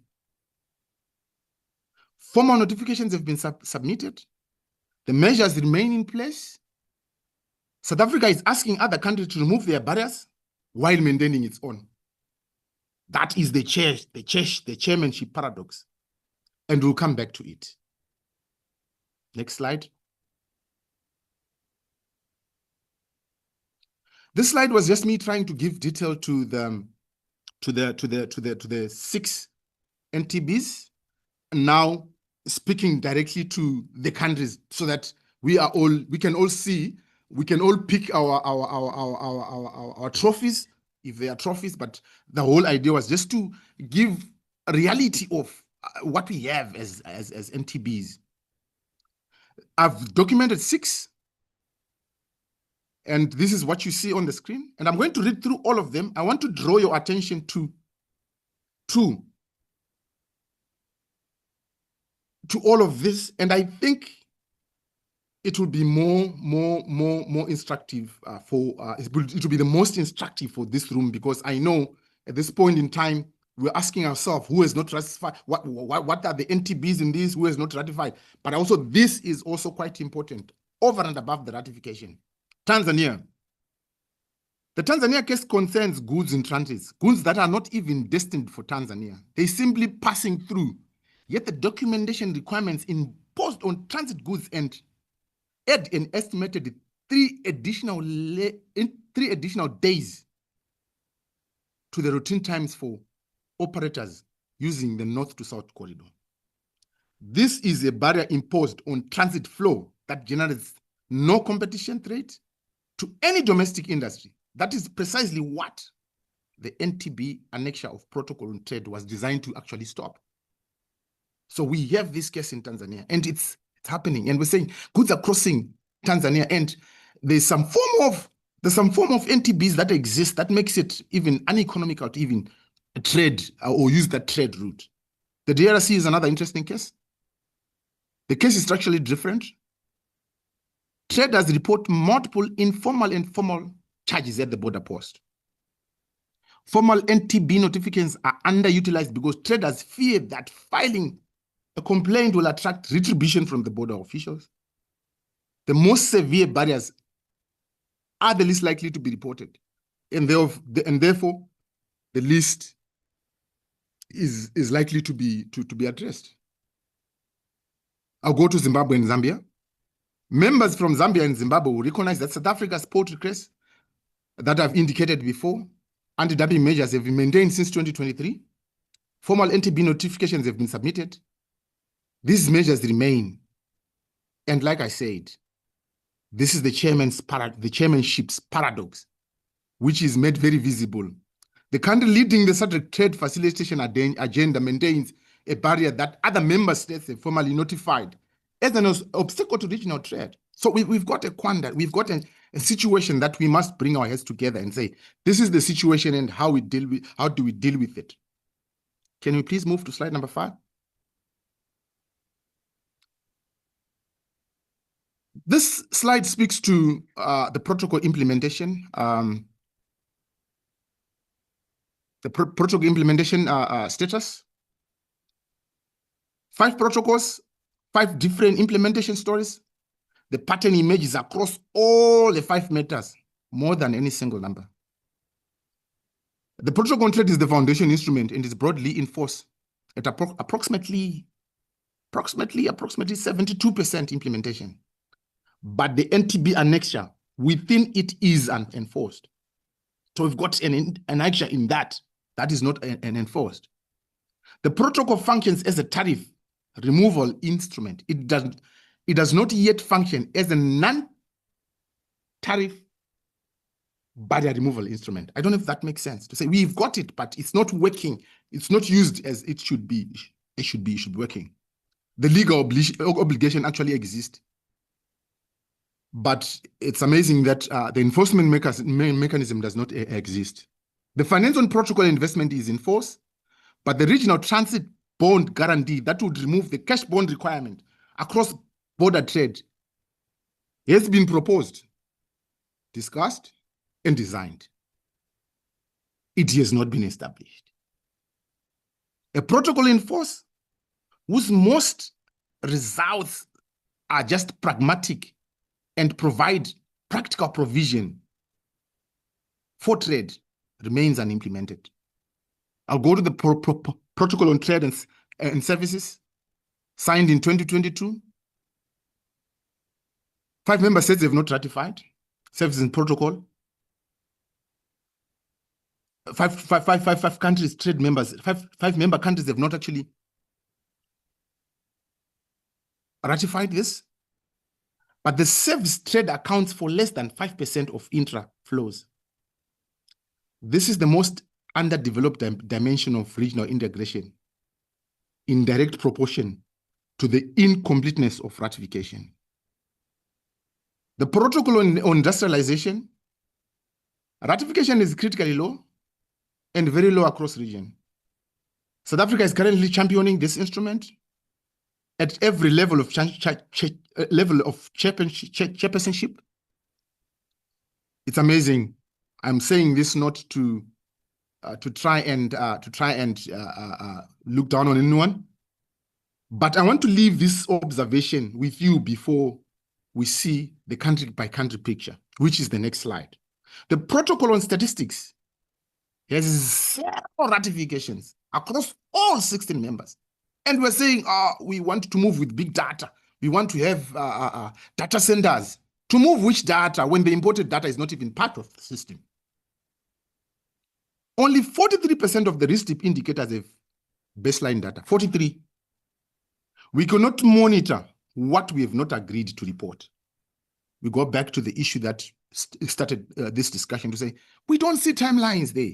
And I'm happy that has been addressed to say, okay, we know the back and forth, the politics that should happen. I remember there's a case of Botswana where the minister was very clear, we need to go back and discuss this in parliament. We know that back and forth.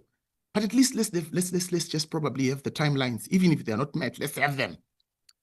So this is the accountability infrastructure for the entire regional development plan. And not one country is committed to it on law. To this, I'm speaking on the protocol on statistics. It seems there's something that should be hidden in there. And I don't know what it is, but I think we all know why why the statistics, why the figures are not coming. And it is the role of this meeting, this caucus, to enforce and make sure that that is there. So when we say the African region is failing, the president of so and so is failing, the president of so, we must then come down and say, what is it that I must do to make sure that he is not failing or his failure is exposed? And this is the protocol on statistics, because figures are believed to communicate on themselves. Please move to the next slide so that we can have the full picture of ratification country by country. I hope this is quite visible. And I'm not going to read through all the 16 rows, but I want you to do 3 things with this table. First, look at the protocol of statistics on statistics column, entirely red.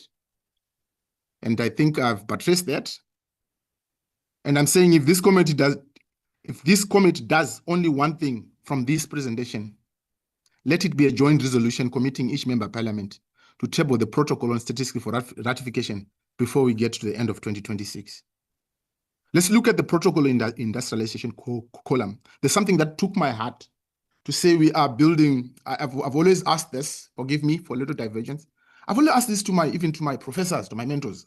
We are talking about north to south corridor.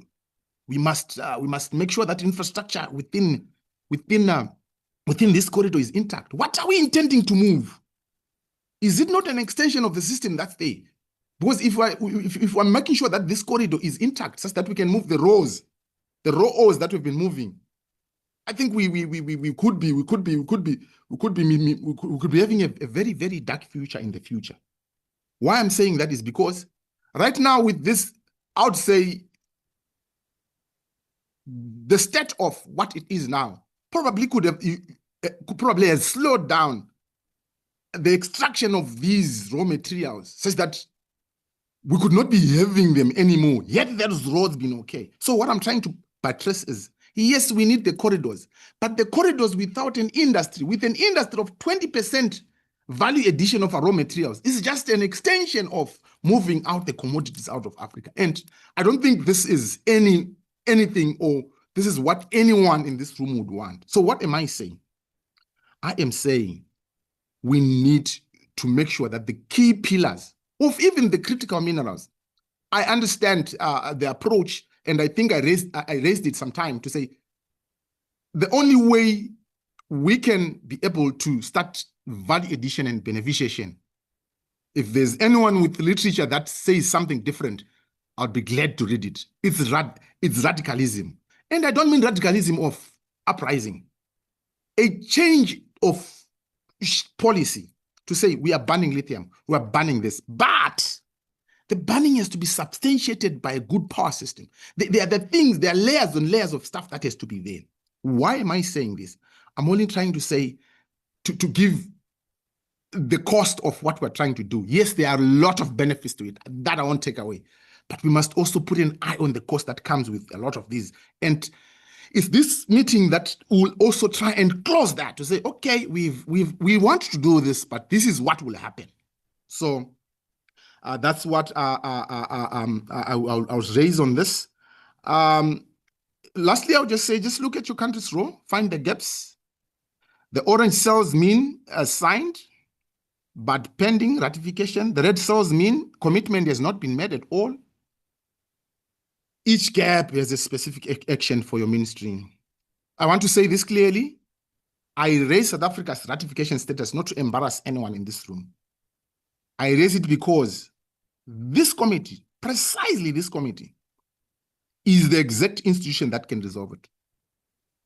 And I'll be honest with you that there's interest to quickly resolve that. I think the honorable member in the room can also attest to that based on the meetings that have been had at DRECO to try and Honorable Dave can actually speak to that. But a parliamentary resolution calling for South Africa's ratification of the protocol industry before 20 June will be the gift that we're expecting from the chairmanship. Honorable David Mandla, if you can give us that gift, we'll be very grateful as a region. And I'm not saying this to embarrass, but I'm saying this with passion to say we need to do this before it's too late. It will give the executive the political cover to act with urgency. Can you please move to the next slide? Now I'll go to the structural reason for this pattern. Why is this going on forever? Why do we have this persistently going on and on? An honorable member of this committee described it more precisely than I can actually do. The words were, when you are chair, you are thinking the region. When we are here in this room, we are thinking region. But when the chair is over, you go back to thinking country. And the unratified protocol is still unratified. This is not a character failure. It is a structural incentive problem in intergovernmental governance. National governments ratify protocols when domestic protocol circumstances make ratification advantageous. When a country assumes the chairmanship, the calculus temporarily reverses. The political cost of not ratifying an instrument you are publicly championing becomes a higher than the domestic cost of ratifying it. So chairmanship period produce ratification activity. And when the chairmanship ends, the pressure goes away and it becomes the next unratified protocol. Parliament is the institution that breaks this cycle. Unlike an executive whose regional advocate is tied to the chairmanship calendar, Parliament can legislate reporting obligations, ratification timelines, and accountability mechanisms that can survive the chairmanship changes.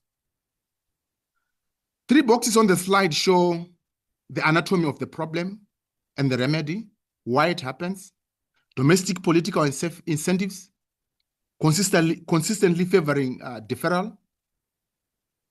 But what it cost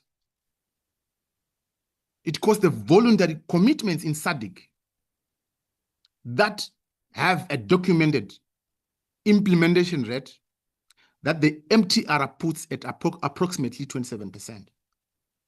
What Parliament can do, an annual resolution requiring the executive to produce an unratified protocol, naming the instrument, the obstacle, the remediation, the timelines. This creates accountability that does not depend on any country being in the chair. Can we move to slide number 11? So slide number 8, sorry. We've got 4 dimensions of protectionism. I'm just about almost there. The first is an external and immediate. The US has imposed a 30% tariff on South African exports and is actively threatening the AGOA preferences that gave several members of the SADC region open export market access that had no alternative route to. This risk is on the horizon. It is a live policy removing revenue from the region. For instance, Lesotho's textile industry employs approximately 40,000 workers and was built substantially on AGOA preferences. When the US then says in 2025 that AGOA is under review, it means the exporters in Lesotho begin to lose buyers in the US. I would think the response that was given by SADC was diplomatic. A parliamentary response would have been to give a mandate to the development of a regional supply chain alternative, such that this dependence on AGOA is to go somewhere and redirect the goods that are already being processed in Lesotho. The second dimension is internal. Several member states use non-tariff barriers as informal industry policy, protecting domestic industry from regional competition without transparency obligation that formal tariffs require. These barriers are harder to identify, harder to challenge, harder to remove than tariffs that we precisely know, because they are not formally notified. Third and fourth dimension, this concerns the cake in the room, which is critical minerals. And I want to spend a moment here because the model law on critical minerals is on this meeting agenda. The DRC cobalt, the Zimbabwe lithium, the PGMs have been mentioned. Each of these countries is currently negotiating mineral access agreements with China, EU, and the US individually, and from a position of weakness. I'm suggesting a unified SADC position backed by a regional beneficiation compact supported by the model law that we are putting here together. And this would transform our negotiation position as a region. Processed cobalt is worth between 300 and 400% more than a ton of raw cobalt. If 20% of SADC's critical minerals were processed regionally before export, the estimated annual revenue to the region would be in excess of $10 billion. Parliament has a role and a legislative authority to begin moving that number through the model law. Parliament must adopt, in principle, followed by national legislation requiring minimum beneficiation as a condition of extraction. In this, I am proposing, and I'm suggesting that even the deals at small scale holders, whether it's farming, whether it's mining, our models have to start to speak of beneficiation right as they're developed, not as an afterthought.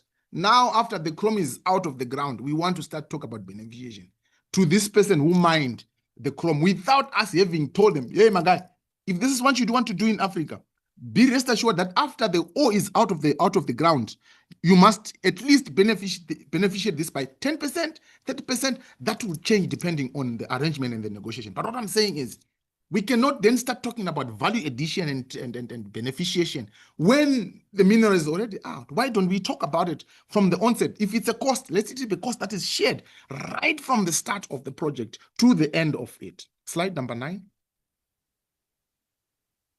I want to offer what I believe is the least obvious insight in this entire presentation, and I want to offer it as a direct question to this room. If I told you that member states could fund the entire RISTIP financing shortfall of $70 million by closing a fraction of revenue lost through trade misinvoicing, would you find that credible? If I'm going to say that if we close illicit financial flows, we are able to fund even the RISTIP shortfall of about 57 million, sorry. And I'll tell you the answer is yes. Yes, we put conservative estimates on illicit financial flows out of SADC. They're conservative at $50 billion per year. The RISTIP financing shortfall is 57. 1/10 of 1% of the illicit financial flow problems would fund the entire RISTIP financing gap. We are not talking about closing the illicit economy. We are talking about recovering a fraction of 1% of what is already being stolen. The primary mechanism is trade misinvoicing. An exporter declares a shipment of cobalt at 60% of less of its market value. The mineral royalties, the export tax are calculated on the declared value. The difference exists in countries, I agree. The revenue authority does not see it, or they're not capacitated, or by whatever means they don't see it. The treasury does not receive it. The budget committee approves a budget based on revenue estimates that have not been systematically understated. Parliament's budget oversight function includes scrutiny of revenue assumptions, not only expenditure plans. A finance committee that formally requires revenue authority to disclose the estimated annual revenue loss from trade misinvoicing with enforcement actions taken in the current financial year is exercising authority that it already possesses. This is not a new legal power. It is existing power applied to a specific and urgent question. 7 SADC members are currently in or approaching a debt distress. The connection between illicit financial flow enforcement and the capacity to co-finance regional commitment is direct and quantifiable. A country that recovers $100 million in previously lost revenue has both a fiscal space and political justification to increase its risk of financing contribution. I am saying illicit financial flows enforcement is a regional development policy, and Parliament is the accountability mechanism that enforces that to happen. Can you please move to slide number 10? Slide number 10 shows us the 8 oversight questions. I will not go deeper into them, but I just want us to have an idea of the questions that we could bring forward to those that are probably expecting a report from us. And I'm saying these are the questions that you could probably use to try and frame how you're going to put your report and how you're going to. I will not go deeper into this because I think we have actually talked about. But the remaining questions, the questions that you see, I would say probably I would have loved if I was present. I was going to give you each one of you a handout of this, such that it becomes what probably you can build as a report to those that the powers be. Slide number 11. So this slide gives us detail for the 8 questions. And again, I'm not going to read through in this session. The value of this slide is in its use after today. Each question is drafted to require a specific, verifiable answer, a ratification date, a revenue figure, a construction completion date. Question that asks for opinions, produce opinions. That cannot be checked. Questions that require facts create accountability. My suggestion is that this slide and the ratification table from table 6 be printed together as 2-page handout for every one of us. Slide 6 shows each country's specific ratification gaps. This slide provides question wording to address those gaps. I am saying a member who probably would walk out of this room today with both pages as everything needed to table a formal question to the ministry within 2 weeks. Slide number 12.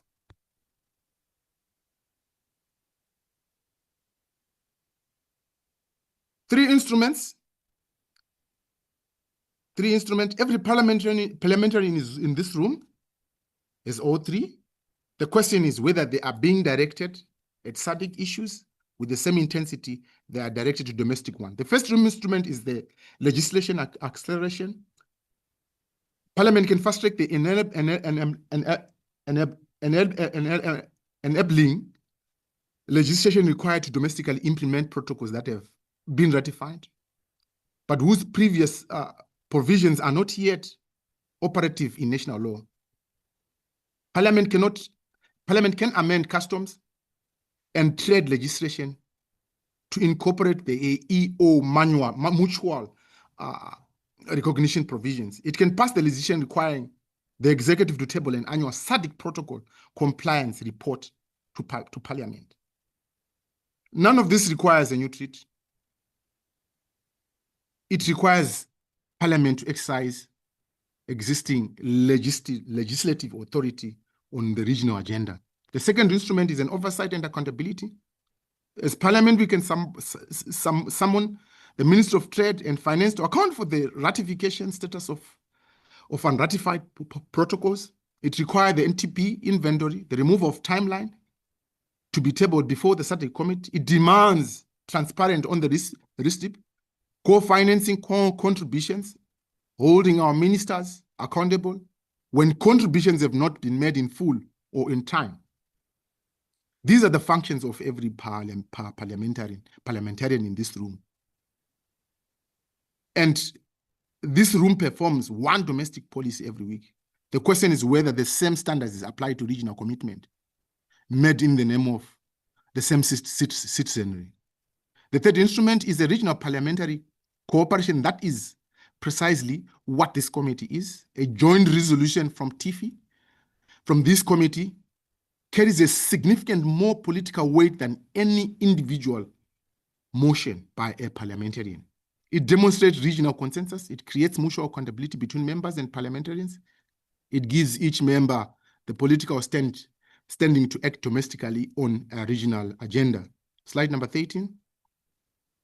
I've put through more like a roadmap to just probably structure this up until September 2026.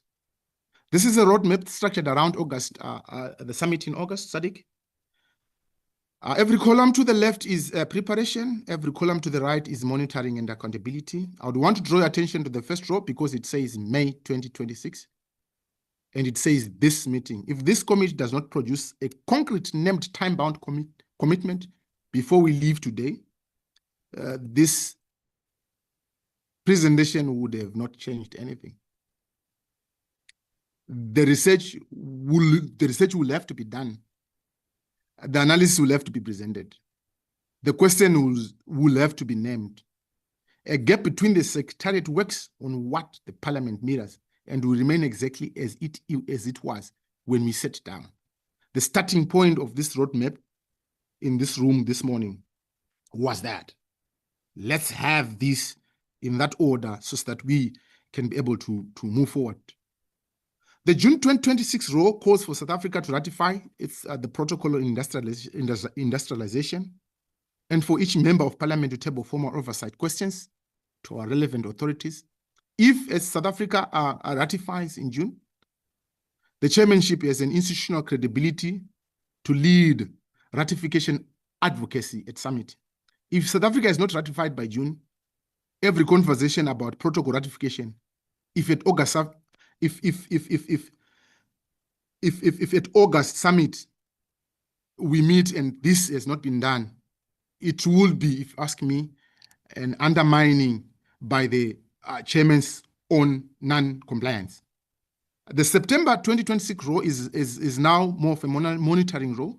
After the summit, this committee should produce a parliamentary monitoring report on NTB removal progress across all the members and submit the relevant findings to the Ministry of Trade. This converts summit declarations into obligations that we can track.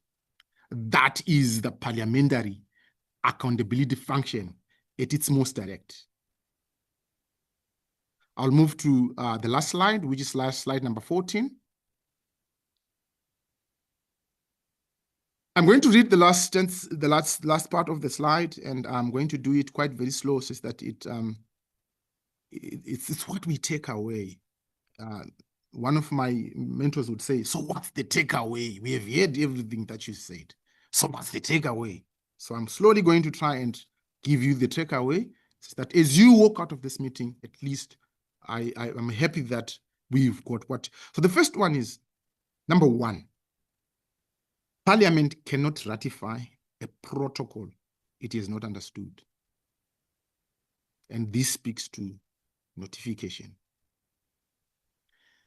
Parliament cannot remove, number two, a barrier it has not been notified. And Parliament cannot hold a government accountable for a commitment it has not been asked to explain.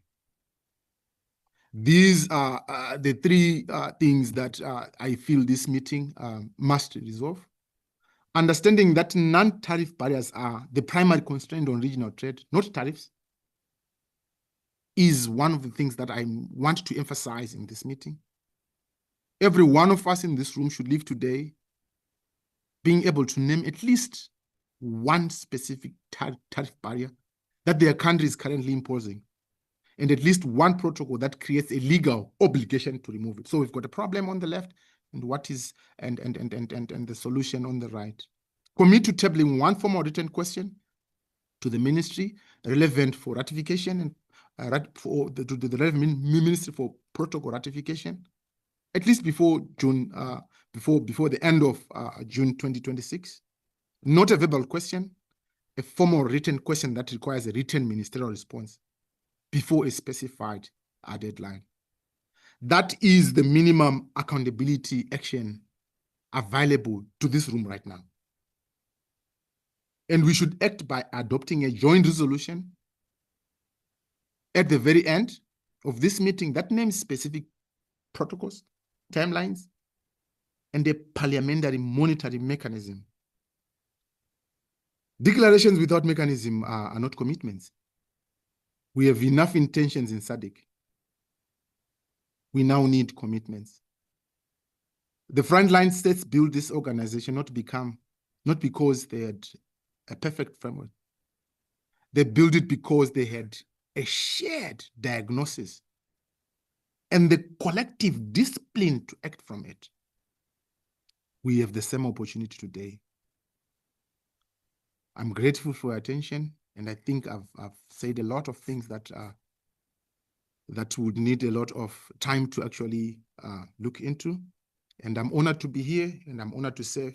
Should there be anything that you need me to do, I'm an African servant, and I'm grateful for this opportunity. And thank you very much, honorable members, for your time. Thank you.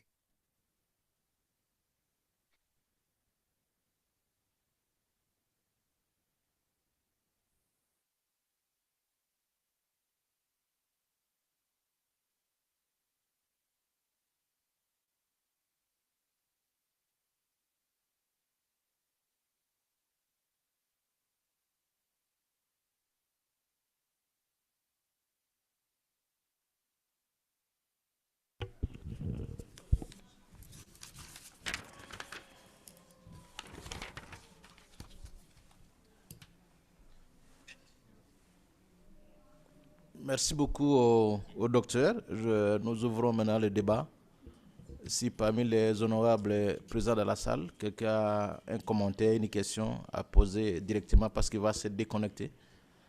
Qu'on gagne le temps, et puis on va aller en pause. Donc, vous avez la parole, comme d'habitude.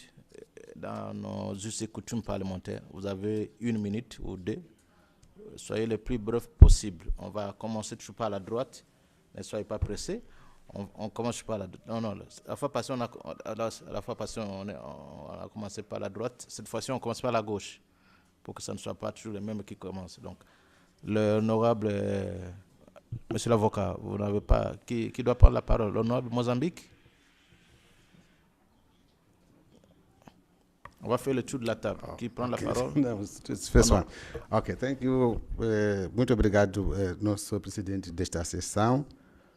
Obrigado, caros colegas. Queria primeiro parabenizar o nosso palestrante. Parece que trouxe ideias muito claras. E eu só levantei a palavra para agradecer. E, em segundo lugar, para pedir o secretariado, se é possível, termos esta intervenção. É só isso. E muito obrigado.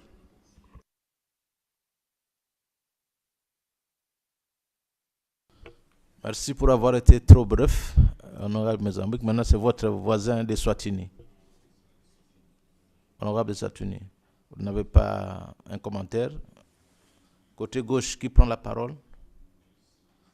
Même nos experts, si quelqu'un veut faire un commentaire, c'est le moment de parler. Ok, maintenant, l'honorable de...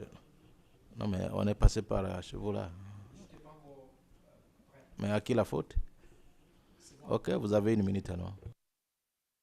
Thank you, Mr. Chair, and I suppose it's good afternoon, everyone. First of all, I must say I find the presentation really interesting, and although we're focusing on protocols that dealing with trade, I took the opportunity also to Google what other protocols, and there's about 25 protocols that SADC has put out for member countries to ratify and adopt to domesticate. So I think we've been given a challenge.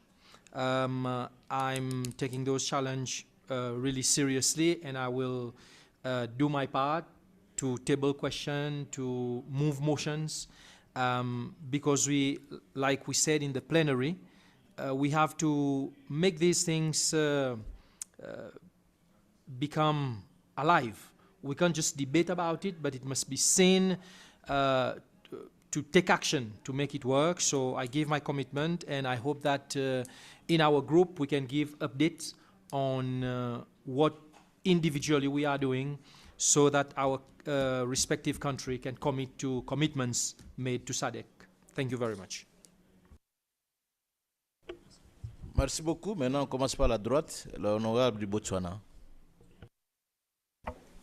I just have one question that I'd like the presenter to respond to.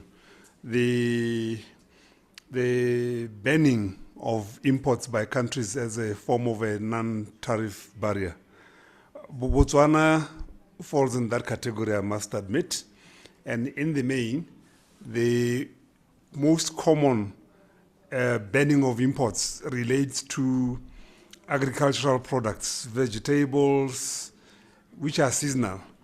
The argument for that is that as a small economy next to a big economy in South Africa, we can never really compete when it comes to issues of price and cost of production, because they have a much bigger market and economies of scale apply.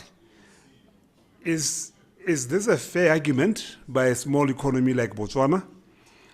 If yes, how do we guard against such declarations being abused?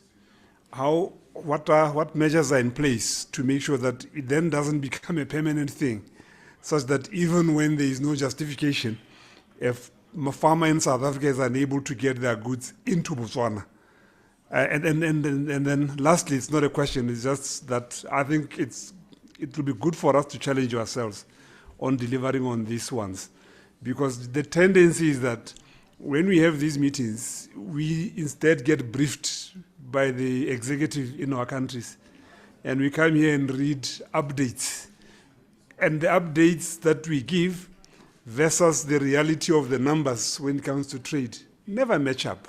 So I think we really need to be truthful to ourselves and say, how do we make sure that each country is able to do its part and there is greater, easier movement of goods and services within the region. Thank you. Merci d'avoir respecté le temps. Maintenant, c'est le tour de l'honorable Afrique du Sud. Thank you, Chair. Obviously, there's some extra time. I know it's lunchtime. What he's talking about, my colleague here, Botswana has banned the slaughtering of meat, and they've banned meat, and from the slaughtering of cows. They say I must speak to the minister. So, my business has stopped a little bit on that. But be that as it may, being an opposition party is not an easy thing. We are currently facing, I know that June, deadline for June, that we need to speak to the Minister of Finance and the Minister of Trade and Industry, and I can tell you now, the bureaucracy in government is sickening. If that can be possible, I think we will all be happy here. But knowing how the ruling party behaves, I can tell you, nobody tell us that you'll do that when you are in charge. I'm going to be blunt. That's what they are saying. They say, no, they're in charge, they'll do things the way they want. But I'll give my best shot. That I can assure you. The presenter says that to me. I hope that will be done, but I cannot promise you. Thank you, Chair. Merci beaucoup. Je me rends compte que les deux voisins sont des opposants. L'honorable du Botswana et de l'Afrique du Sud, ils sont assis côte à côte, députés de l'opposition. Qui va encore prendre la parole parmi les honorables? Et parmi les experts qui sont dans la salle, quelqu'un a un commentaire? S'il n'y a pas de commentaires, on va devoir remettre la parole au docteur Tapazoa. Docteur, si vous êtes en ligne, vous pouvez répondre aux questions et aux observations des collègues membres de la commission. Merci.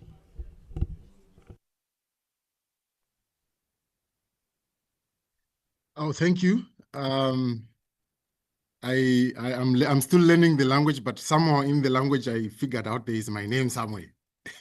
And I figured it's my time to say something and probably respond to the question. Thank you, Chair, and thank you very much. I think I would not want to go into, forgive me, honorable member from Botswana, that asked about why this and why is this being banned. I'll go back to what I've prescribed as part of how we must approach this. It's again the issue that we've got a problem within the region that concerns us. But no one is bringing it forth to this caucus, because this is the role of this team here. This is ideally what you should be looking at to say, okay, fine, we've got an issue here. How do we go around this? How do we make a protocol that protects this? For instance, I was saying, we've got an annexure in the protocol to stop non-trade barriers, but that annexure is not being used.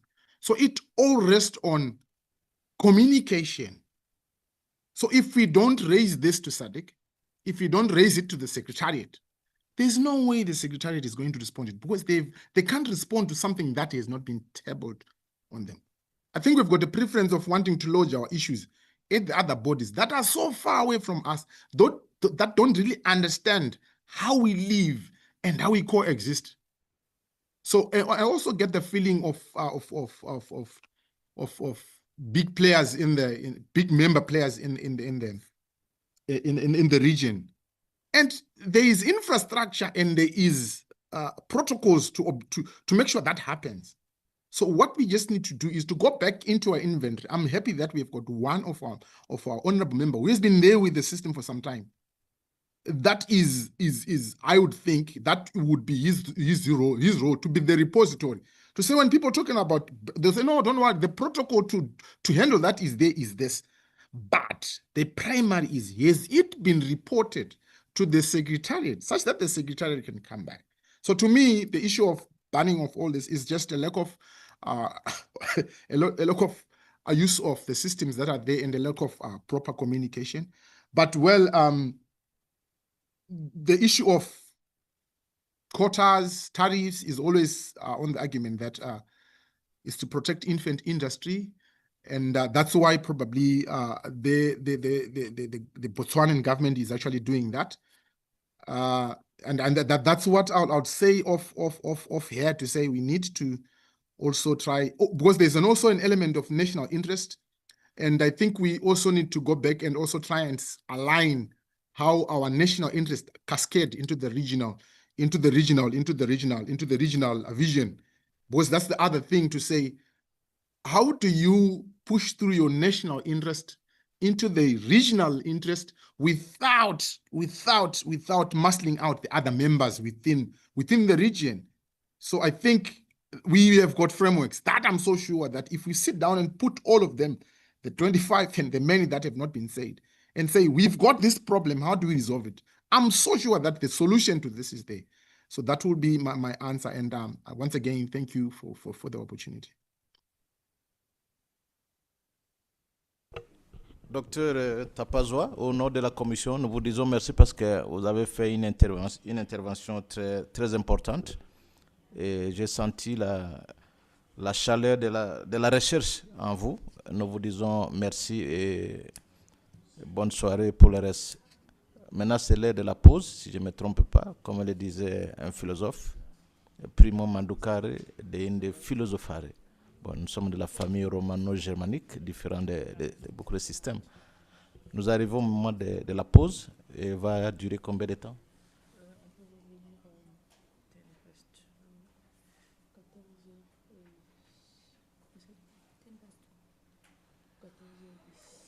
Nous revenons ici à 14h10.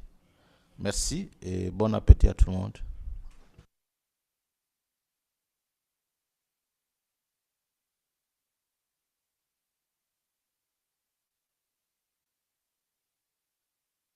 De 14h10. 14h10. Je crois que ça va, non?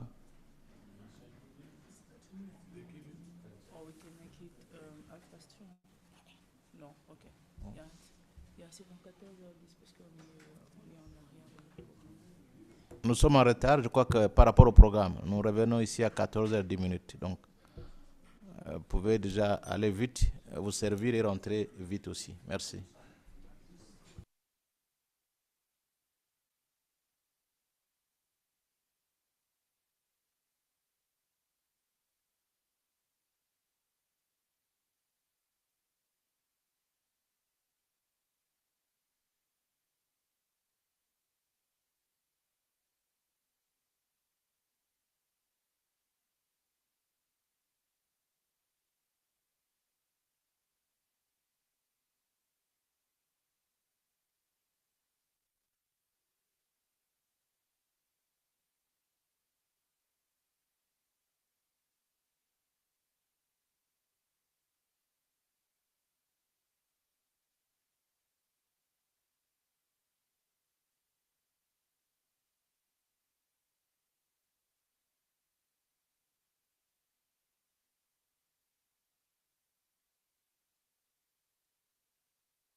La séance est reprise.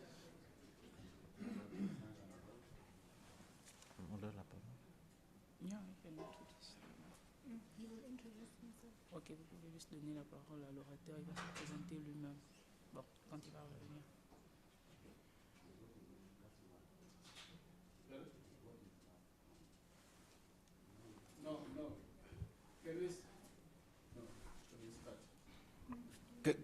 Can you start, Honorable Chairperson? Because by the time we wait for a quorum, it is only maybe from the beginning of the session. But then now we are in the middle of the session. Anyone can go to the loo. Anyone can go. You know, Vous avez raison. J'avais déjà constaté ça. Donc on commence. Thank you. Excusez, vous avez la parole. Veuillez vous présenter et puis commencer.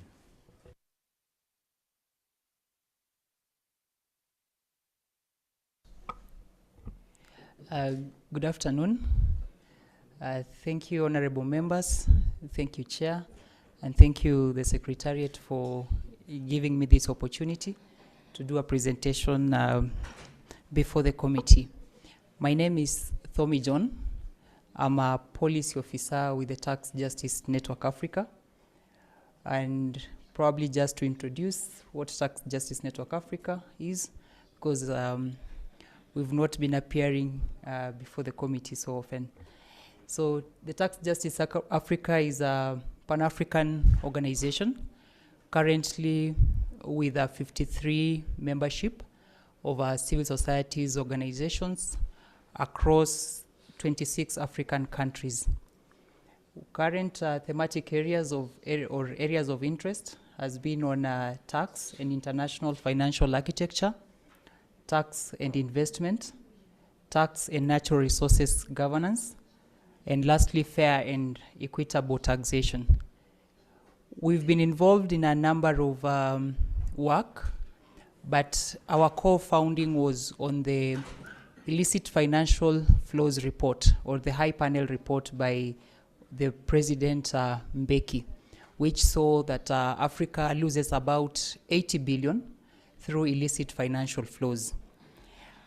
So most of our work has been around taxation, double taxation agreements, and such. But for today's presentation, I won't touch much on issues of illicit financial flows, but I'll be looking at tax harmonization and why it is important, and hopefully have a takeaway or a bit of points of action for our honorable members. And that's why I say effective tax harmonization across jurisdictions is essential for promoting economic integration, reducing distortions, and ensuring fair competition. And therefore, lawmakers and representatives play a central role in advancing this agenda. So firstly, probably the big question is why tax harmonization matters. And this is not a new question to most of you, but it will be good just to think around it and think deeply.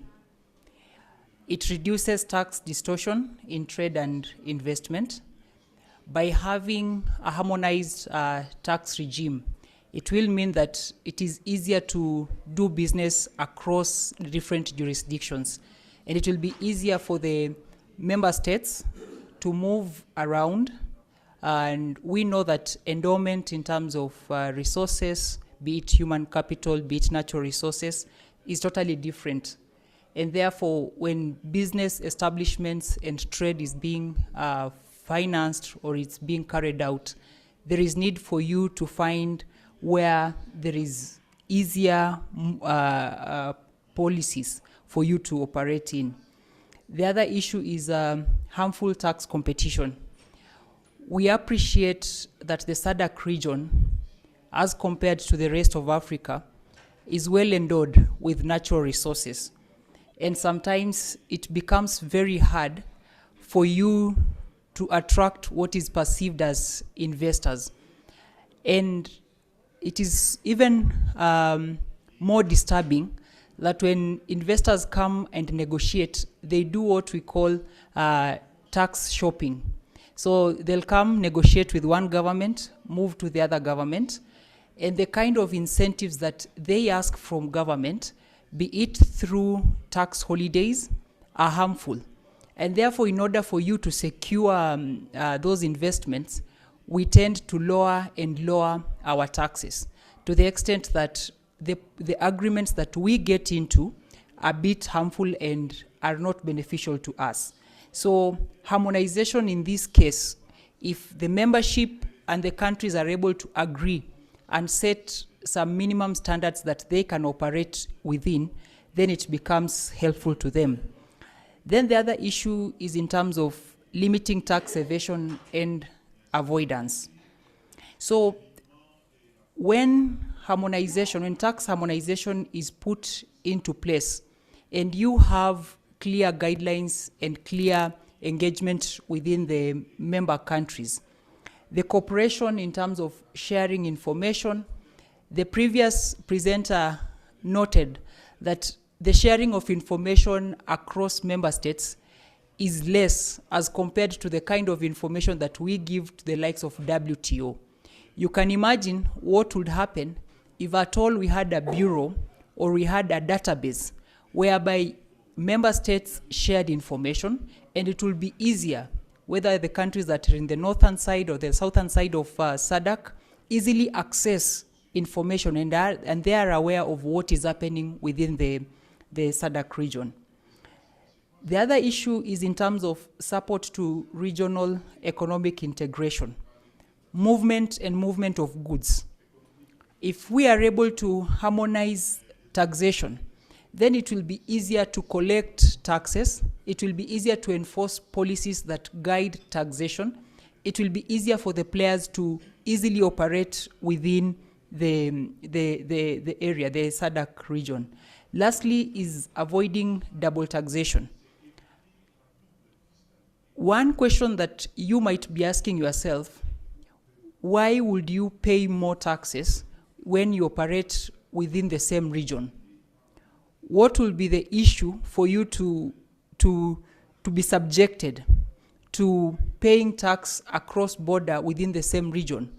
If at all you had a harmonized policy within the area that guide how entities or how investments are being done, then it will ease the mode of tax collection. It will also ease the investments that are being made within the region, and the economic activities will be more predictable and less costly. One of the things that I also asked myself, and this is data that I've computed from IMF, with regard to the potential of harmonization. So if the SADC region manages to harmonize its tax rates, the combined potential is that you will be able to gain 2 to 4% increment on your GDP. And then when we try and now look into the specific areas or the specific categories of taxation, be it VAT, be it corporate tax, be it tax incentive, be it excise duties, be it systems reform, we see there is a minimum of 0.5 increment to a maximum of a 5% increment of GDP. These are admirable figures, and I know the challenge that we face is that we always want policies that immediately give us results. So the main challenge comes in that in the initial stages of harmonization of policies around taxation is that for those countries that have quite bigger economies might face some decline in terms of their revenue. But in the long run, they will be able to increase because policies, again, sometimes don't yield immediately in terms of returns. When we move to or broaden the conversation and try and see the level of harmonization at SADC, you realize that at the moment, SADC does not have a unified or common tax system. Each member still sets and administers its own taxes independently. And one of the main arguments is always that tax is an issue of sovereignty. But at some point, because you agree to go a longer distance together, you agree to grow together, you might need to probably rethink and see what needs to be done. Having said that, it doesn't mean that the region has not done anything positive. We look in 2002, an MOU on taxation was signed. A protocol on finance and investment was again put in place in 2006.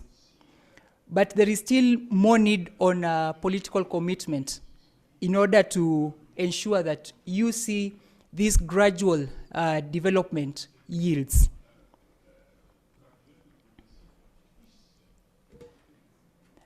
And just a comparison on how the SADC region performs to other economic communities or regional economic communities. And I did the comparison against EAC, another comparison against the ECOWAS, and another comparison against the EU.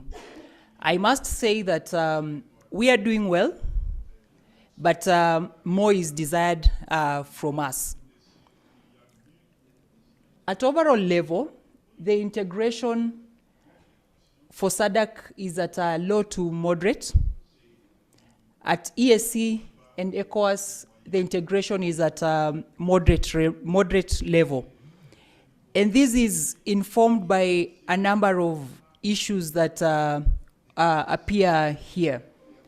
But one of the key constraints remains the issues of sovereignty, the issues of customs union, the issue of corporate tax, and tax incentives. So when we talk about tax incentives, to what extent have you been able to standardize incentives against the member states?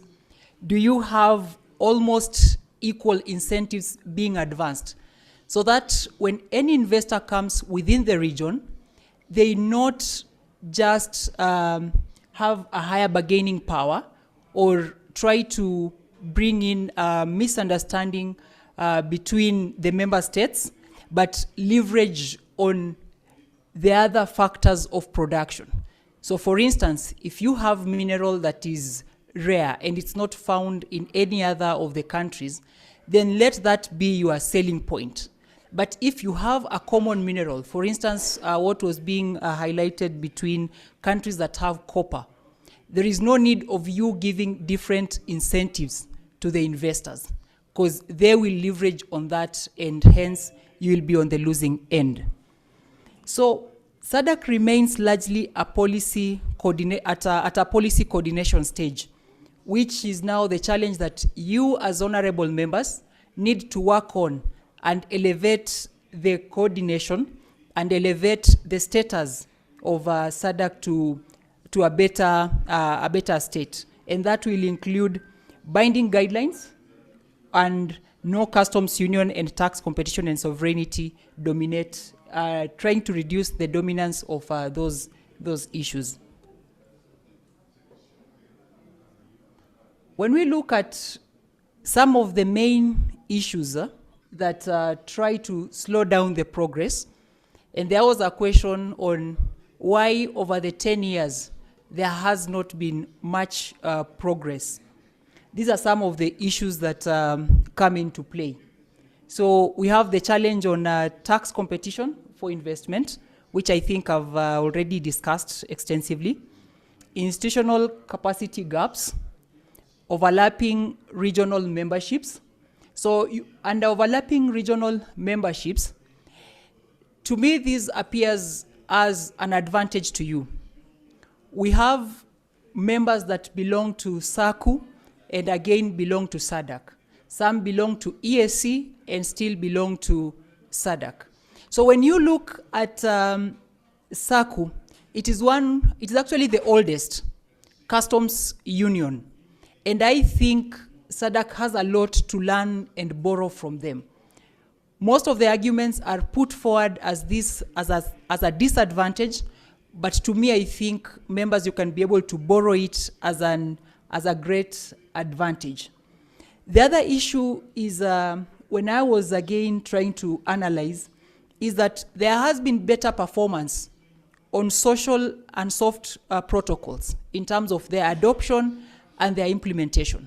So we need to go back and see what are these issues that are needed to be addressed when it comes to economic and business-related protocols.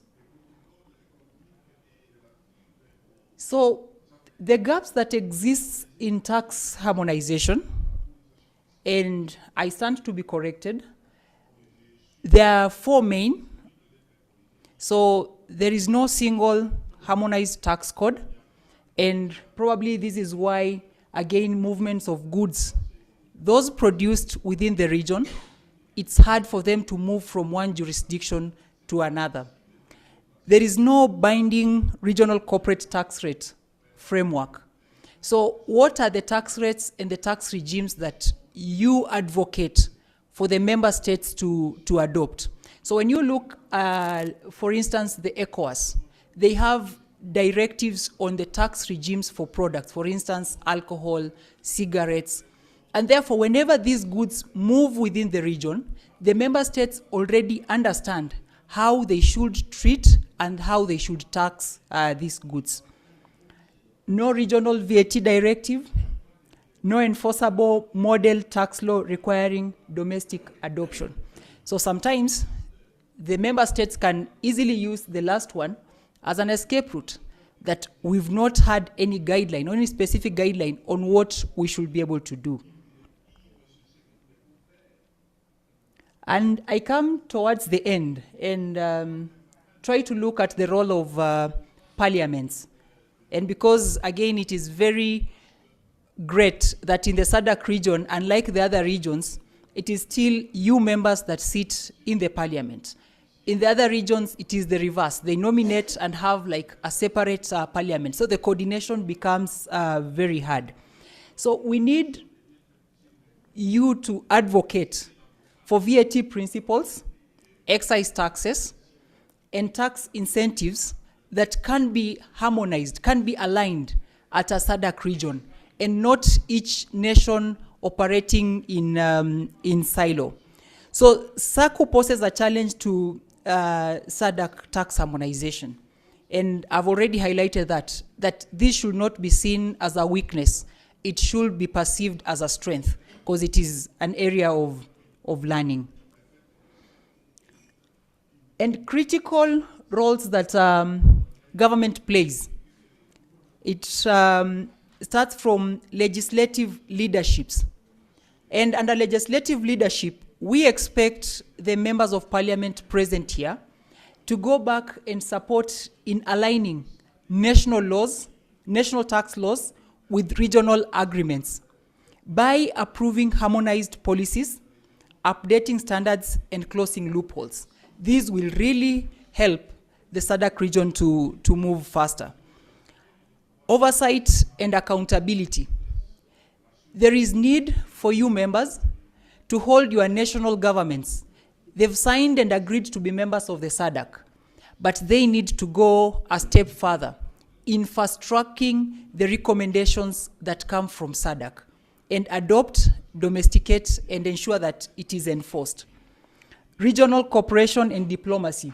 You are the diplomats. If you go back and say these policies can work, your governments will consider and review their stand. Promoting fairness and equity. And lastly, capacity building and evidence-based policy making.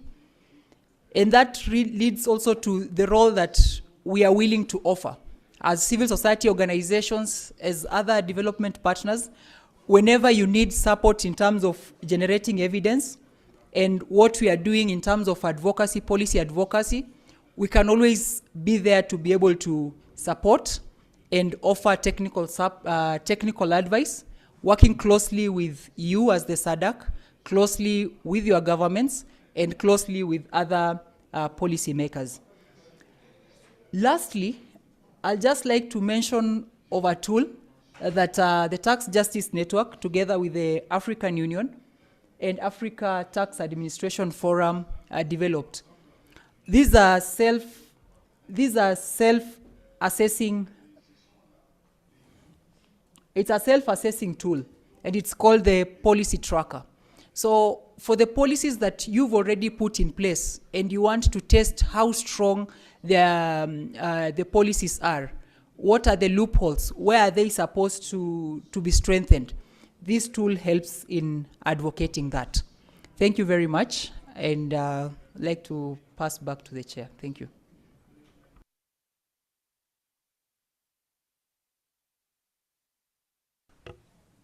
Merci beaucoup, Monsieur Tony John. Je crois que la parole maintenant est accordée aux honorables députés qui veulent intervenir. Ok, l'honorable Seychelles, vous avez la parole. Merci, Monsieur le Président. Quick question. You said your organization is now working with 26 countries.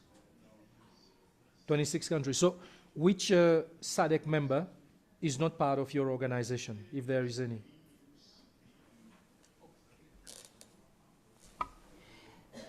So by 26 countries, I was referring to the membership because it's a network. So we have civil organizations from 26 countries. But in terms of operation, we work with all the African countries, and because we advocate, it's a Pan-African organization, we advocate for African-led values, principles, and policies. So for instance, we currently chair the UN Tax Convention in New York as the main representatives for civil society organizations and the African negotiating groups. So in SADC countries, I'll say, I can name the countries that we have membership from. I might not be able to know which one does not. Because we have parliamentary caucuses known as UPNIFT, and some of you are our members. So we have South Africa, we have Lesotho, we have Madagascar, we have Namibia, we have Tanzania, we have Malawi, we have Zambia, we have Zimbabwe. Yeah. Okay. Thank you. Seven are not there. Merci. Qui d'autre parmi les honorables députés présents dans la salle? L'honorable de Swatini, vous ne parlez plus. Vous étiez en train de m'embêter pour que je vous donne la parole.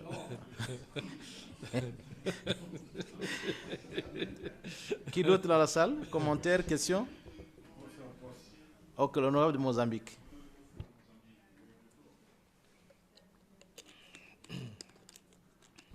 Muito obrigado, presidente desta sessão, caros colegas, muito obrigado a todos. Primeiro, parabenizar o nosso jovem, né, pela didática que nos trouxe aqui sobre questões que têm a ver com os impostos, as taxas, etc, etc. Mas não é porque os colegas ou eu próprio não queira contribuir, é que muitos assuntos no mesmo dia, a capacidade humana também tem outras limitações, mas quero aqui sublinhar que esta matéria é de grande importância e como parlamentares iremos fazer a nossa parte. E muito obrigado.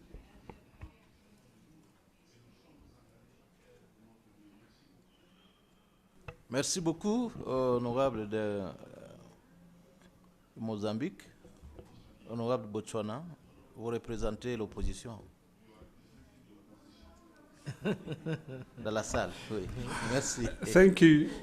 Thank you, Chair. There are some instances where the opposition agrees with the ruling party, where there is convergence, bipartisan cooperation. I think the reason, look, it's not that this is not critical, and I hope the presenter appreciates that he was very clear. We have a long way to go. Actually, there was one table that I saw where it showed SADC on the left side, and then you had on the extreme right the European Union. the extent of economic convergence attained by Europe. Yes, it's after a whole lot of years. We're still ranking low or very low. At best, it's weak. Whereas EU, on the extreme right, when you look at it, it's mainly high or strong. And then for this, I think it should be a challenge to us, because a lot of the time, we want to, rightly so, we want to blame colonialism. But I think the colonizers have got the right formula that works for them. And the challenge is, as the former colonies, do we have the strength to stop focusing? Because this is really about taking our eyes a little bit off issues of sovereignty and placing regional interests ahead of our national interests. That seems to be something that we are struggling with, particularly as SADC, because I see that ECOWAS is doesn't fare as badly as we do when you look at it very casually. So it means that other African regions are able to do it, and we need to do better than where we currently are. Thank you.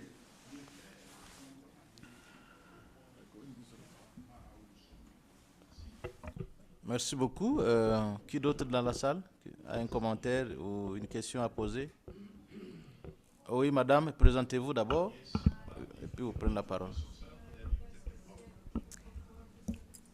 Good afternoon, honorable members. Thank you, Chair, and thank you to the presenter. I have a question, and it's around SMMEs. I think we've seen through most presentations that SMMEs are mostly affected by non-tariff barriers.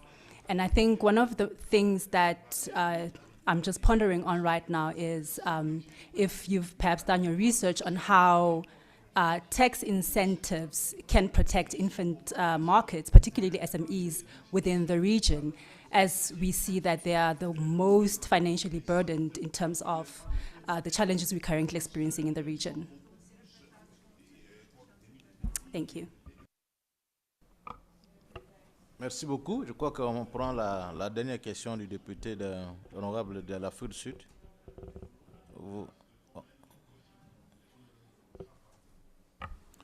Thank you. I just want to make a quick comment. You know, how I wish, Chair, that we can reset and collapse the financial system in the whole world. This issue of Europeans, Americans, that we have your dollar exchange, you have all these things, because this tax integration we are talking about, when all these colonizers and imperialists come in Africa, they've got a strong currency vis-a-vis us when we are going outside the country. But that will take, you know, I don't know, you know, a strong, because AU for me is like we are sleeping. Because we have, as I said earlier, you know, on the other presentation, that we have minerals, but we are not doing anything about it. You know, in South Africa, if you remember, those who still remembers, you know, we are almost equivalent to a pound. Today, a pound is 22 plus. You know, now it means our leaders has failed us. You know, and indeed, it's going to take strong men and women. You know, we need a lot of trauras of this world. I know that this issue of coup, it's problematic. But indeed, you know, if you leave people like Donald Trump to do as they please, and we have this issue, we can address all these things. For me, it will be like optics, you know, because we are not worried about that. And, you know, Africa, it's so blessed that really, if we need to change the world, we can change the world. Thank you, Chair. Merci. Je crois que M. Tony, vous avez la parole. Soyez aussi bref parce que nous courons de l'air de temps. Okay, thank you very much. So I'll respond to the question on SMEs. I do not have a comprehensive answer to it, but there are two things that I can mention. So one is in terms of categorization of what an SME is and an MSME is. So the challenge comes in because most of us as African countries and other developing countries, we tend to use tax as a development tool. So we use tax to collect revenue for it to be used as a development tool, which in reality might not be the case. So that brings in the challenge. And therefore, within a regional economic bloc, we don't have a standardized definition on how to categorize SMEs. And it goes back now to the different, like for instance, corporate tax rates that we set for enterprises. Therefore, you get cross-trading or cross-movement of SMEs to operate across border becomes hard. Because for instance, in South Africa, an SME will be treated differently when it operates in Tanzania or when it operates in Botswana. So those challenges come in. And therefore, when we get right on definition and tax rate classification, we might be able to support SMEs. Yeah. Thank you. Merci, Monsieur Tony. Je crois que je suis d'accord avec vous quand vous dites que la taxe et impôt, c'est ce qui fait développer les pays. Il n'y a pas de développement sans taxe et impôt. L'Europe s'est développée, c'est avec les impôts. Je crois que c'est pas là que nous mettons en fait avec vous. On poursuit notre programme. Merci beaucoup, Tony.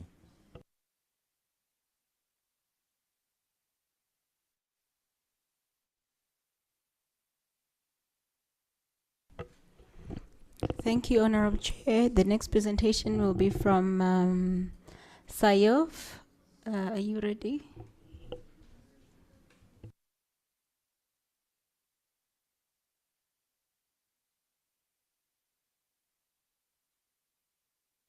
L'honorable de la Namibie, il est rentré dans son pays ou bien il est encore là? Votre voisin de la Namibie. Mais il a disparu. He was with us over lunch, and he indicated that he'll dashing out but coming back.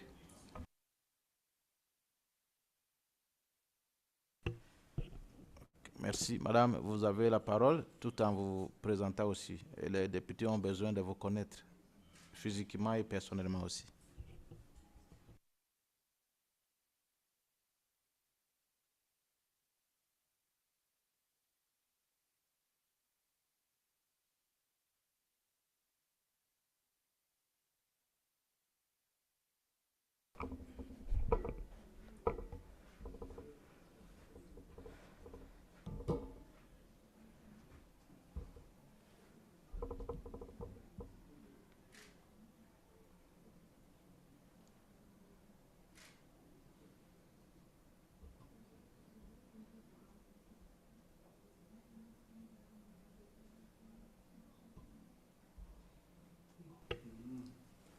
Madame, vous avez la parole, mais soyez brève aussi. Hein?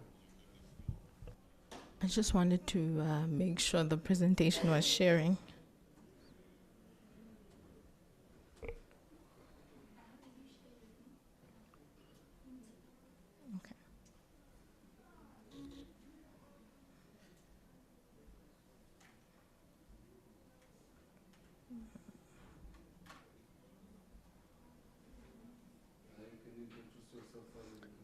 All right, thank you so much, Honorable Member. Good afternoon to the House, Honorable Chairperson, Honorable Members of the Standing Committee on Trade, Industry, Finance and Investment, distinguished delegates and guests. Allow me to begin by expressing my sincere appreciation for the opportunity to address this committee. It is a privilege to stand before the leaders entrusted with shaping our economic direction for this region. And so the participation of the Southern Africa Youth Forum in this space affirms that young people are not only beneficiaries of policy, but we are stakeholders in its design, implementation, and long-term outcomes.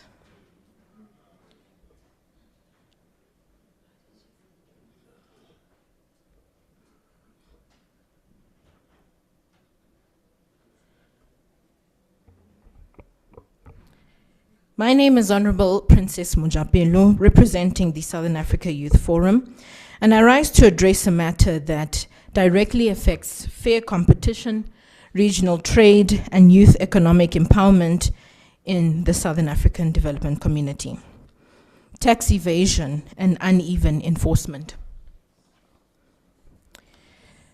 Let us establish the facts precisely. According to the United Nations Conference on Trade and Development 2020 Economic Development in Africa report, the continent of Africa loses approximately $88.6 billion every year to illicit financial flows, including tax evasion, trade misinvoicing, and capital flight. That figure represents 3.7% of the continent's entire GDP. It exceeds what Africa receives annually in developmental aid.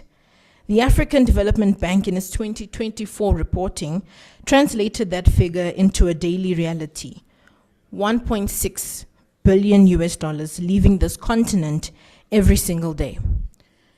To bring that figure closer to home, Global Finance Integrity, a Washington-based research institution specializing in illicit financial flows, found that in the case of South Africa alone, lost an estimated of $7.4 billion per year in tax revenue between 2010 and 2014, totaling $37 billion over 5 years through trade misinvoicing alone. In a single updated study for 2016, that loss was $3.4 billion in 1 year, equivalent to only 4% of everything that our revenue services here in South Africa, the SARS, collected that year. These numbers are not projections. They are the calculated consequences of falsified invoices, hidden income, and the deliberate circumvention of laws that this parliament has enacted. Taxation is not a punishment, honorable members. It is the social contract, the mechanism through which economic activity is converted into schools, hospital, infrastructure, and opportunity. Tax law across our region rests on the foundational principles that every legislator in this room has to recognize: equity, certainty, efficiency, and accountability. Tax evasion violates every one of these principles.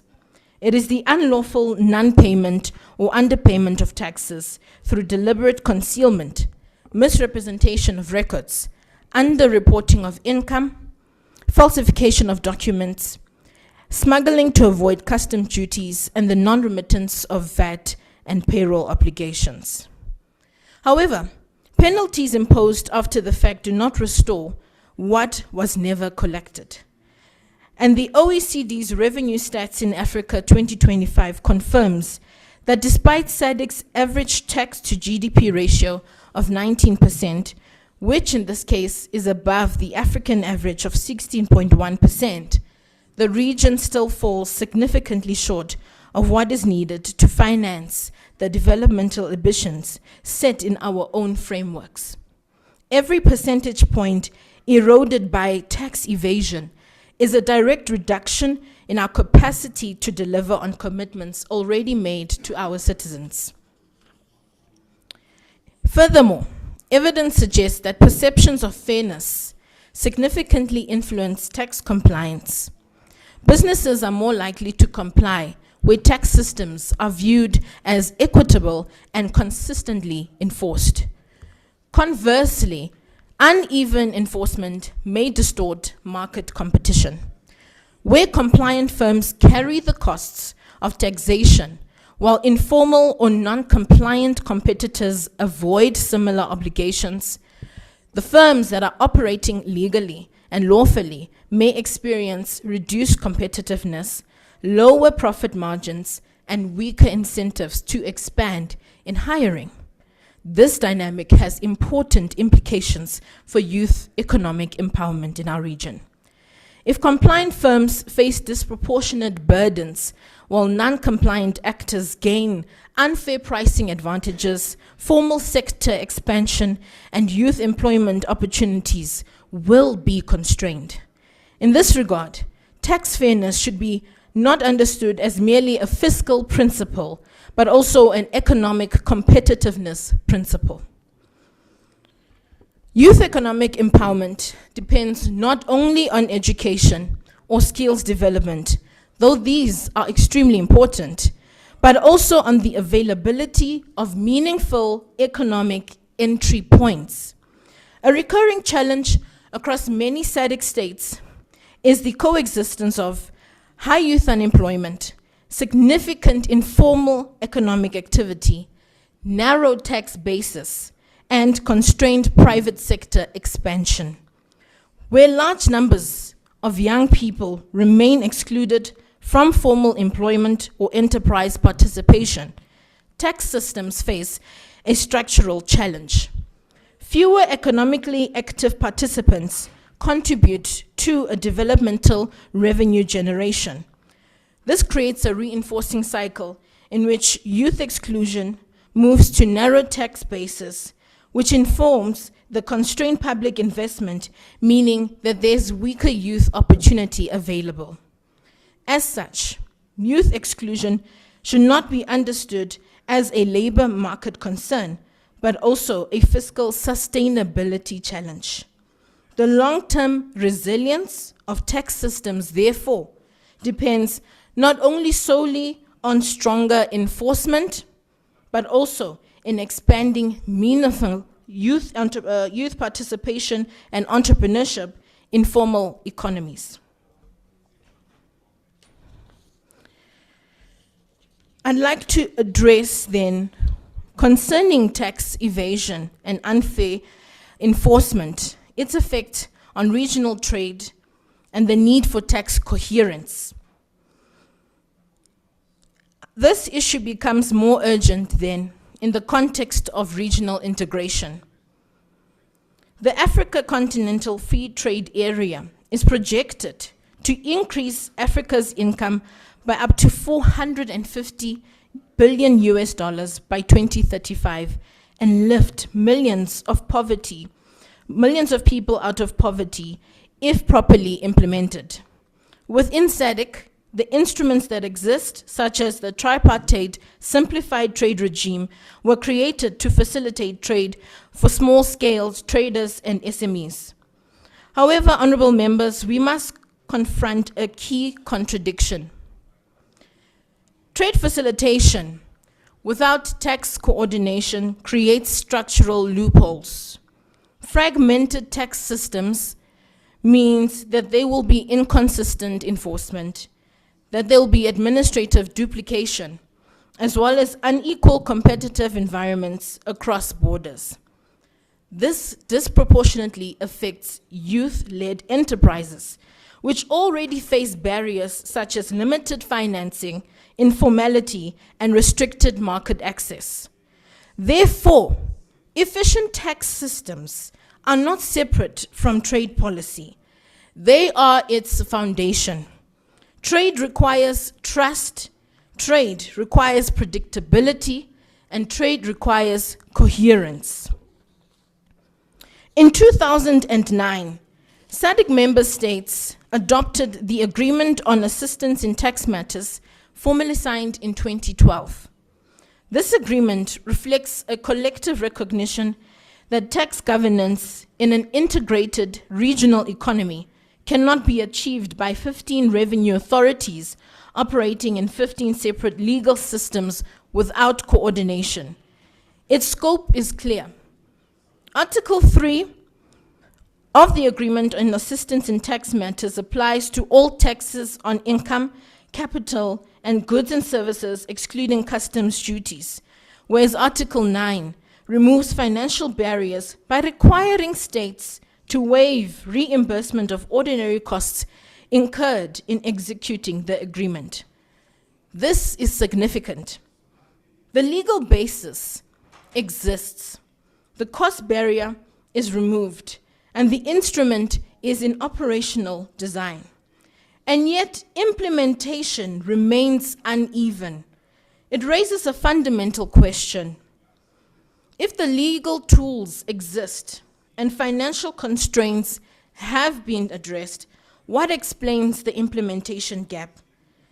It is here that is precise to this Parliament that parliamentary oversight becomes essential.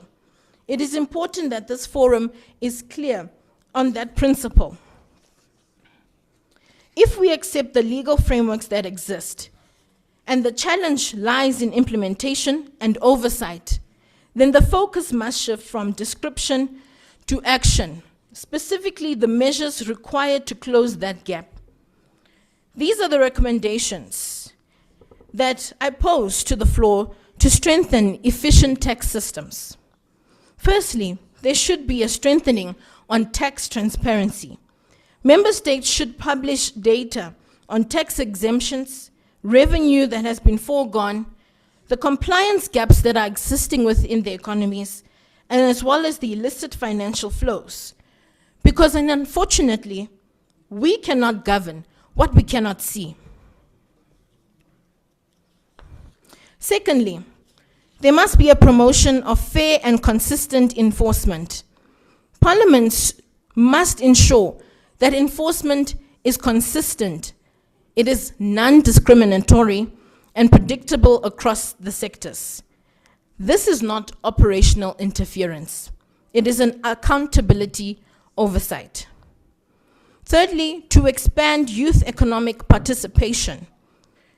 While it is indeed that young people must actively engage economically, that participation is shaped by structural realities. These include the financing constraints, informalities, and unfair competitive environments. A fair system must not punish compliance. It must enable participation. Fourthly, to strengthen the parliamentary fiscal capacity. Our parliaments should be equipped to monitor tax agreements, to assess compliance trends, to track illicit financial flows, and most importantly, to evaluate the outcomes of implementation. Because in this instance, stronger oversight will require the strength of our institutions. Fifth is to enhance the regional tax coordination, in which SADC member states must deepen cooperation to reduce fragmentation and prevent harmful tax competition. This aligns directly with AFTA and the tripartite simplified trade regime. In this regard, SADC parliamentarians should actively champion regional tax coherence as an instrument of fair trade, competitiveness, and generational economic empowerment. In conclusion, honorable members, tax governance is often treated as a technical fiscal matter, but in reality, it is a development issue. It is a competitiveness issue, a regional integration issue, and a generational issue. Because every gap in our enforcement weakens trust in our institutions, every loss in revenue reduces investments in opportunity, and every distortion in competition limits youth participation in the economy. The framework exists, honorable members. The commitments exist. What remains is for us to ensure implementation and accountability. And so I leave this with the committee with a final reflection. Either we strengthen oversight over our tax systems, or we face the risk in allowing inefficiency to govern them in our place. I thank you for the opportunity.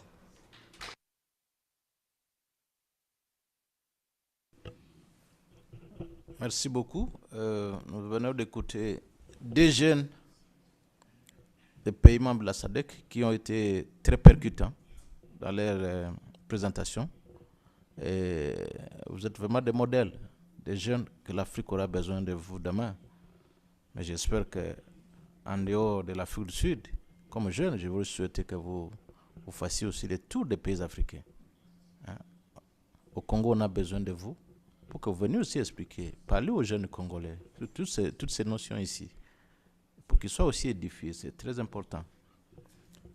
Je voudrais passer maintenant la parole aux honorables qui veulent intervenir, ceux qui ont des questions, commentaires, suggestions. Je crois que le moment est venu, mais tout en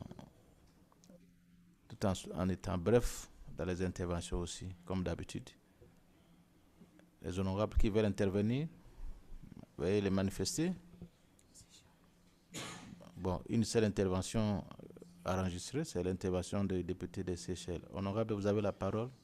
Comme vous êtes seul, je peux vous accorder, en dehors de 2 minutes, je vous accorde 3 minutes, 5 minutes, comme vous êtes seul.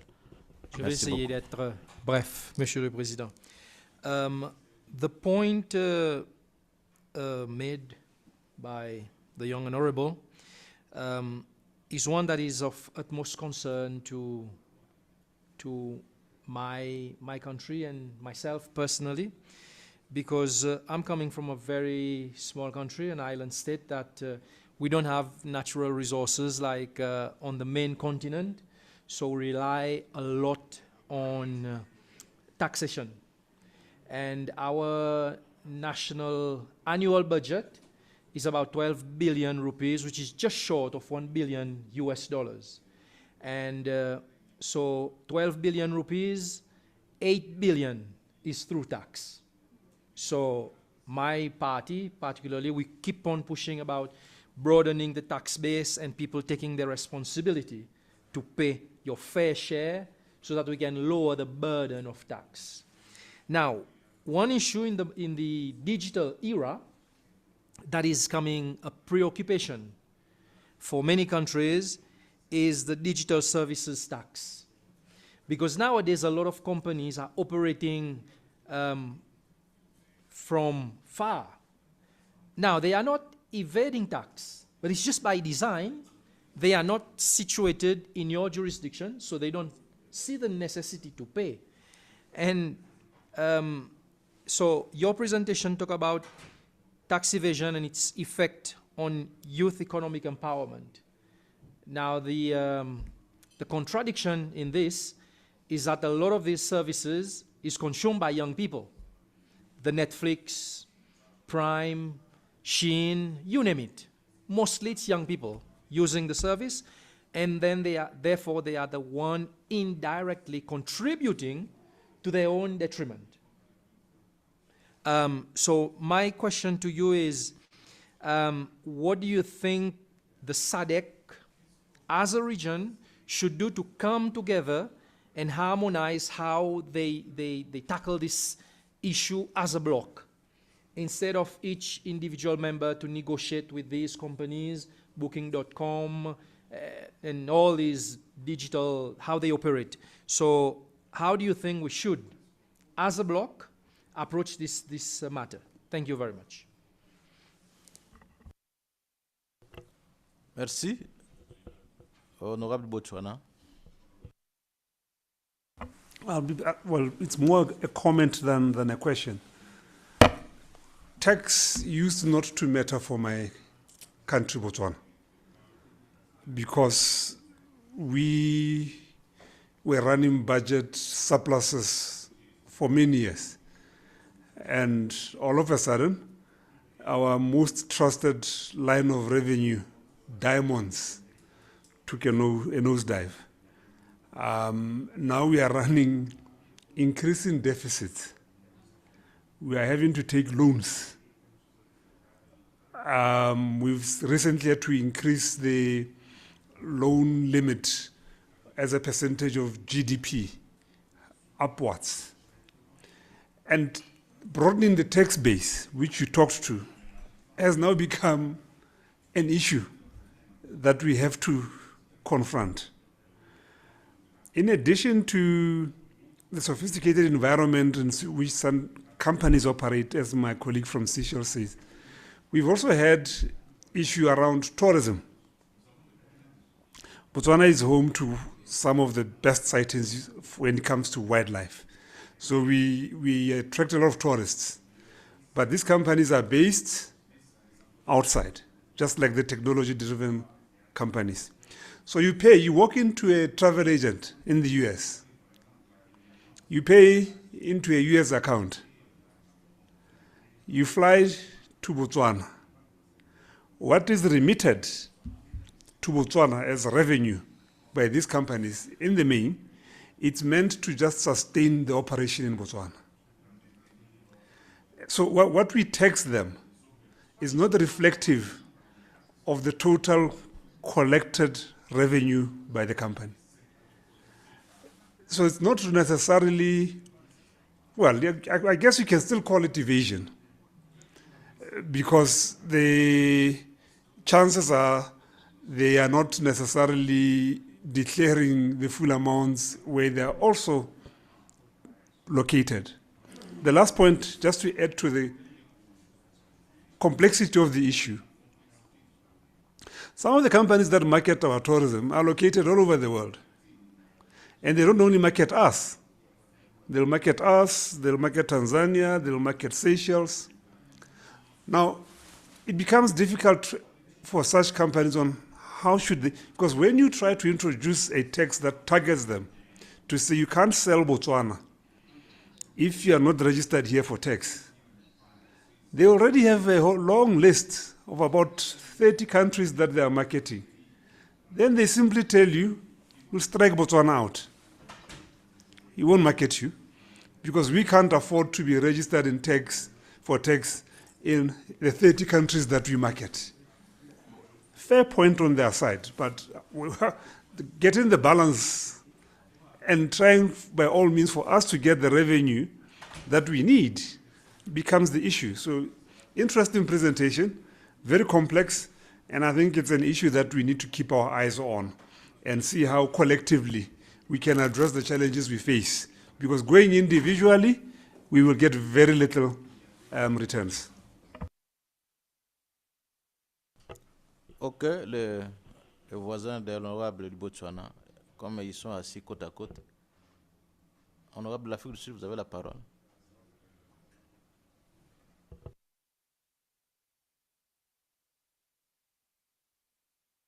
Okay, thank you, Chair. It's nice to have youth as well among ourselves, and we really appreciate your presence here.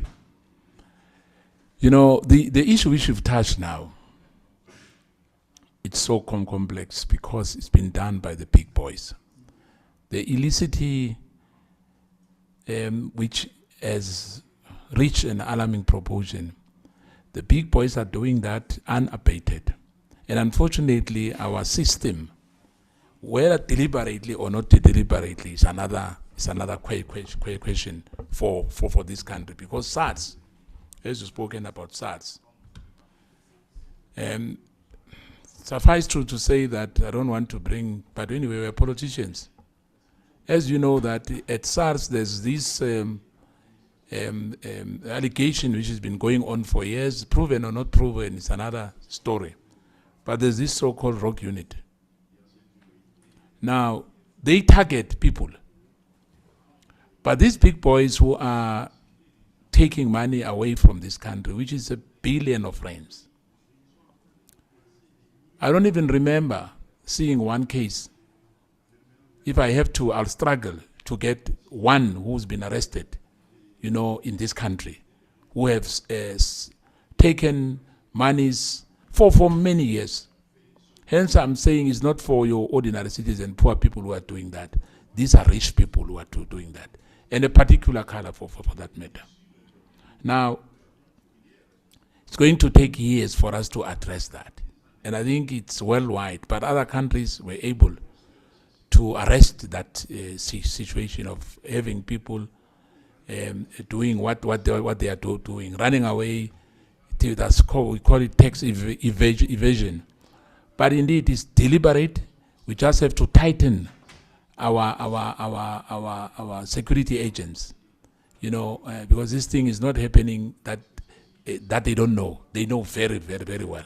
But hence I'm saying I'm struggling even to get to know, by the way, who are those people who are responsible, who have been arrested and being sentenced for doing so. In fact, instead of chasing crocodiles, we are chasing lizards. And I guess that is for us at SADC as well. I think all these countries, they've got the same problem as well of illicit finance, of having these so-called business people, alleged business people, inverted commas, who are doing all these illegal means of hiding the loot, and putting into some accounts around the world. And some of them, unfortunately, are our leaders. I don't want to dwell much because someone is going to ask me about the dollars which were found in the mattress. So I don't want to go there. But those are the things which we are facing as a country. We have the head of state who put money into sofas somewhere in the farm. It's a fact. Now we've been accusing so-called business people around the world, in the country here, but we have the head of state doing exactly that. But I hope that will reset the state security, will make sure that in the distant future, we'll be seeing people being prosecuted. Thank you, Chair.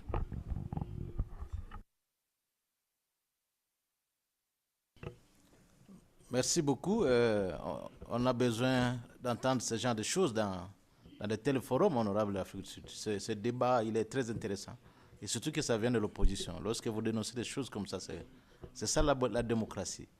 Merci. Honorable Mozambique, vous avez la parole.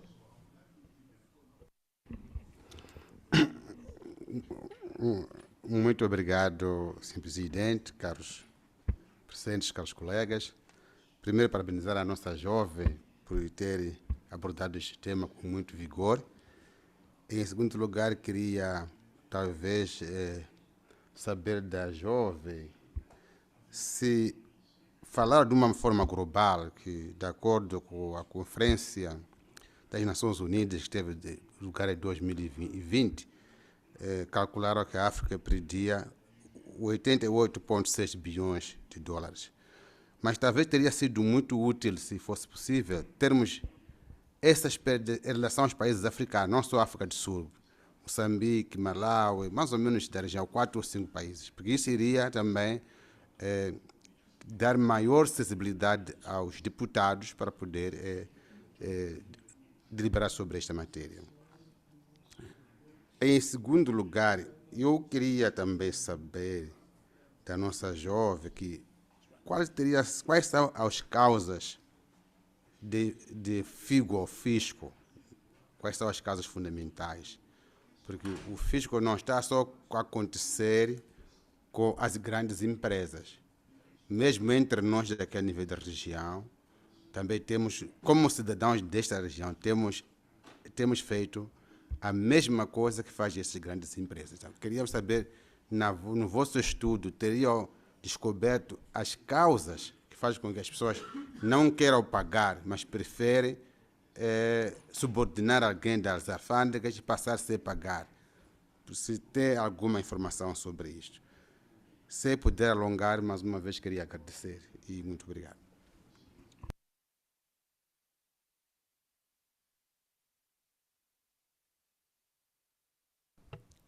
Merci beaucoup, madame. Vous avez la parole. Soyez brève, parce que nous courons derrière le temps. Vous avez 5 minutes, tout au plus. Merci.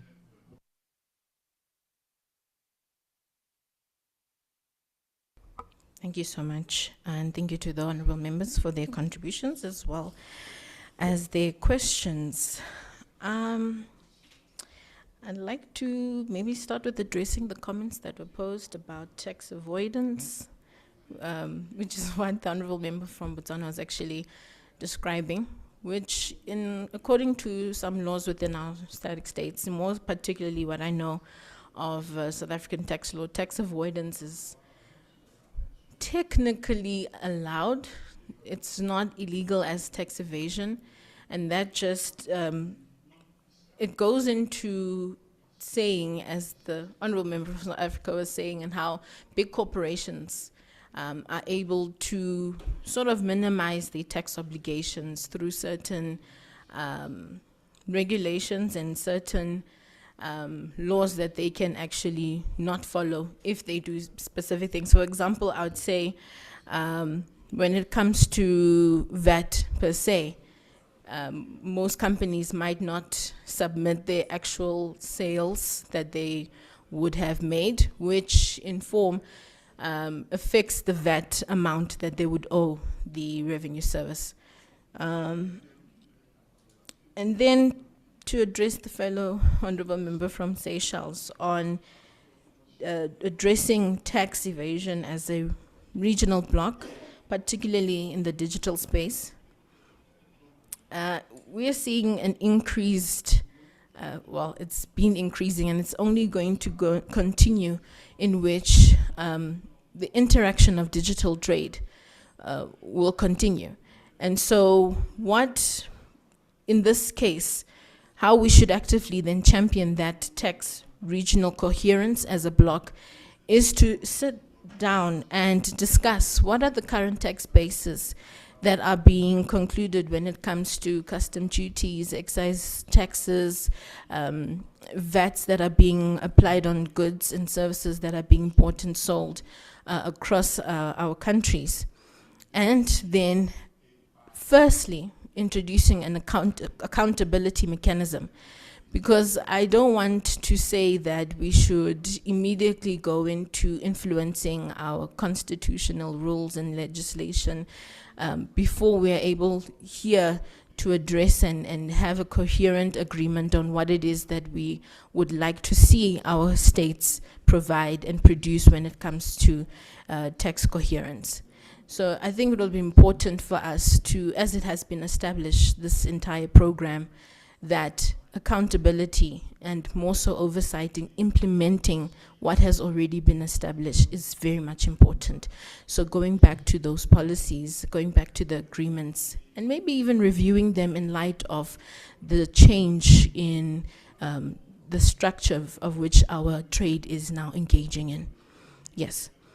And then to address the honorable member, I would like to say, on a personal basis, what I've observed, why people want to evade taxes. I think a lot of people, especially those that are creators of massive amounts of profits, are not the type of people that want to let go of those profits so easily. It must be, I think it's a known fact. But most importantly, it must be understood that when we have countries engaging in trade within our several states, their contribution to the development within that country is very important for them to know that taxes are not just monies that are going into the government's pockets. Hence, it is important for us to address unfair enforcement, because it does change the perception of how we know taxes are being used.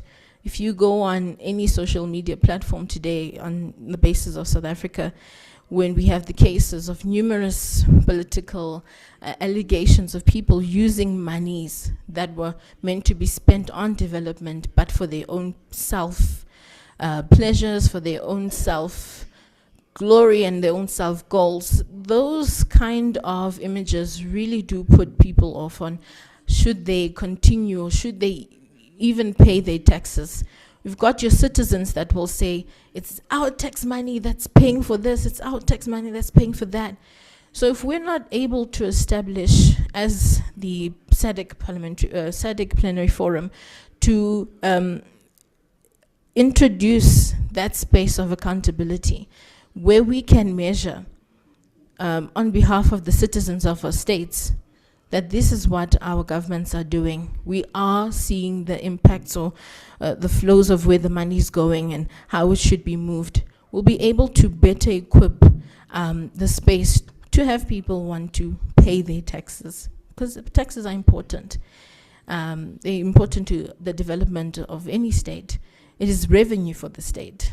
So it is important that then this parliament does come to that agreement, comes to that tabling to say we need a mechanism that can hold our various states accountable when it comes to this oversight, trade coherence oversight. Thank you. Merci beaucoup. Nous vous remercions. Nous pouvons quand même l'encourager en applaudissant. Nous pouvons l'encourager. Merci beaucoup, madame. Thank you so much. Honorable la Namibie, vous êtes déjà là. Je pensais que vous êtes déjà rentré dans votre pays.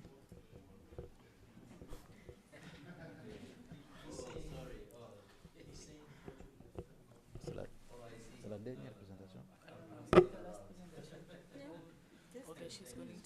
Voilà, il y a une autre présentation, toujours des jeunes. Aujourd'hui, c'est la journée de la jeunesse. Hein. Je passe la parole à...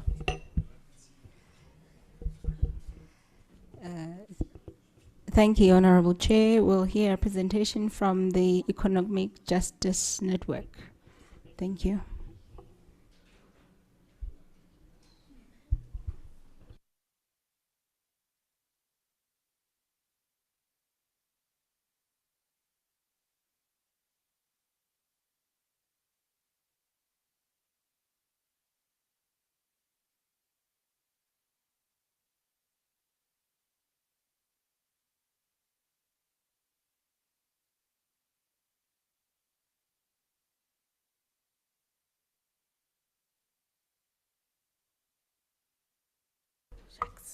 Good afternoon, honorable members, honorable chair, delegates and partners.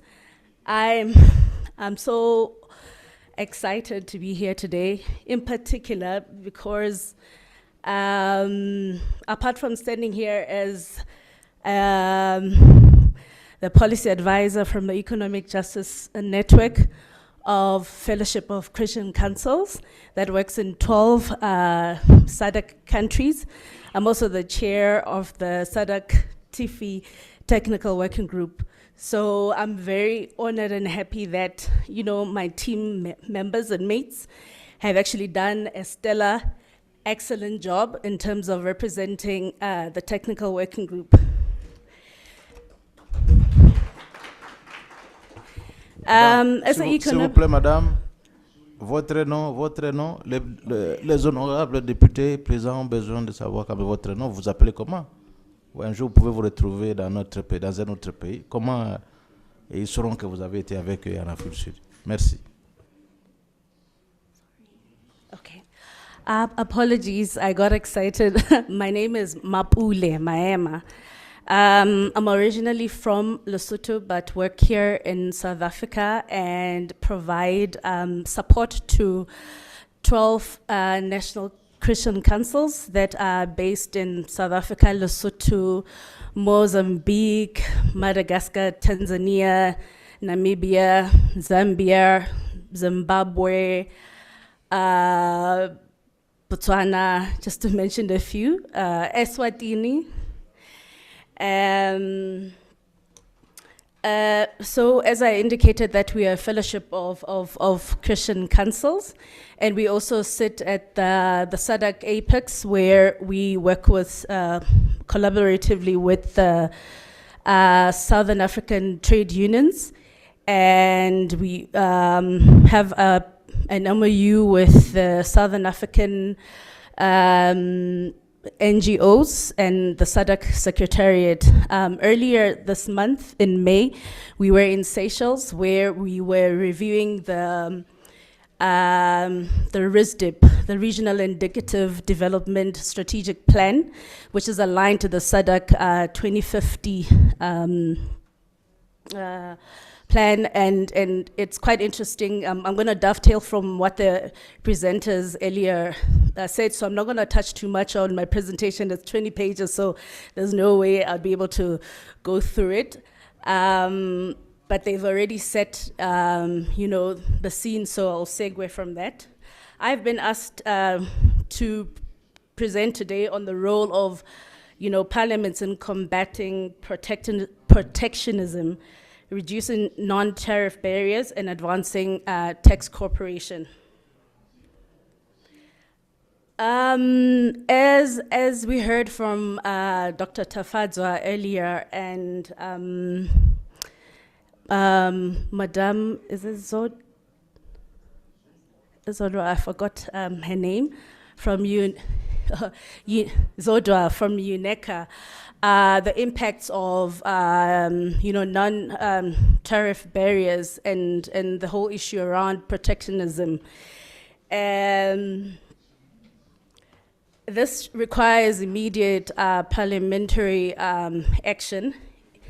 I'll talk about 4 things just to set the scene. Global protectionism is rising at the worst moment for SADC. As you've seen, the geopolitical tensions between the US, for example, the US and China, that competition, and the Russia-Ukraine war. These are having quite a negative impacts on trade, global trade, and in terms of how we as SADC member states are able to actually negotiate on contracts and open up markets. 2, looking at the intra-SADC trade remains far below its potential. And earlier on, we heard about the model law on critical minerals. It's quite important that we find a way of, marketing or advancing or elevating discussions around this and educating like various stakeholders around these model laws, because not a lot of stakeholders are aware of what model laws are. Perhaps maybe in the group here, we do understand what they mean, but externally, it's quite important that we advance education and raising awareness. So it's quite important that even the honorable members of parliament should actually engage in terms of, educating other stakeholders like civil society organizations around these issues.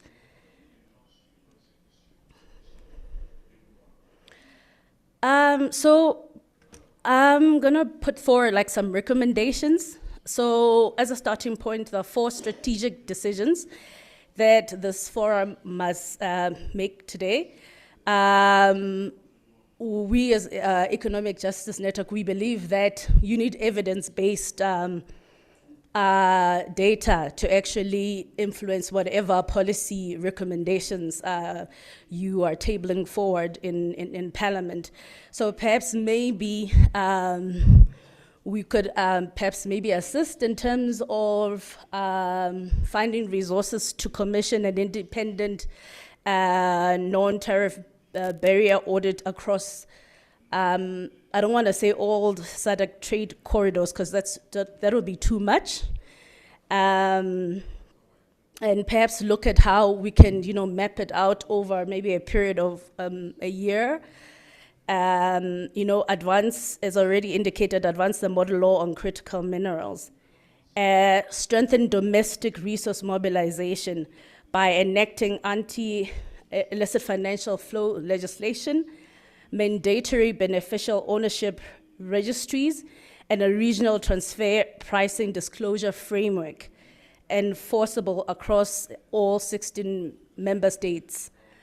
Guarantee inclusive trade governance by constitutionally mandating representation of civil society, SMEs, informal traders, women traders, and artisanal small-scale miners in all SADC trade and investment negotiations. I mean, currently at the moment, what we are seeing is that there isn't a coordinated plan around, for example, the issue of artisanal small-scale miners, yet they're contributing towards our respective GDPs.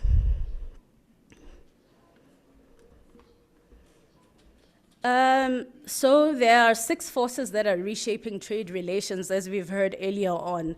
Rising protectionism, geopolitical tensions, supply chain disruptions, when you're looking at the pandemic, the after effects of the pandemics, like your COVID, we're still seeing the impact of that, even though it's like 2 years after that.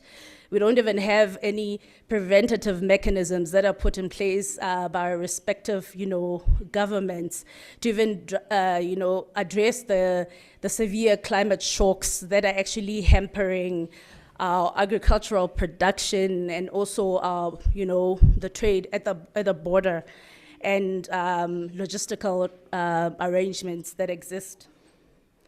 And we're seeing like a deepening inequality between the different SADC countries.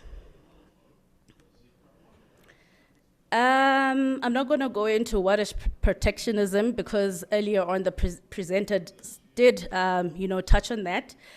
But I'm going to touch on 6 unintended consequences. The impact of protectionism is that we're seeing a reduced regional trade flows and integration momentum, higher costs for businesses, consumers, and SMEs. I mean, it's very difficult, in particular when you're a woman, to actually penetrate most of the markets. And I'll speak from having been a consultant. Earlier on, we heard about the issue around tax. And I'll make an example. As a consultant, if you're going to be doing consultancy work with international corporations, it's very difficult for you to actually, as a country, get back that tax from that foreign or international corporation. And then the burden is on consultants locally, because then you have to pay that 25% tax for having provided services to an international corporation. We're seeing weak and fragmented regional value chains, that was already indicated earlier, delayed industrialization and structural transformation, reduced competitiveness in global export markets. And who is setting the price at the global level? What is happening locally is actually linked to what is happening globally. In most of the meetings that we've had with various stakeholders, one of the issues that comes up is the issue around negotiation, that there's a challenge or there's a problem around negotiation in terms of African states being able to negotiate contracts that are going to address, the needs of communities and various stakeholders like your SMEs, your informal traders.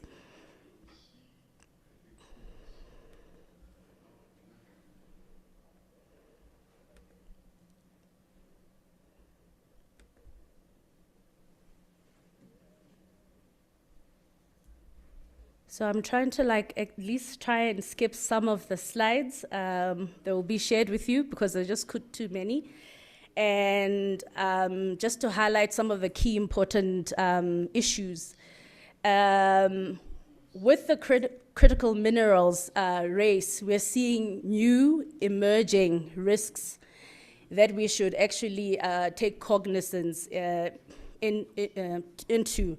Extraction without value addition.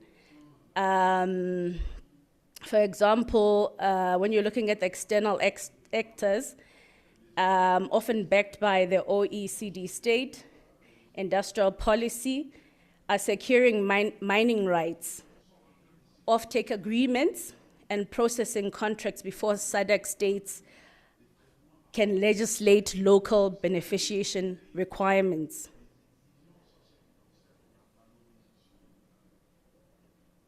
I'll just touch on that example because, time-wise, And just dovetailing on the discussion around the model law on critical minerals, this is a really, strategic imperative for SADC parliaments to tap into. The discussion on the proposed model on critical minerals is not just timely, it is strategically essential. SADC has only one window in one generation to legislate its way to the top of the minerals value chain before lock-in becomes permanent.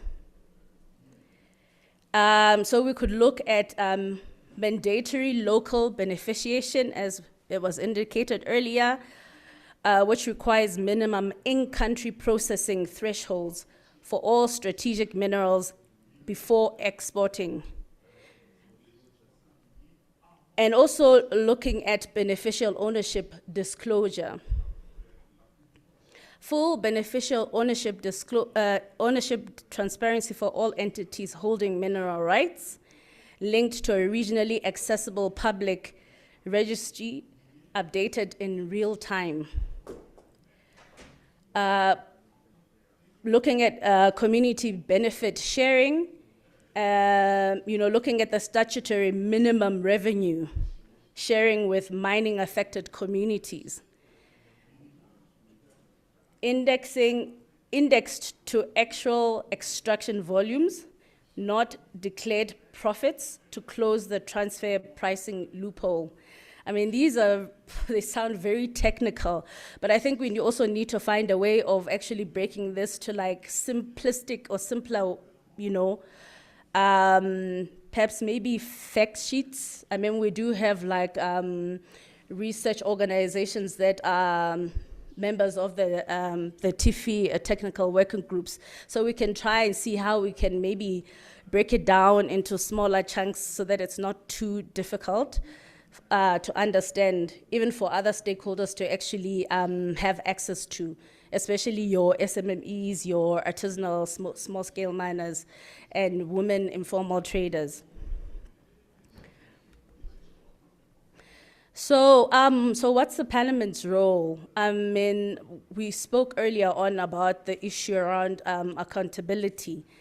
So there are three pillars that have been spoke earlier on, touched on: legislative oversight, reviewing all the SADC protocol implementation gaps in national legislation, aligning domestic trade and investment laws with the Africa Continental Free Trade Agreement Phase 1 and Phase 2 commitments, legislate beneficial ownership registries, illicit financial flow frameworks, and the non-tariff barriers resolution mechanisms. Oversight of executive action. Why do non-tariff barriers persist after decades of integration commitments? I mean, what is the problem? Where are the barriers? Why are regional implementation timelines routinely delayed without consequence? Who benefits from restrictive trade measures? And do these beneficiaries hold political connections? Are investments contributing to local industrialization, decent jobs, and technology acquisition? Advancing tax justice, enacting and enforcing legislation to curb illicit financial flows, as our colleague from TGNA and SAYOF have already indicated, and also integrating, a mandatory beneficial ownership, transparency across all sectors. We need to know who owns these companies, and how much is, profit are they making, for example, to scrutinize harmful tax incentives extended to foreign investors without performance conditionality. If parliaments do not ask these 4 questions on the floor of every budget debate, every trade committee session and every investment approval hearing, then integration commitments remain performative. Why do non-tariff barriers persist, as I've already asked, and who benefits from the restrictive trade measures? Why are regional commitments routinely delayed? And are these investments contributing to local industrialization?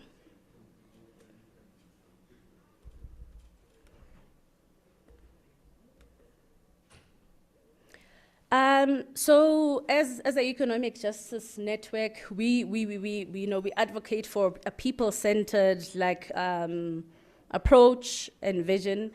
So is it possible to achieve like regional integration when you're discussing issues related to trade liberalization, issues related to tax invasions?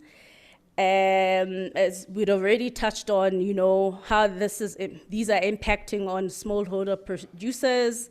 The smallholder producers, for example, the ones that we work with, they've indicated that most of the time, they don't even understand half of the things that are written in terms of, in relation to taxes, or when they are crossing borders, like what is required of them. Perhaps maybe we could find ways of simplifying these requirements. And like, women constitute the majority of informal cross-border traders in the SADC, but often they bear the brunt in terms of the impact of the illicit financial flows. And there isn't any protection for them.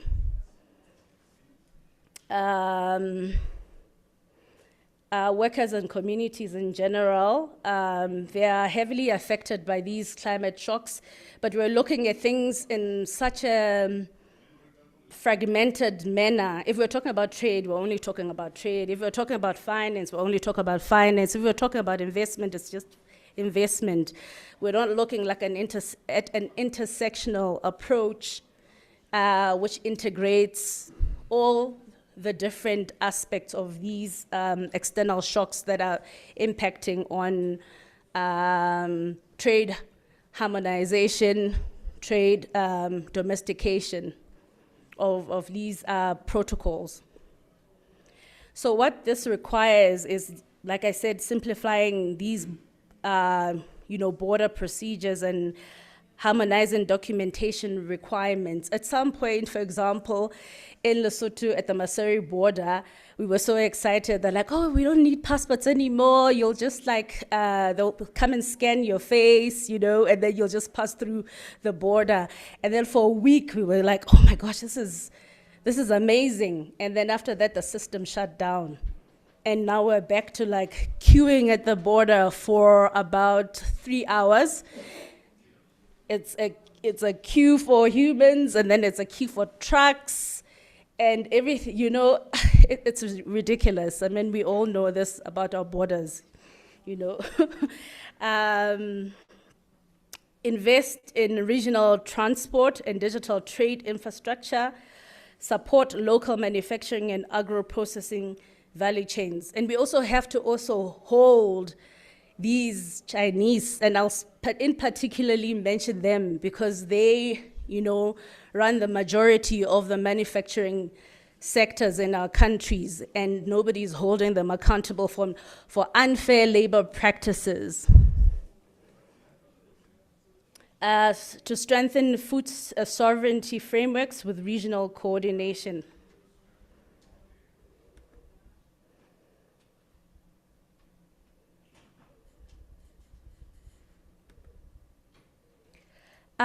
So there are 5 strategic parliamentary actions from oversight to impact that I'd like to touch on. To further strengthen oversight of regional commitments, perhaps we could look at establishing standing committees, review cycles that regularly assess the SADC protocol implementation or non-implementation. The AFCAFTA commitment progress and trade facilitation measure effectiveness, with executive reporting requirements and public scorecards.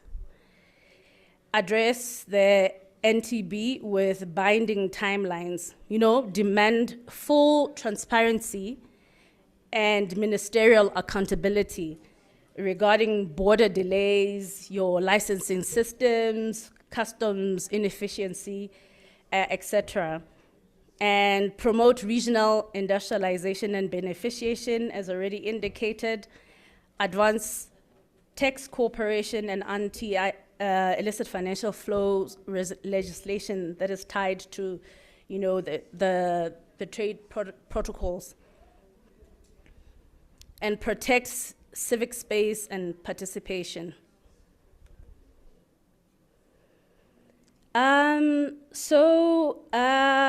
are very action-oriented, especially the TIFI Technical Working Group. So we are here to offer not only technical expertise and guidance, but in terms of, putting together, we could put together like a roadmap in terms of how we break the different action points. So these are here in the presentation, which will be shared with you. So I've divided them into 4 phases. Phase 1,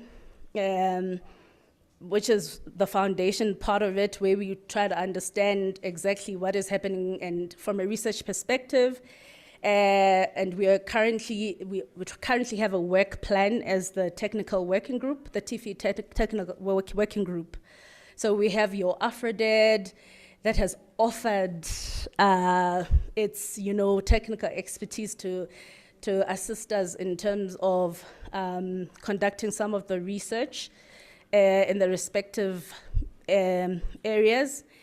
And then phase 2 in terms of architecture, that is where we're looking at, the model laws. How do we then domesticate them in terms of, raising awareness across the different sectors.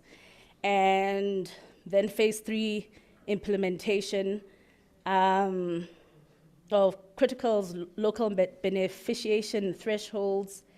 Phase 4, accountability. Of course, these all require finances. So we are trying our best as a technical working group to see how we can find resources to ensure that these activities are carried out.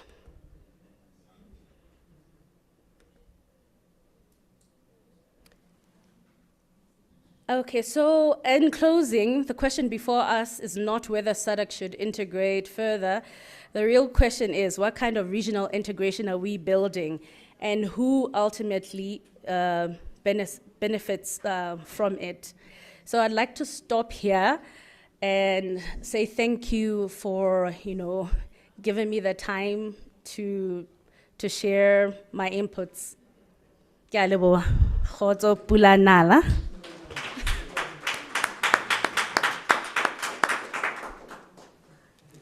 Merci madame pour votre belle présentation. La parole maintenant est aux honorables députés qui veulent intervenir.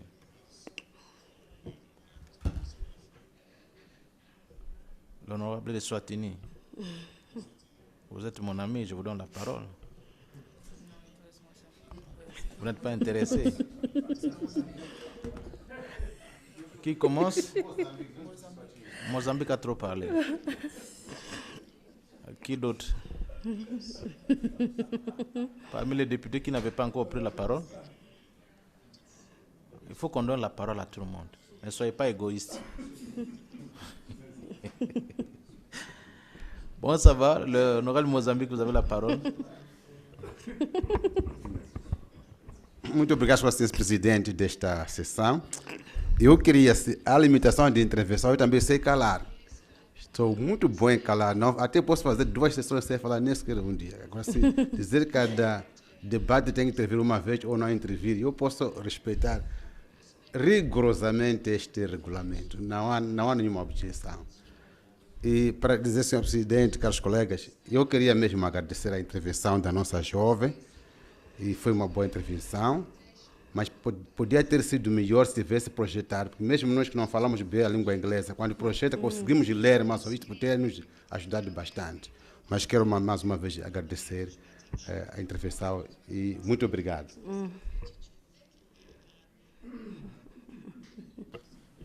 Ah, merci pour la première fois, vous avez été trop bref. Hein?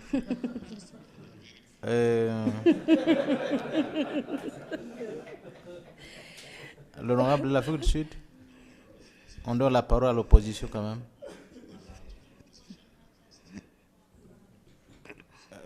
Qui doit encore intervenir? Ah, Lesotho, vous avez la parole. Mais soyez bref, nous courons derrière le temps. Merci.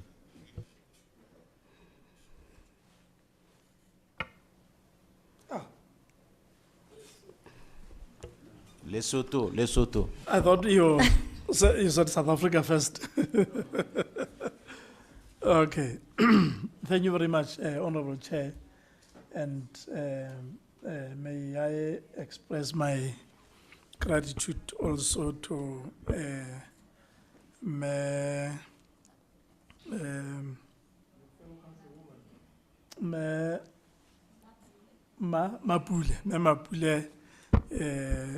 by delivering such a beautiful presentation. Mapule raised quite a pertinent question relating to the question that was worrying me since we arrived here. Because seemingly SADC Parliamentary Forum with its different forums, say different meetings, sessions, has developed and identified a number of key challenges that affect our people. Before and foremost, every other aspect that we are dealing with, we are trying to address the problems that are faced with our citizens. Now, after signing for those, it seems very difficult for us to realize progress. So you raised the question as to who actually benefits when the trucks that transport goods take about 3 to 4 days queuing in the borders. Who benefits out of that? Who benefits when the companies avoid paying taxes? Does it mean those things cannot be addressed? What is actually taking place in our region? So that question really touched me, and I don't know what we'll do. But that was the question that I've been complaining with, that I can't understand what is happening here. Because all the presenters have been very good. All the protocols signed, every other aspect that we have been dealing with here is very good, but the problem that we are faced with is implementation. What is actually taking place here? And I don't know if you'll be able to address that. Thank you so much. Merci beaucoup. Notre député, commentaire? Ok, on gagne du temps, madame. Vous pouvez répondre et puis on va clôturer.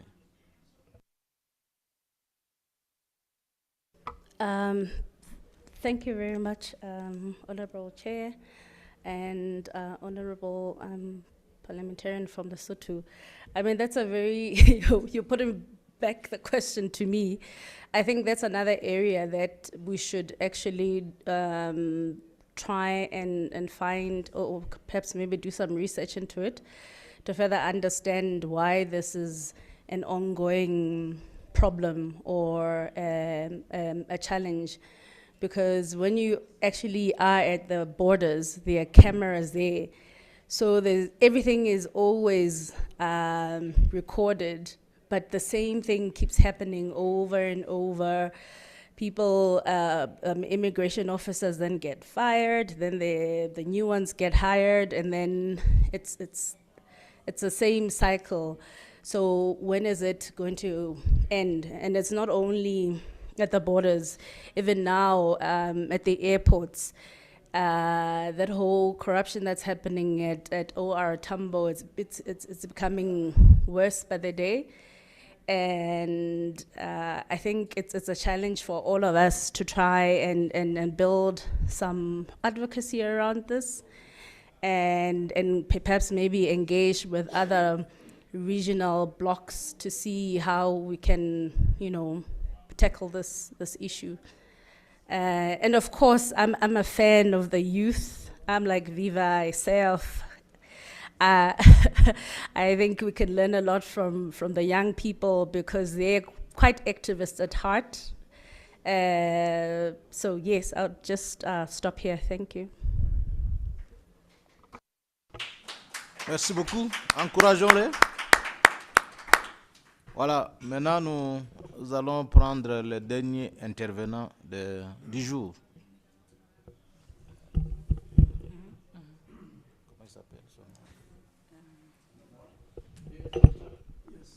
Last presentation. Will be done, Honorable. The last presentation from Ms. Sinetemba. Thank you.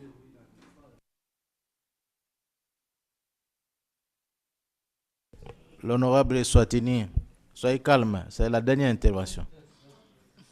Vous aurez la parole maintenant là. Obrigado.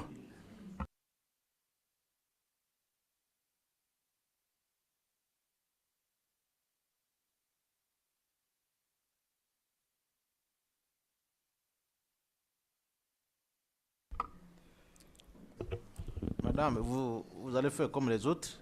Vous allez vous présenter. Hein? I will wait for her to reflect my presentation, but I'll start by introducing myself so long. Distinguished Chairperson, honorable speakers and members of Parliament, esteemed delegates, colleagues, ladies and gentlemen, I'd like to greet you this afternoon.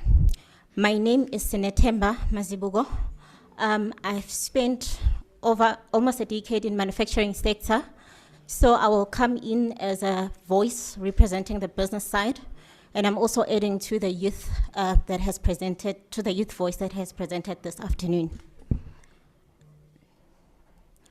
I'm not sure if you can find my presentation. Masenati. Okay, so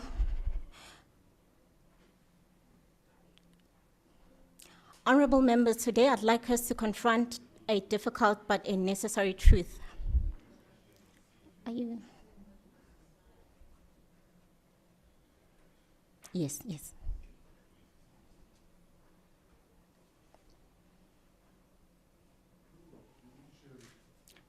No, the last one.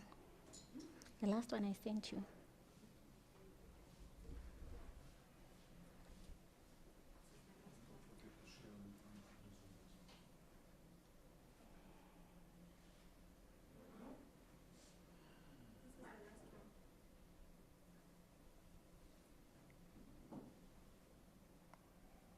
Yes, yes, thank you. Yes, it is the one. Honorable members, today I'd like us to confront a difficult but necessary truth. As I've mentioned that I've spent almost a decade in manufacturing sector, and for the most part, I served companies, multinationals that were transporting goods from South Africa to the rest of the SADC region. So today I'd like us to confront a difficult but necessary truth. We've made progress in reducing tariffs, but we have not sort of reduced the friction that happens in the borders. So I'd like to speak on the back of that. That was discussed by by Dr. Tafadzwa and by Ms. Zodwa Mabuza.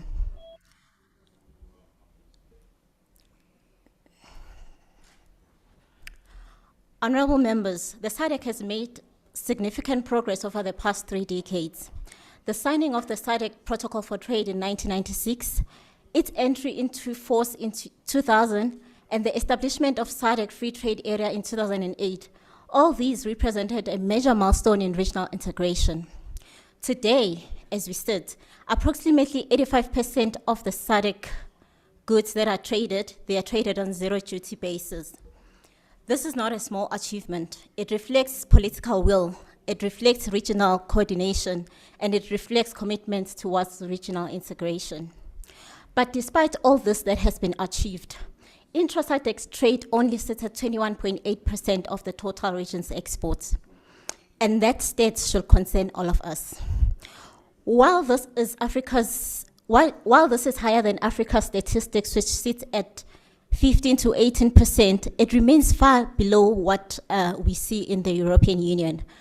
Intra-regional trade in Europe sits at above 60%. And like I said, that specific statistics should tell us we could do more.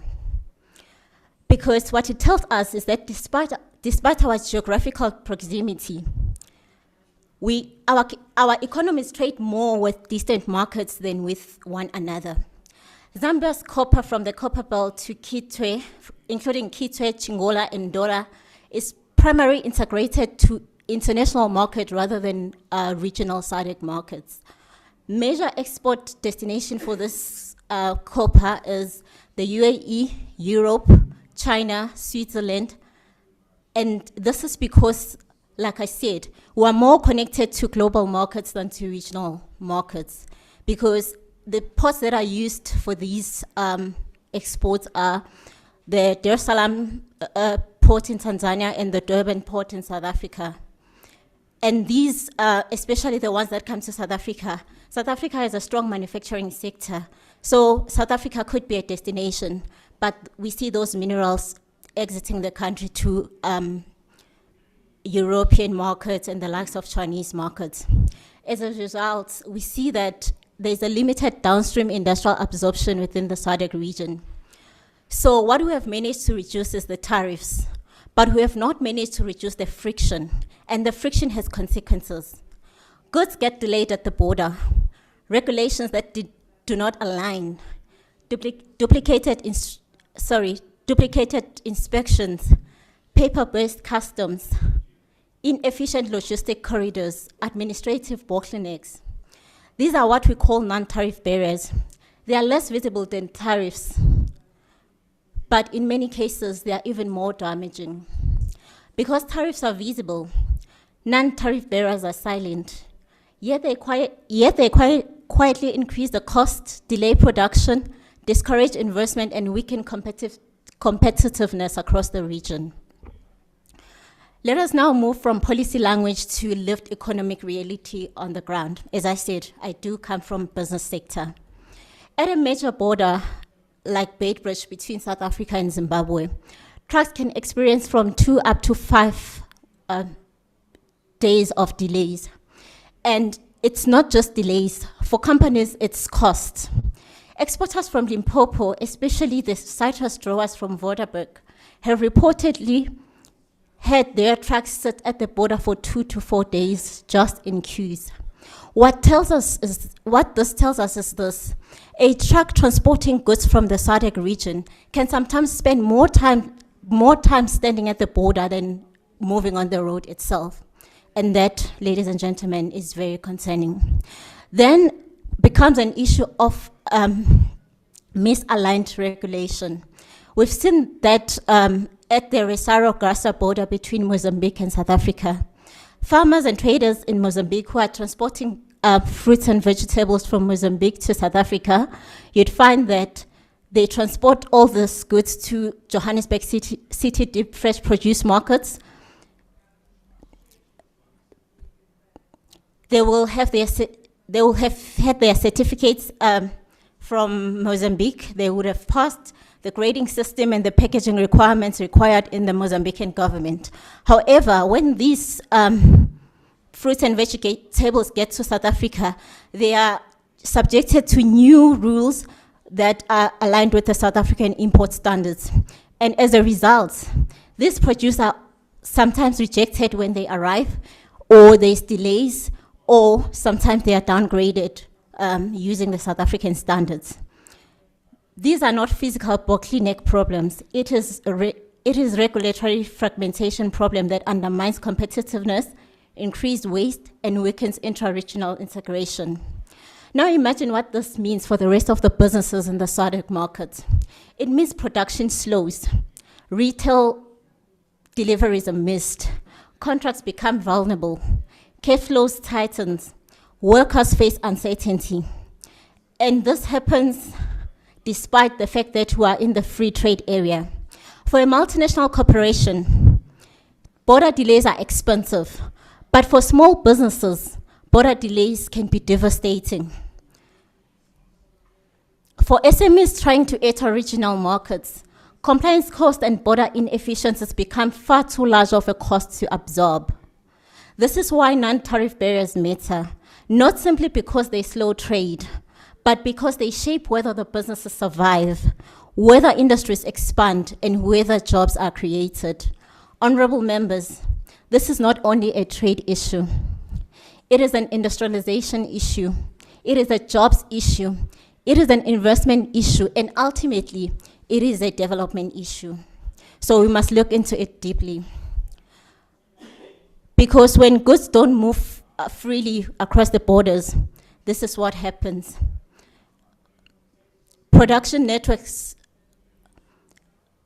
Manufacturing becomes fragmented, regional value chain fail to integrate, and investors become more cautious. And economies remain dependent on exporting raw materials rather than value-added goods.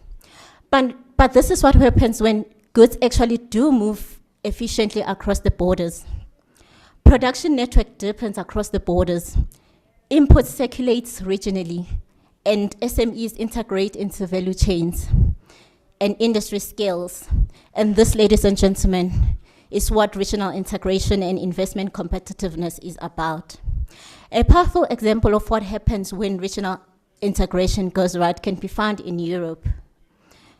Europe did not industrialize simply by reducing tariffs, but by dismantling all the non-tariff barriers that prevented trade within that region. It is for that reason that now they sit at over 60% of intra-regional trade. They achieve this through harmonized standards, simplified customs, and mutual recognition systems. Europe transformed regional separated markets into singly integrated production markets. The lesson for us here is clear. Industrial strength came not from isolation, but from integration, from coordination, and from deliberate removal of barriers and fragmented markets. So the question then becomes, how do we industrialize together as a region? Because industrialization cannot happen in isolation. Before they come to any region, investors ask these following questions. Can goods move predictably within that region? Can borders operate efficiently? Can standards be trusted across the markets in that region? Can input circulate freely without costly delays? And unfortunately for the SADC region, we cannot confirm all of this in the moment. But if the answer is yes, we know that investment flows. And if the answer is no, unfortunately, investment relocates elsewhere. Honorable members, SADC possesses extraordinary potential. We are rich in minerals, in energy resources, in agricultural capacity, in strategic transport corridors, and in growing consumer market. We already possess many of the foundations needed to build a regional industrial ecosystem. SADC stands at an important historical moment because now, as we have seen, the global value chains are changing. Geopolitical tensions are reshaping trade routes, and investors are actively looking and searching for new production locations, new logistic corridors, and new industrial partners. This creates a real opportunity for SADC. But opportunity alone does not guarantee transformation. Competitiveness does, and competitiveness depends heavily on efficiency.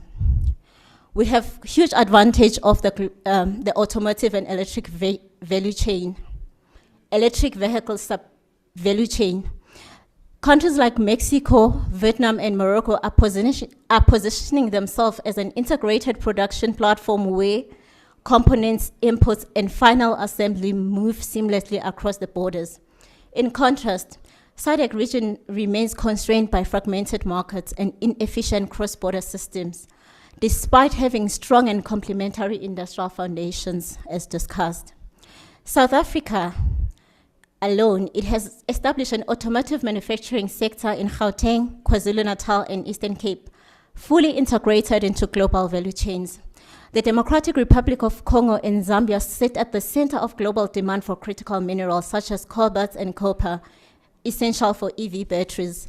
Namibia and Botswana are advancing renewable energy potential, while Mozambique holds a strategic energy resources. Yet all these advantages are not integrated into one single regional system.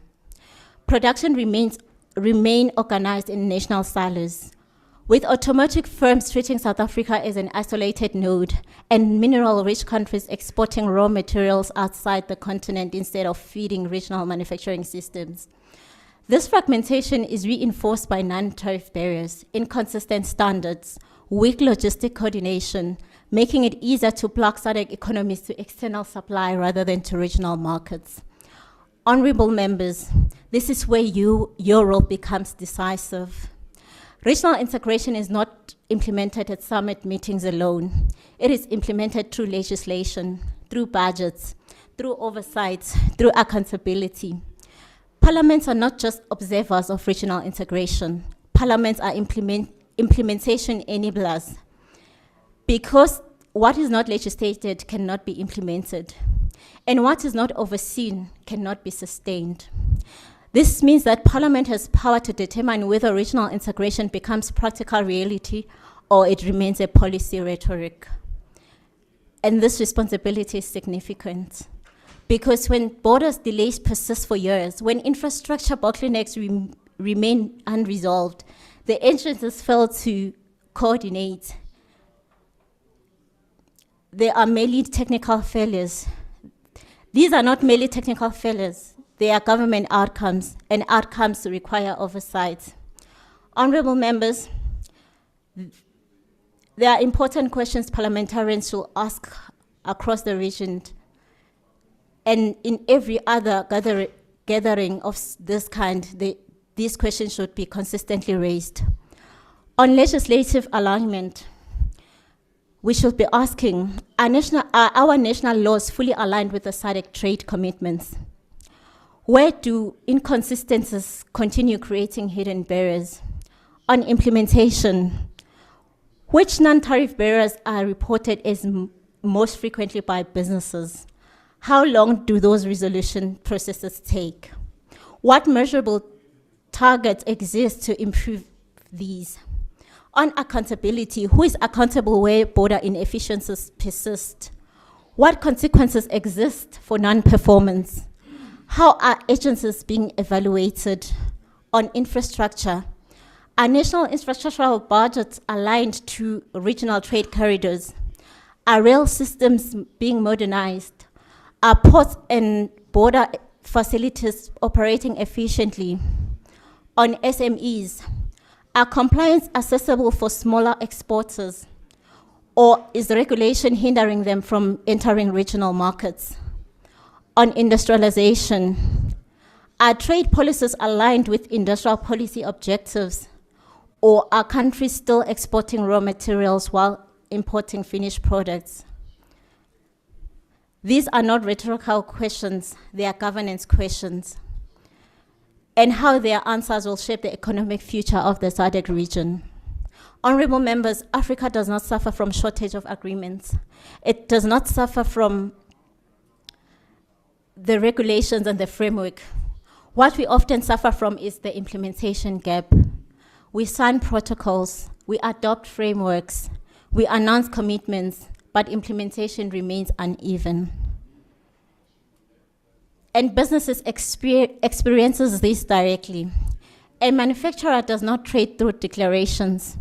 They trade through functioning systems. Integration is not measured by a signed agreement alone. It is measured by whether goods move efficiently across our borders. It is measured by whether SMEs can access regional markets.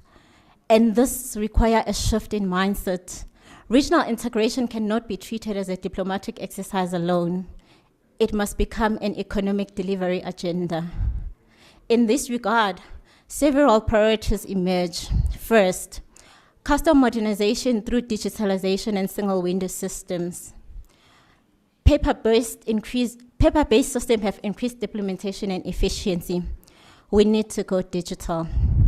Second, investment in regional infrastructure, particularly rail system, ports, and border-efficient corridors. If we do not invest in our infrastructure, our borders will not improve, unfortunately. And this is a collective effort expected from all member states of the SADC region. Third, harmonization of standards and certification system to reduce repetitive compliance cost. I've made an example looking at the Mozambique and South African border and how this not just create delays, but also costs for businesses. Fourth, the stronger parliamentary oversight mechanisms to track the implementation progress. This has already been discussed in detail in this gathering.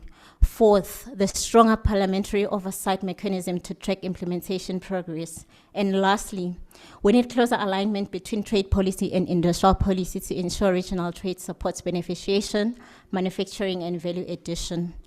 Because trade without industrialization risks deepening dependency, because we end up exporting all our raw materials and importing finished products. But trade linked to industrialization creates transformation, and that as a region is what we're seeking for. Honorable members, Africa does not lack resources. Africa does not lack the markets. Africa certainly does not lack ambition. What we often lack is coordination, implementation, and movement. And this is the movement of goods, the movement of industries, the movement towards a shared regional vision. The future of SADC industrialization will not be determined by only the agreements we sign. It will be determined by the barriers that we choose to remove as a collective. We can remain a region defined primarily by fragmented markets and raw material exports, or we can become a region defined by industrial competitiveness, regional value chains, investment attraction, and shared prosperity. And the difference between these two futures will depend heavily on whether we confront these hidden barriers that continue to shape our economic reality, the non-tariff barriers. History will not judge us by our intentions, no matter how good they are.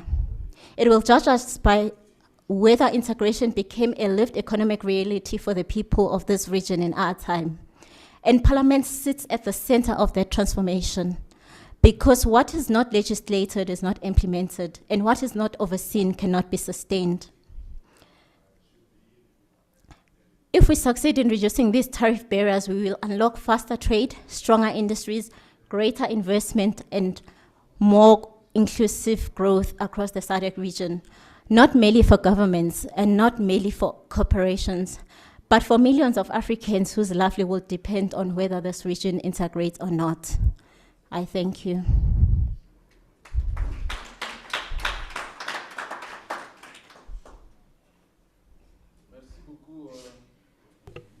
Merci beaucoup, madame. Je ne sais pas si je vais massacrer votre nom. C'est Masimboko. C'est madame Masimboko. C'est Ah, Tinetemba. Sinetemba. Merci beaucoup. Je crois que les organisateurs avaient raison de vous mettre en dernière position. Vous avez été...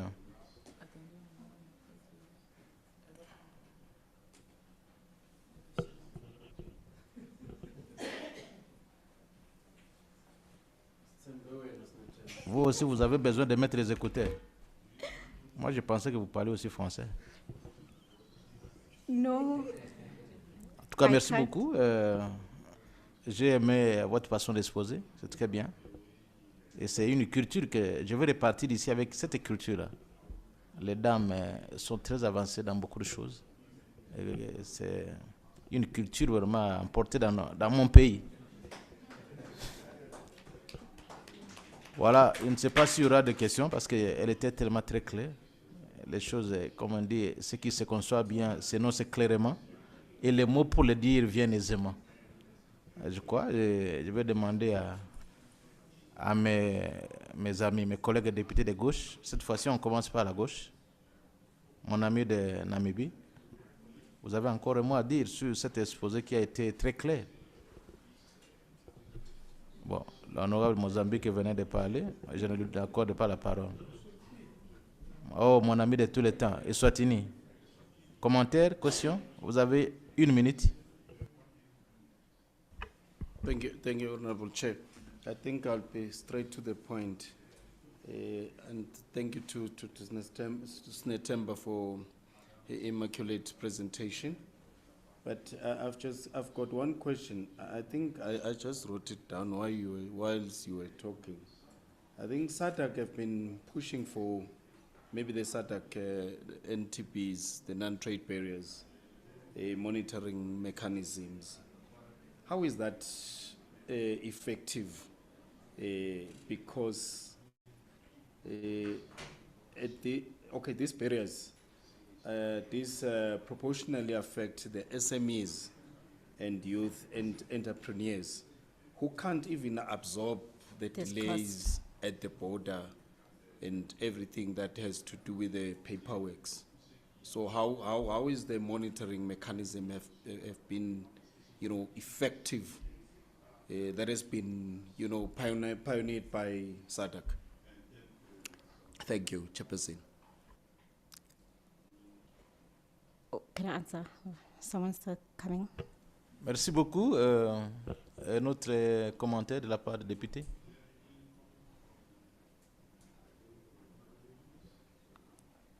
Il n'y a pas de commentaire. Merci beaucoup. Je crois que nous avons tous suivi les belles exposés. Avant que je ne donne la parole, j'étais très content lorsque vous parlez de l'Union européenne parce que nous sommes de la famille romano-germanique. Tout mon temps, je l'ai passé en Europe et je vois comment l'Europe est en train d'avancer sur ces commerces ici, intra-régional. Mais en Afrique, je crois que on ne peut pas tout copier de l'Europe, mais sinon ils sont très avancés. Mais nous devons copier ce qui est bon. Quand vous allez en Europe, vous trouvez déjà que tout est informatisé. En tout cas, ils sont très, très avancés. Mais je crois que vous avez bien parlé. Ils sont en avance par rapport à nous, Africains, et surtout notre sous-région de la SADC. Il y a des choses qu'il faut à tout prix faire en sorte que ça marche. Merci. Je vous laisse la parole pour répondre à la seule question de l'honorable de Swatini, parce qu'il a insisté que je lui donne la parole en dernière minute. Merci. Vous avez 1 minute, madame. Nous courons derrière le temps aussi. Vous pouvez répondre dans 1 minute. Okay, although the mechanisms are there, but like I said, I've been senior finance person in manufacturing. We have not seen, as business, we haven't seen any of those recommendations being implemented. Like, we still have long queues at the borders. We're still losing money when we transporting to Africa. And I did work for one of the manufacturers who just chose as their policy that they're no longer going to export anything to Africa. Then they prefer European markets because those were more efficient, although they're further, but they're more efficient than ours. Yes, we do have frameworks, but they haven't translated to anything tangible at the moment. I guess the gatherings like this are trying to solve that very issue. But yeah, nothing has come through yet. We still have those delays, we still have the misalignment. And some of them maybe come from the colonial history because we were colonized by different people. They had their different setups, but I mean, I think forums like this are trying to solve those issues, but nothing tangible has come through yet. We're still sitting at 21.8% intra-SADC trade at the moment. Yeah. Merci beaucoup. Nous pouvons encore l'applaudir.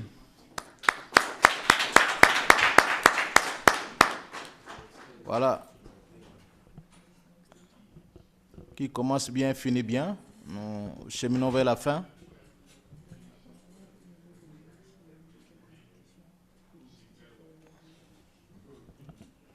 Voilà, je veux devoir donner la parole aux honorables députés. Par rapport à tout ce qui s'est fait aujourd'hui, est-ce que quelqu'un parmi les députés a une question, une suggestion dans l'ensemble? Comme ça, on passe à autre chose. Honorable a vu la parole. Lesotho. Tout s'est bien passé. L'honorable de la Namibie. Mon ami de la Namibie. Avocat. Ça va? Ok, merci. Je suis très content parce que dans notre sous-commission, apparemment, il n'y a que des men, hein? Il n'y a pas de women. C'est pourquoi les choses sont allées très vite. Men power. Men power. Men power. Nous sommes la seule commission où il n'y a que des hommes. Vous ne vous êtes pas rendu compte. Ici, c'est le men power. Non, merci. On va peut-être passer à la dernière étape. Hein.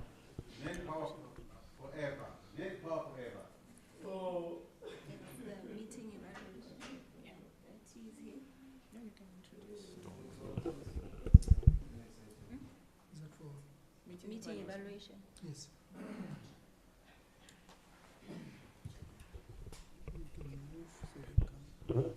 Thank you, honorable members. At this juncture, we have to do meeting evaluations. Our IT will guide us into the process of the meeting evaluations. I think the process is the same as yesterday with the Mentimeter.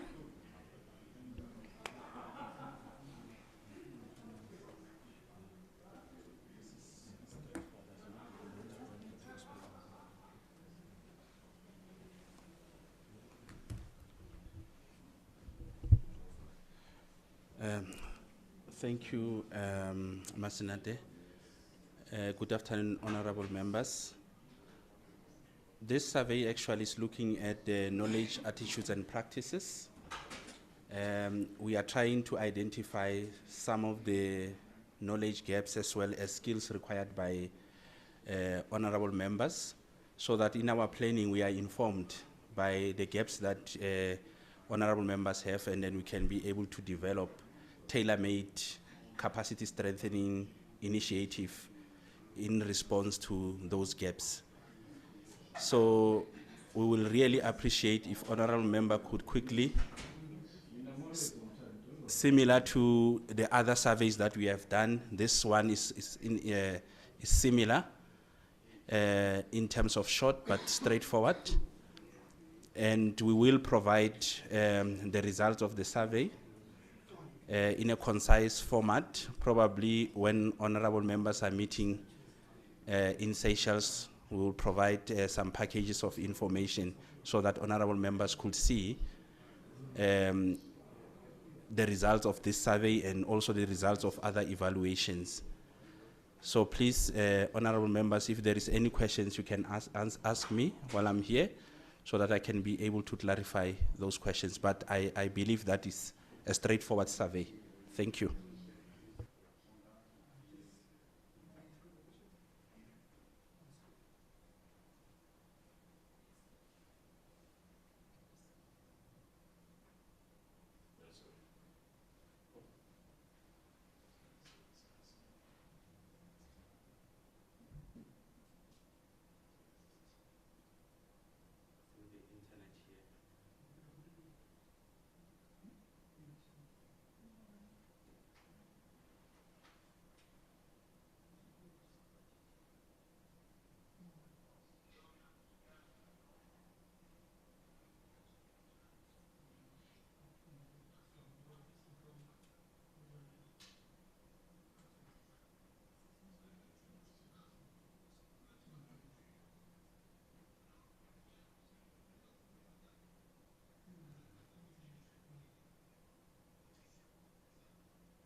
Yes, apologies, honorable members.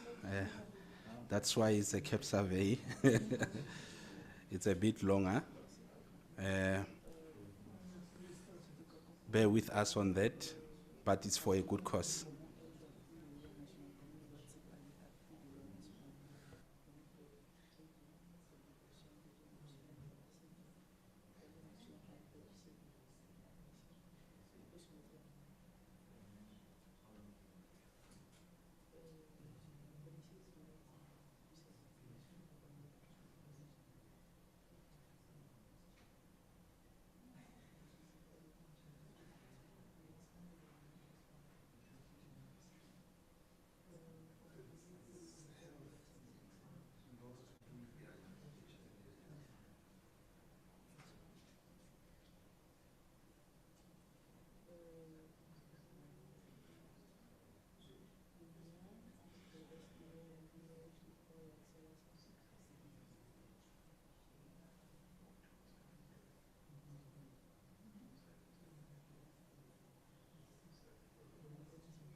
Thank you, honorable members.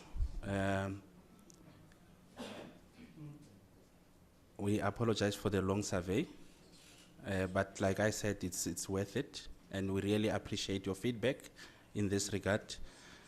I will hand over to our honorable chairperson. Thank you.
Voilà, nous arrivons presque à la fin. C'est la dernière étape qui nous reste. Nous allons appeler le directeur des cérémonies, s'il est dans la salle, qu'il puisse s'approcher et prendre la parole. Nous arrivons au moment très fatidique, le moment tant attendu. Le directeur de cérémonie, s'il est dans la salle. Le directeur du programme, s'il est dans la salle, qu'il vienne continuer avec le reste de la procédure.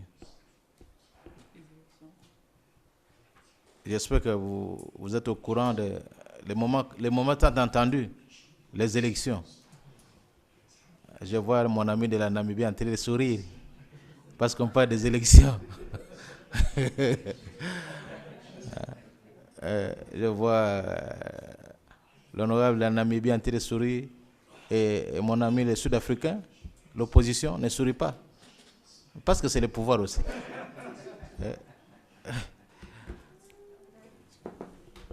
Le tête de programme. Venez prendre la place et mon pouvoir s'arrête à ce niveau. Merci.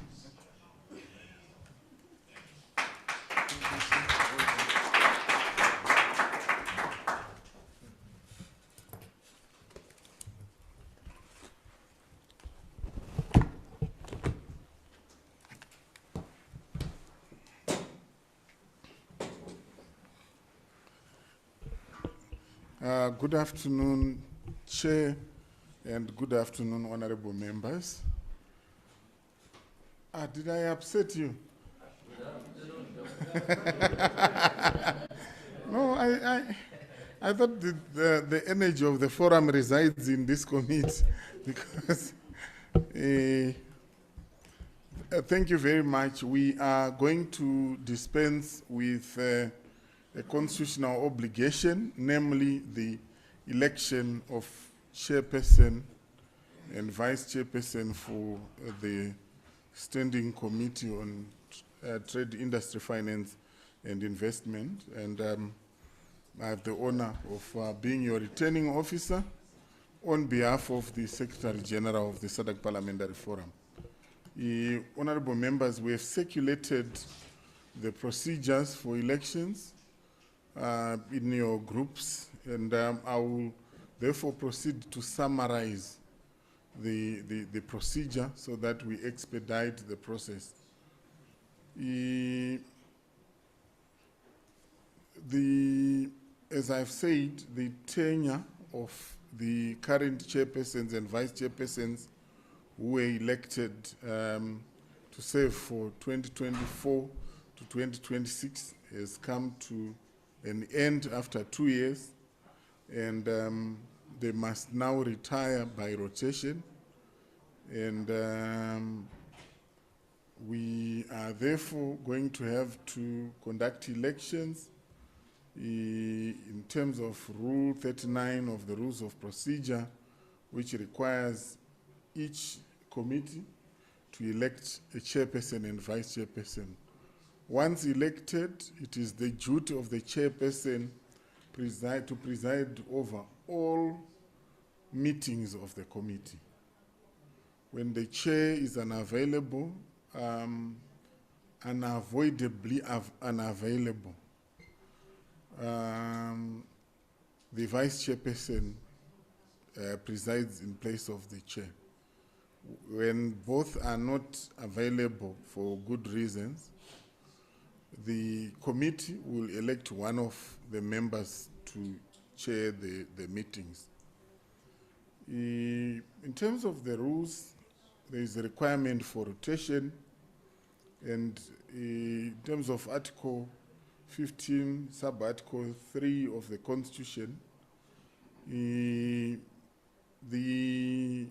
rotation principle requires that a member of parliament with members that are serving in the two positions of chair or vice will not be eligible for election in the immediate subsequent term. And honorable members, by practice, this rule of rotation is also given further meaning through Rule 43, 2F and G of the Rules of Procedure that relates to the President and Vice President of SADC PF, but it's also, as I said, by practice applied to chairpersons and vice chairpersons of standing committees, namely that a national parliament that has previously held the position of the committee chairperson will not be re-elected or will not be eligible until the rotation cycle is complete. The intention is to give leadership opportunities to all the members of SADC PF. Another important provision relates to gender.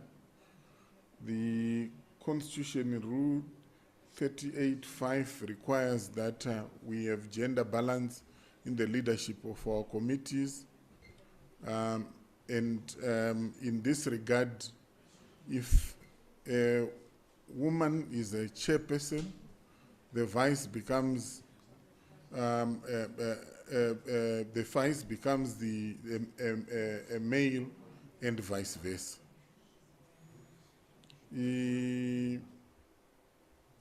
Honorable members, in terms of procedure, we will require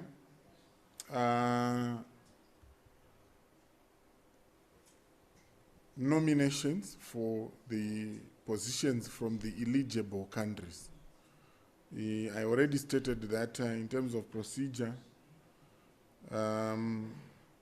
countries that have held the positions are ineligible before the rotation cycle is complete.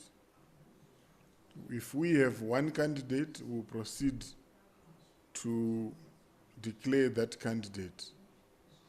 And if we have more than 2 candidates, we shall proceed to have elections. In this regard, I wish to advise the members in terms of the eligibility of the countries for the Standing Committee on Trade, Industry, Finance and Investment as follows.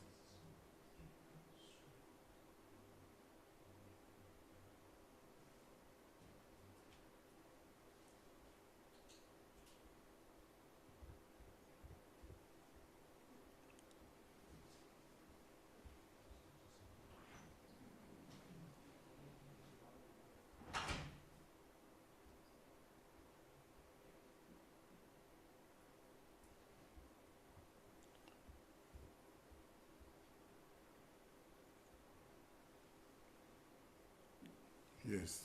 The eligible countries in terms of chairpersons.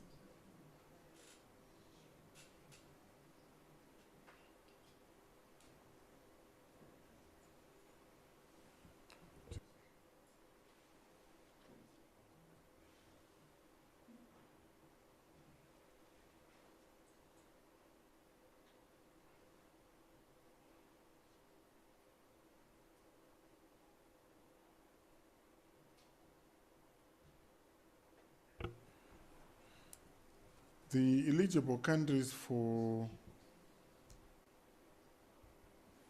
the position of TIFI chairperson are DRC, Madagascar, Mauritius, Namibia, and South Africa. Is that a hand? Oh, yes, Chair. I just wanted to say the way you've explained, and I always believe that unless there's someone who's on the link, but as we are sitting here, there's no women today here.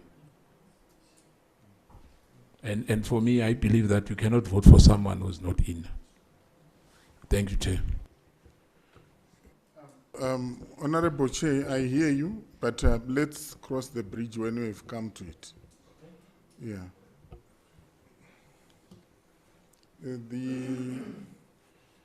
So as I said, the countries eligible.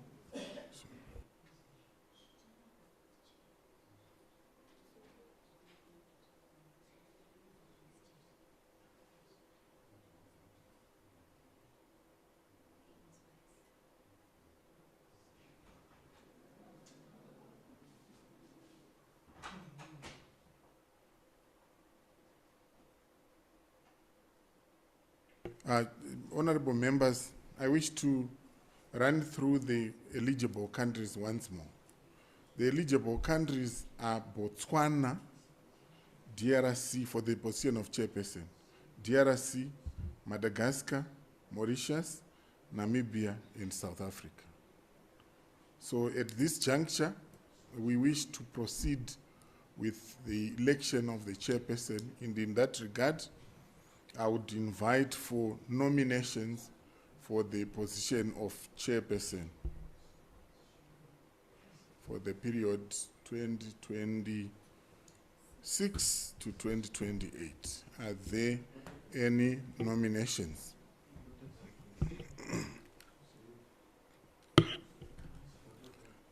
I see South Africa Honorable Skosana. Are you rising to nominate? I think I'm nominating myself. I'm standing, if it's allowed. I'm nominating Botswana. Thank you. I have a nomination for Botswana for the position of chairperson. Is there a seconder for Botswana's candidature? I recognize Mozambique.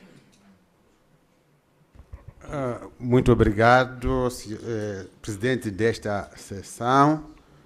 Eu concordo plenamente que apoio, não concordo, apoio a proposta formulada pela África do Sul. Obrigado. Thank you very much. And one secondment suffices. What that means when we print our ballot paper, we at least have one candidate. We have noted the candidature of Botswana, Honorable Salishando, for the position of chairperson. Honorable members, are there any further nominations for the position of chairperson? I recognize Seychelles. Thank you, Mr. Chair. I would like to propose the nomination of Mauritius for the position. Thank you. I have a nomination of Mauritius for the position of for the position of chairperson. Is there a seconder? Is there a seconder for the nomination?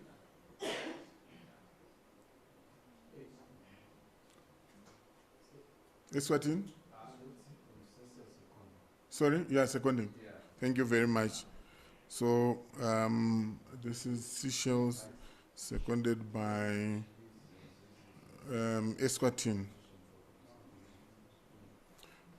Right. Are there any further nominations? We have 2 nominations so far received, but we have 1, 2, 3, 4, 5, 6 eligible countries. Are there any? Is there any further appetite for the position? There is none, and I wish to invite my colleagues to bring the ballot papers. Voting is for the honorable members who are members of the committee. If we have a tie, the chair will have a casting vote in the unlikely event that there is a tie. Yes, you can give to the honorable members.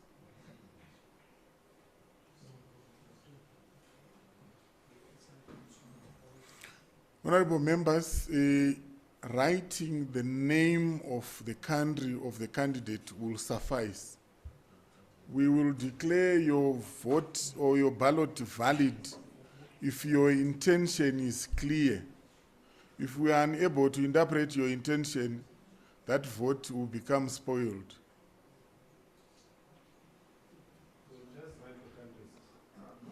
You are free to write the name of the member, you are free to write the country. It's really up to you.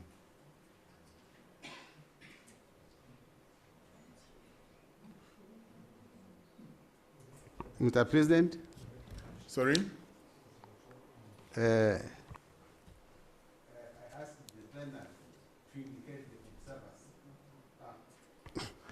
asked the plenary to indicate the observers. That is the Democrats now? Oh, yes. Yes, democracy is in motion. So the staff of national parliaments who are present are observers.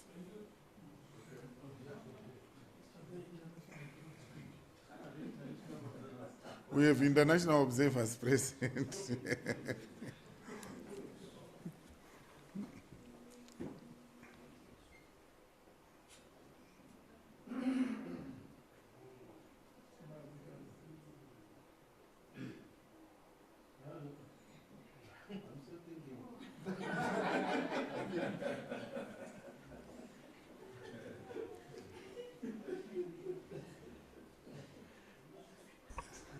So, President?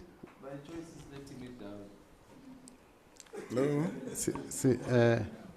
Se me permitir, Sr. Presidente, primeiro, eu como sempre participo nas eleições, né? Sempre eu sou uma pessoa já desde 94.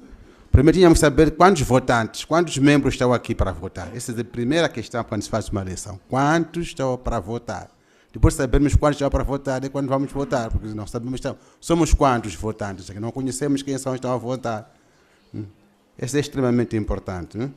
Obrigado. We will confirm that, Honorable. Remember, before we constitute our committee, we started with credentials. So we have that record. We will confirm whether the people in the Electoral College would have chosen to exercise their choice or some would have abstained.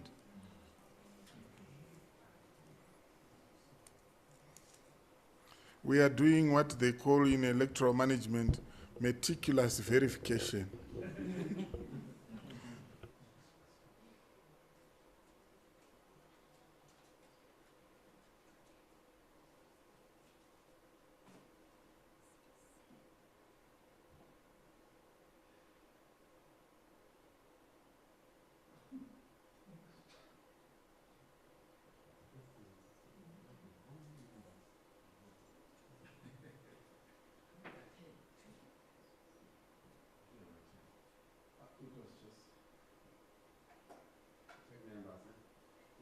Honorable members, our electoral college had 10 members and we received 10 ballots.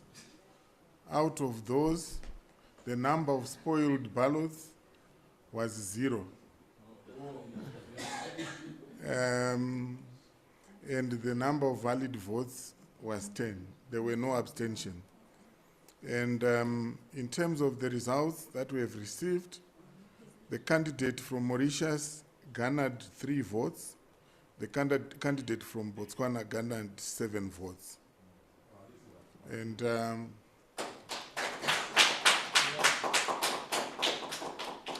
in this regard, by the powers vested on behalf of the Secretary General, I wish to declare duly elected as chair for the TIFI committee for 2026 to 2028, the candidate from Botswana, Honorable Dumelang Selashando.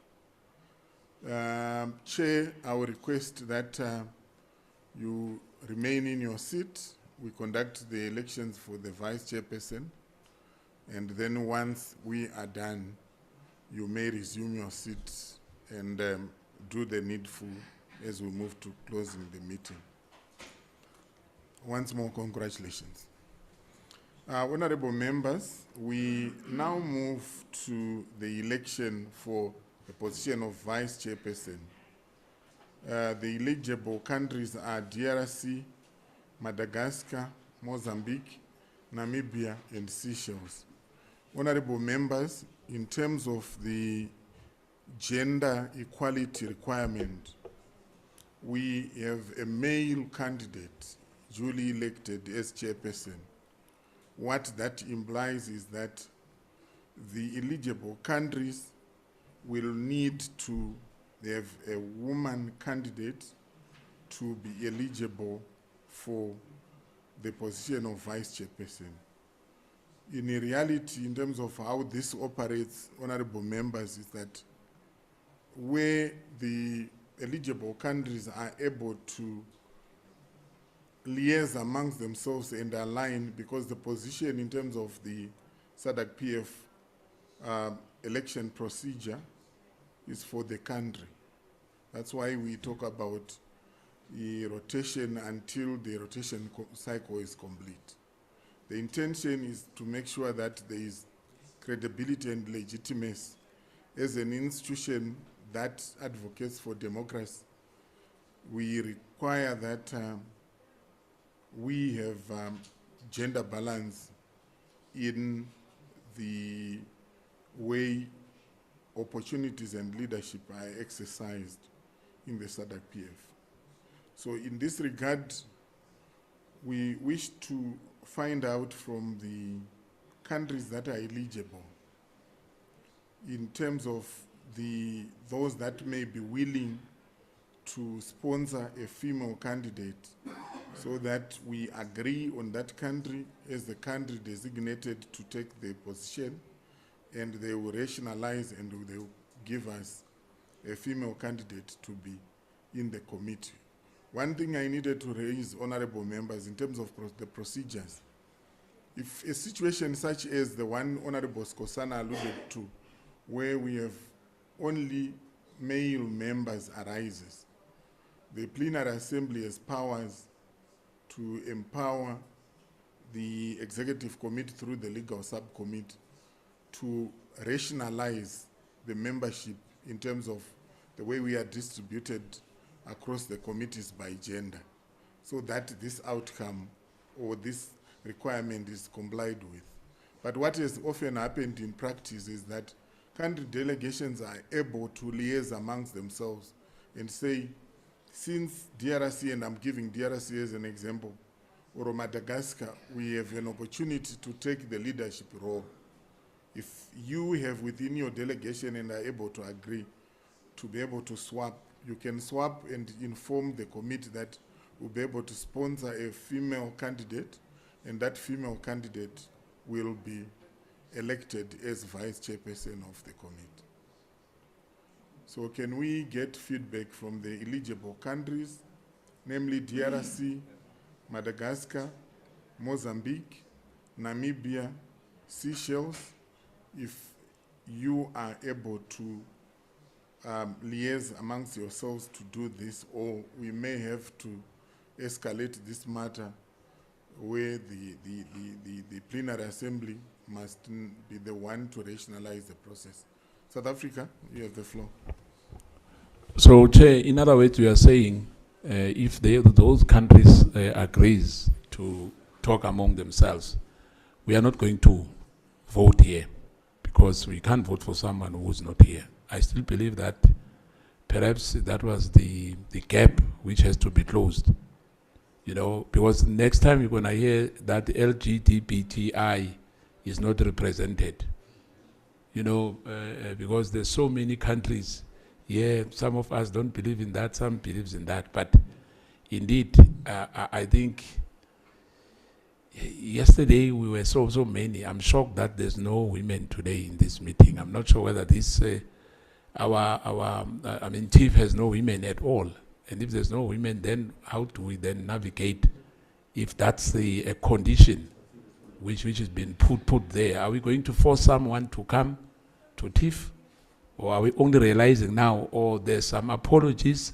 I'm not sure, Chair. Thank you. Thank you very much, South Africa. I think you raised a very valid point in terms of the rationalization that ought to have happened. What happens is that the nomination of members to committees is a prerogative of member parliaments. And sometimes it will then happen that we end up with a situation like this, and that's why the rules anticipated this situation and provided a remedy in terms of how that could be cured. To just give you a bit of insight, Honorable Skosana, we have a similar situation in gay-wide. There is a bit of imbalance in the way the male and female members are distributed within the institution, and that needs to be rationalized. The challenge is always at a point when you have rationalized, another country goes to elections, they designate members, and you then realize you don't have gender balance. If we could have been proactive, we may have avoided this situation, but it has arisen now. And we pray and plead with the members that let's collectively help each other to find the solution. So we are not necessarily talking about voting members that you don't know. Remember the point I mentioned earlier where I said, first of all, the position goes to the country. So the country is legitimately eligible for that position. Secondly, it has also happened that delegations are able to resolve that within the delegates that are designated to SADC PF. In the event that that is not possible, that's when we have to escalate the issue to the plenary assembly.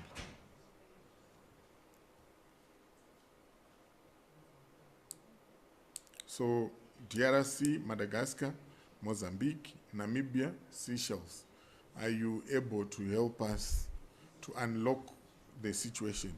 Seychelles? Thank you. Thank you, Mr. Chair. Unfortunately, Seychelles is not in a position to help the situation. As you've rightly mentioned, our committee was decided by our National Assembly based on our experience, our forte, and have placed us on the different committees. And so, unfortunately, we're not able to help. But when I look at the rules for gender principle, Rule 38.5, it also says as far as it is practically possible. So, if there's no women, there's none. There's none. So, to take it to the General Assembly will only delay or handicap the work of the committee, won't it? Thank you. Thank you very much, Honorable.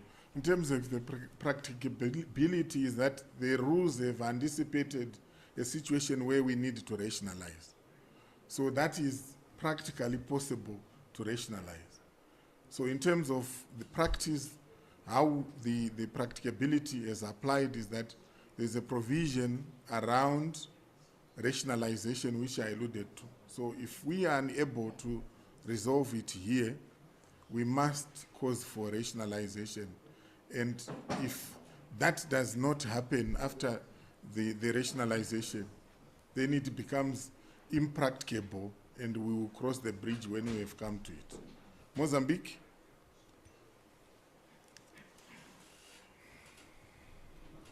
Bom, muito obrigado. Eu queria primeiro agradecer e também dizer que estou relativamente ultrapassado pela intervenção do meu colega de Seychelles, mas eu queria dizer assim, a lei, quando é feita, tem exceções. Não há nenhuma lei sem exceções. Isso é o princípio de direito. Qualquer disposição legal tem exceção. E não é peritório, como foi lido aqui. Não é território. Sempre que possível, isso não significa que é peritório. Só quando diz obrigatoriamente tem que ser uma mulher. Significa essa regra não pode ser alterada. Essa regra que nós temos aqui no nosso estatuto, é possível que seja um homem a ser indicado por uma ou duas razões. A primeira é que os parlamentos podem não ter conseguido apresentar uma mulher. E não tendo conseguido apresentar uma mulher, não quer dizer que essa comissão só vai ficar com o presidente e não tem vice-presidente. Não é bem assim. Eu falo na minha mínima experiência, não só como legislador, como também cultor de direito. A lei, quando se possível, significa abre um espaço para o aplicador desta norma poder adaptar, tendo em conta as condições objetivas. E eu percebo que ainda pode haver estes passos que o nosso presidente da mesa que disse, dar a conhecer a outros níveis, mas enquanto o presidente toma posse, porque não pode esperar, porque ainda não tem vice-presidente. Pode tomar posse o presidente, começar a trabalhar, enquanto faz essas demarchas. Mas penso que todos os membros foram eleitos para esta comissão, para este mandato. Em regra, só esses membros vão cumprir o seu mandato. Porque a possibilidade de ele chamar o outro membro, que significa aquele outro membro perder o seu lugar. E, naturalmente, pode não haver essa amabilidade por parte dos membros, perder o seu mandato. Isso pode ser o outro problema. E não só as pessoas que estão aqui representadas, representam várias bancadas parlamentares. Imaginar que uma bancada indicou para aquela comissão. Então, vai na Assembleia dizer que o seu elemento já não vai, porque tem que ir lá. Mas é um pouco, não é um pouco fácil, não é adaptável. O mais adaptável é tendo em conta que a lei não amara. Então, depois dessa demarcha, vai-se ver o que vai fazer. Podemos concordar que, de fato, possamos encerrar a sessão de hoje, indicado o presidente, que já foi indicado, e tomando posse. Então, segue essa segunda parte de analisar como mais tarde teremos o vice-presidente, que poderá ser homem ou uma mulher. Essa é que era a minha contribuição. Obrigado, Excelência.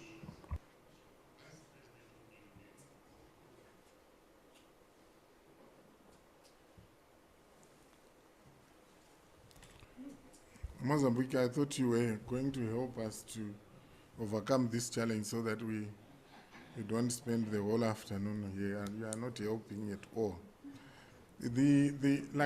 Like I'm saying, I think let's have a shared understanding.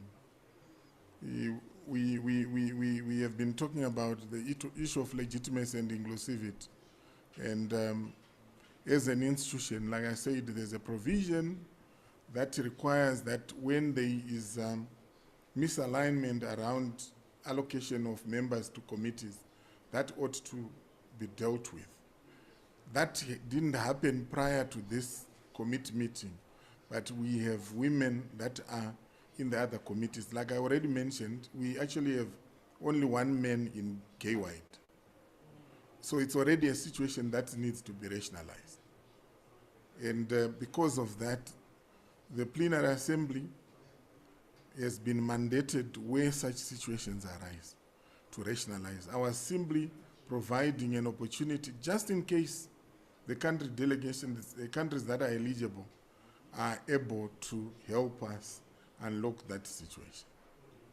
If they are unable to, we may have to follow the next route where we have to have rationalization, because it is practically possible to have a woman, because the countries that are eligible have women delegates to SADC-PF. Remember, the Constitution requires gender and political diversity.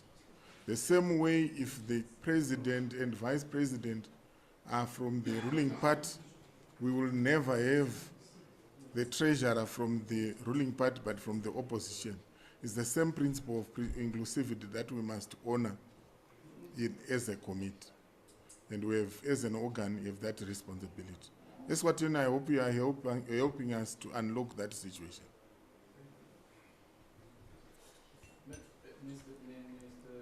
Mr. Chair. Yes, Honorable. First of all, maybe can I get an answer from you? We are done with the chairperson. Chairperson is done. Thank you very much. Sure. So now, let's follow laid down procedures. Yes, and in Parliament, there are normal precedents. So let's use the same thing. Let's not, interchange, because it doesn't suit me or it suits someone else. So let's follow the procedures. So I think that will work for you. Sure. In essence, it's what I've been trying to assist the committee to do. When this situation has arisen, and it's not the first time when it is arising, the extreme situation is where the committee has left the position vacant. But it is also, and then the rationalization takes place, then they will vote later on to fill up the position. The second situation is exactly what I had presented earlier, where I said sometimes it is possible within country delegations, where because the country is interested in exercising its right to exercise the position, they will rationalize. It's like if it has happened sometimes during plenary that a country wanted to vie for vice president, and the president is male, the vice president has to be female. Countries will rationalize and say, we are eligible, we are offering a candidate who is able to comply with those rules. So it's, in essence, that's whenever this situation has arisen, it has either gone through the route of rationalization, or countries that are eligible have been able to look among themselves and say, we can move members around and be able to comply. And it's well within the rights of the countries that are eligible if they are unable to resolve it, because as Seychelles mentioned, some of them are here courtesy of the authorization of Parliament, and they will need to consult. If that is the situation, maybe I should check one after the other of the countries.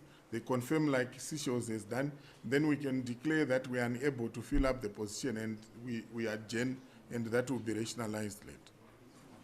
Yes, sir, Honorable Skosana. I hope you are helping us to unlock the situation. Can ask for sake of progress, Chair? Yes, sir. Because eventually a woman will be elected. Sure. Now, we have DRC, Madagascar, Mozambique, and Namibia, am I right? Yes. And Seychelles. Oh, they haven't written Seychelles, I don't know why. Yeah, but be that as it may, I'm not sure whether the TRC have a woman with us here. If there is, so be it. Or Namibia, if they have, so be it. Or any other country. Let's just vote again. Give us those things. So, in other words, Honorable Skosana is Assistant Returning Officer who is helping us to quickly resolve the matter. And thank you and very much. And then we leave. Yes. Namibia? Sorry, thank you. But does that mean that the female has to come from another committee to exchange? Or what are you asking? So you can swap in terms of a member who is here going to another committee and another member from the same country coming to this committee. In essence, that's what we are talking about. Oh, Chair, through you, do you have a woman in here which you can come in here? Yes. And swap or the TRC or Madagascar, anyone, let's do this once and for all. Otherwise, we'll sit here until tomorrow. True. The countries that are eligible, are you... The countries which are eligible, can they raise their hands? Then we'll support, and that's it. Then we're done. Do you have... DRC? DRC? Go ahead. What are you suggesting, DRC?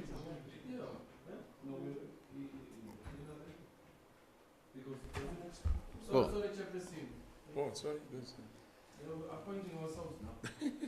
Sabotage. Because we are saying we've got a chairperson. Let's deal with this issue later on now because still even. Well. Yes. Did you raise a point of order? How did you find yourself on the So that's why I said point of. That's why I said sorry. Okay, go ahead. Yes. No, the chair recognizes you. Proceed. What are you saying? Thank you very much. Even if we can do the interchanges, still they need to go and negotiate. So the best way is, for now, let's leave this issue with your desk. So if this coherence it happens, they will definitely come back to you. Then when you go to the plenary, you report to us. Let's just extend that. We've all understood. Let's go over it. We've got our chairperson, man. He's waiting for the seat. Look at him. Right, but before, thank you very much, Eswatini. I think you are also helping us to get closer to the solution. But I wanted to give DRC the opportunity because he had raised his hand before you. DRC? Oui, je voulais dire ceci, s'il y aura aménagement, ça sera au niveau le plus haut pour que la solution soit trouvée. Ça c'est de un. De deux, mais lorsque nous sommes en commission, sont des engagements personnels. Quand vous voyez la liste des présences devant vous là, vous avez des députés qui ont toujours assisté à cette commission pendant plusieurs fois. Et il n'y a pas de dame. Dans une situation comme celle-ci, il faut aussi une solution exceptionnelle. Puis ça peut faire une exception. Et non, effectivement, dans cette commission-là, voilà. Et puis on a opté pour ça. Parce que vous pouvez amener une dame si elle ne s'engage pas. D'ailleurs, nous avons 2 dames dans notre délégation. Il y a une qui est rentrée ce matin parce qu'elle est malade au pays. Donc nous sommes restés avec une. Il y a 2 chambres, il y a le Sénat et l'Assemblée nationale. Tout ça sont des aménagements qu'il faut faire au niveau le plus haut et non à notre niveau ici. Merci. Thank you very much. I think your response aligns with what Eswatini had suggested as a practical way forward. Otherwise, we'll be here until chickens come home, and we are also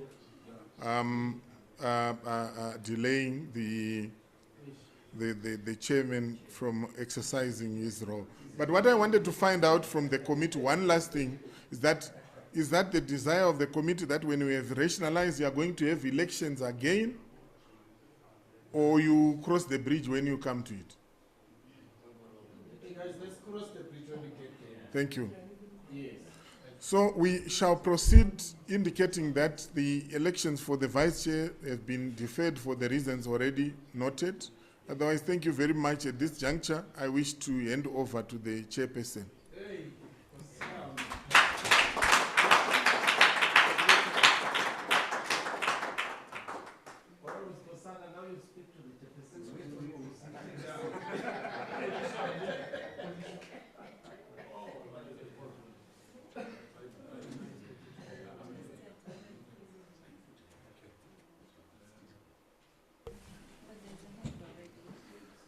Okay, starting work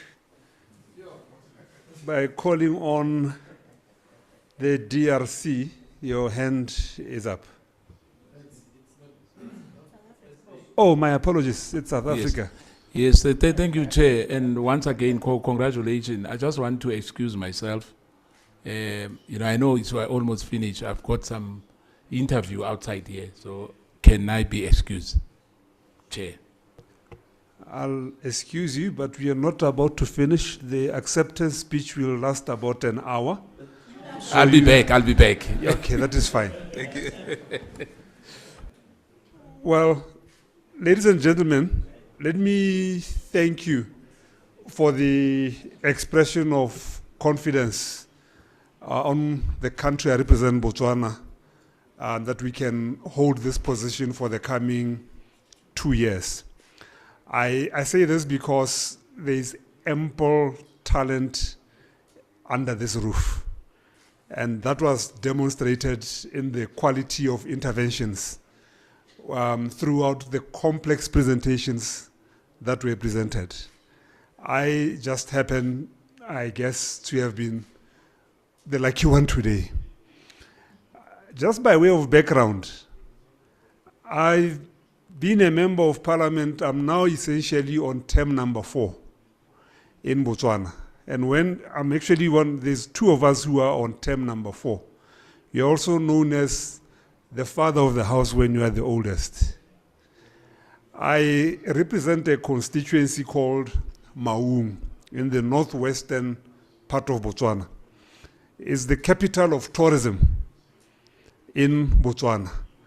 And we'll see what can be done if the powers of the chair allow that at some point I direct that a meeting that is spearheaded for Botswana be held in Maung. We'll be happy to host you. And for you to see the wonders of tourism and some of the issues we discussed today. Not only are we a tourist destination, we also have one of the big mines located in the area. So the issues we discussed today are very relevant to our case. And I happen to lead a political party in Botswana. It's called the Botswana Congress Party, Social Democratic Party, which is the second biggest party in Botswana at the moment. That's why I also occupy the seat of leader of opposition in the Botswana parliament, and which qualified me then to sit in SADC Parliamentary Forum. The deliberations that we received today, I think, clearly demonstrated that there is a huge task ahead of us. Issues of trade, the barriers to trade, issues around convergence on tax, the issues also relating to making sure that there is faster movement of both people and goods, but particularly goods, because that's where trade really lies. I am also reminded that when we started this morning, we talked about timelines. And I want to say I am an impatient person, my dear Secretariat. I'm generally an impatient person and always time-bound. But for us to succeed, it will not take the chairperson who insists on deadlines being met. It is going to take all of us individually to deliver on the pledges that our countries have made. I have no jurisdiction over your countries. I can only do so much for Botswana to play its part. I'll be counting on all of you individually to make sure that your countries also come to the party. That all these treaties, we make sure that countries adopt and make sure that they influence the policies in your countries, making sure that the relevant modern laws that affect our committee actually find their way to the floor of your own parliaments. So it's going to be team effort. And at the end of my term, it will be about how each one of us contributed. I will do my part to the best of my abilities. And I thank you very much. And that marks the end of my acceptance speech. I guess it's now time to declare this particular meeting officially closed. We will meet, I guess, in the Seychelles. Thank you very much.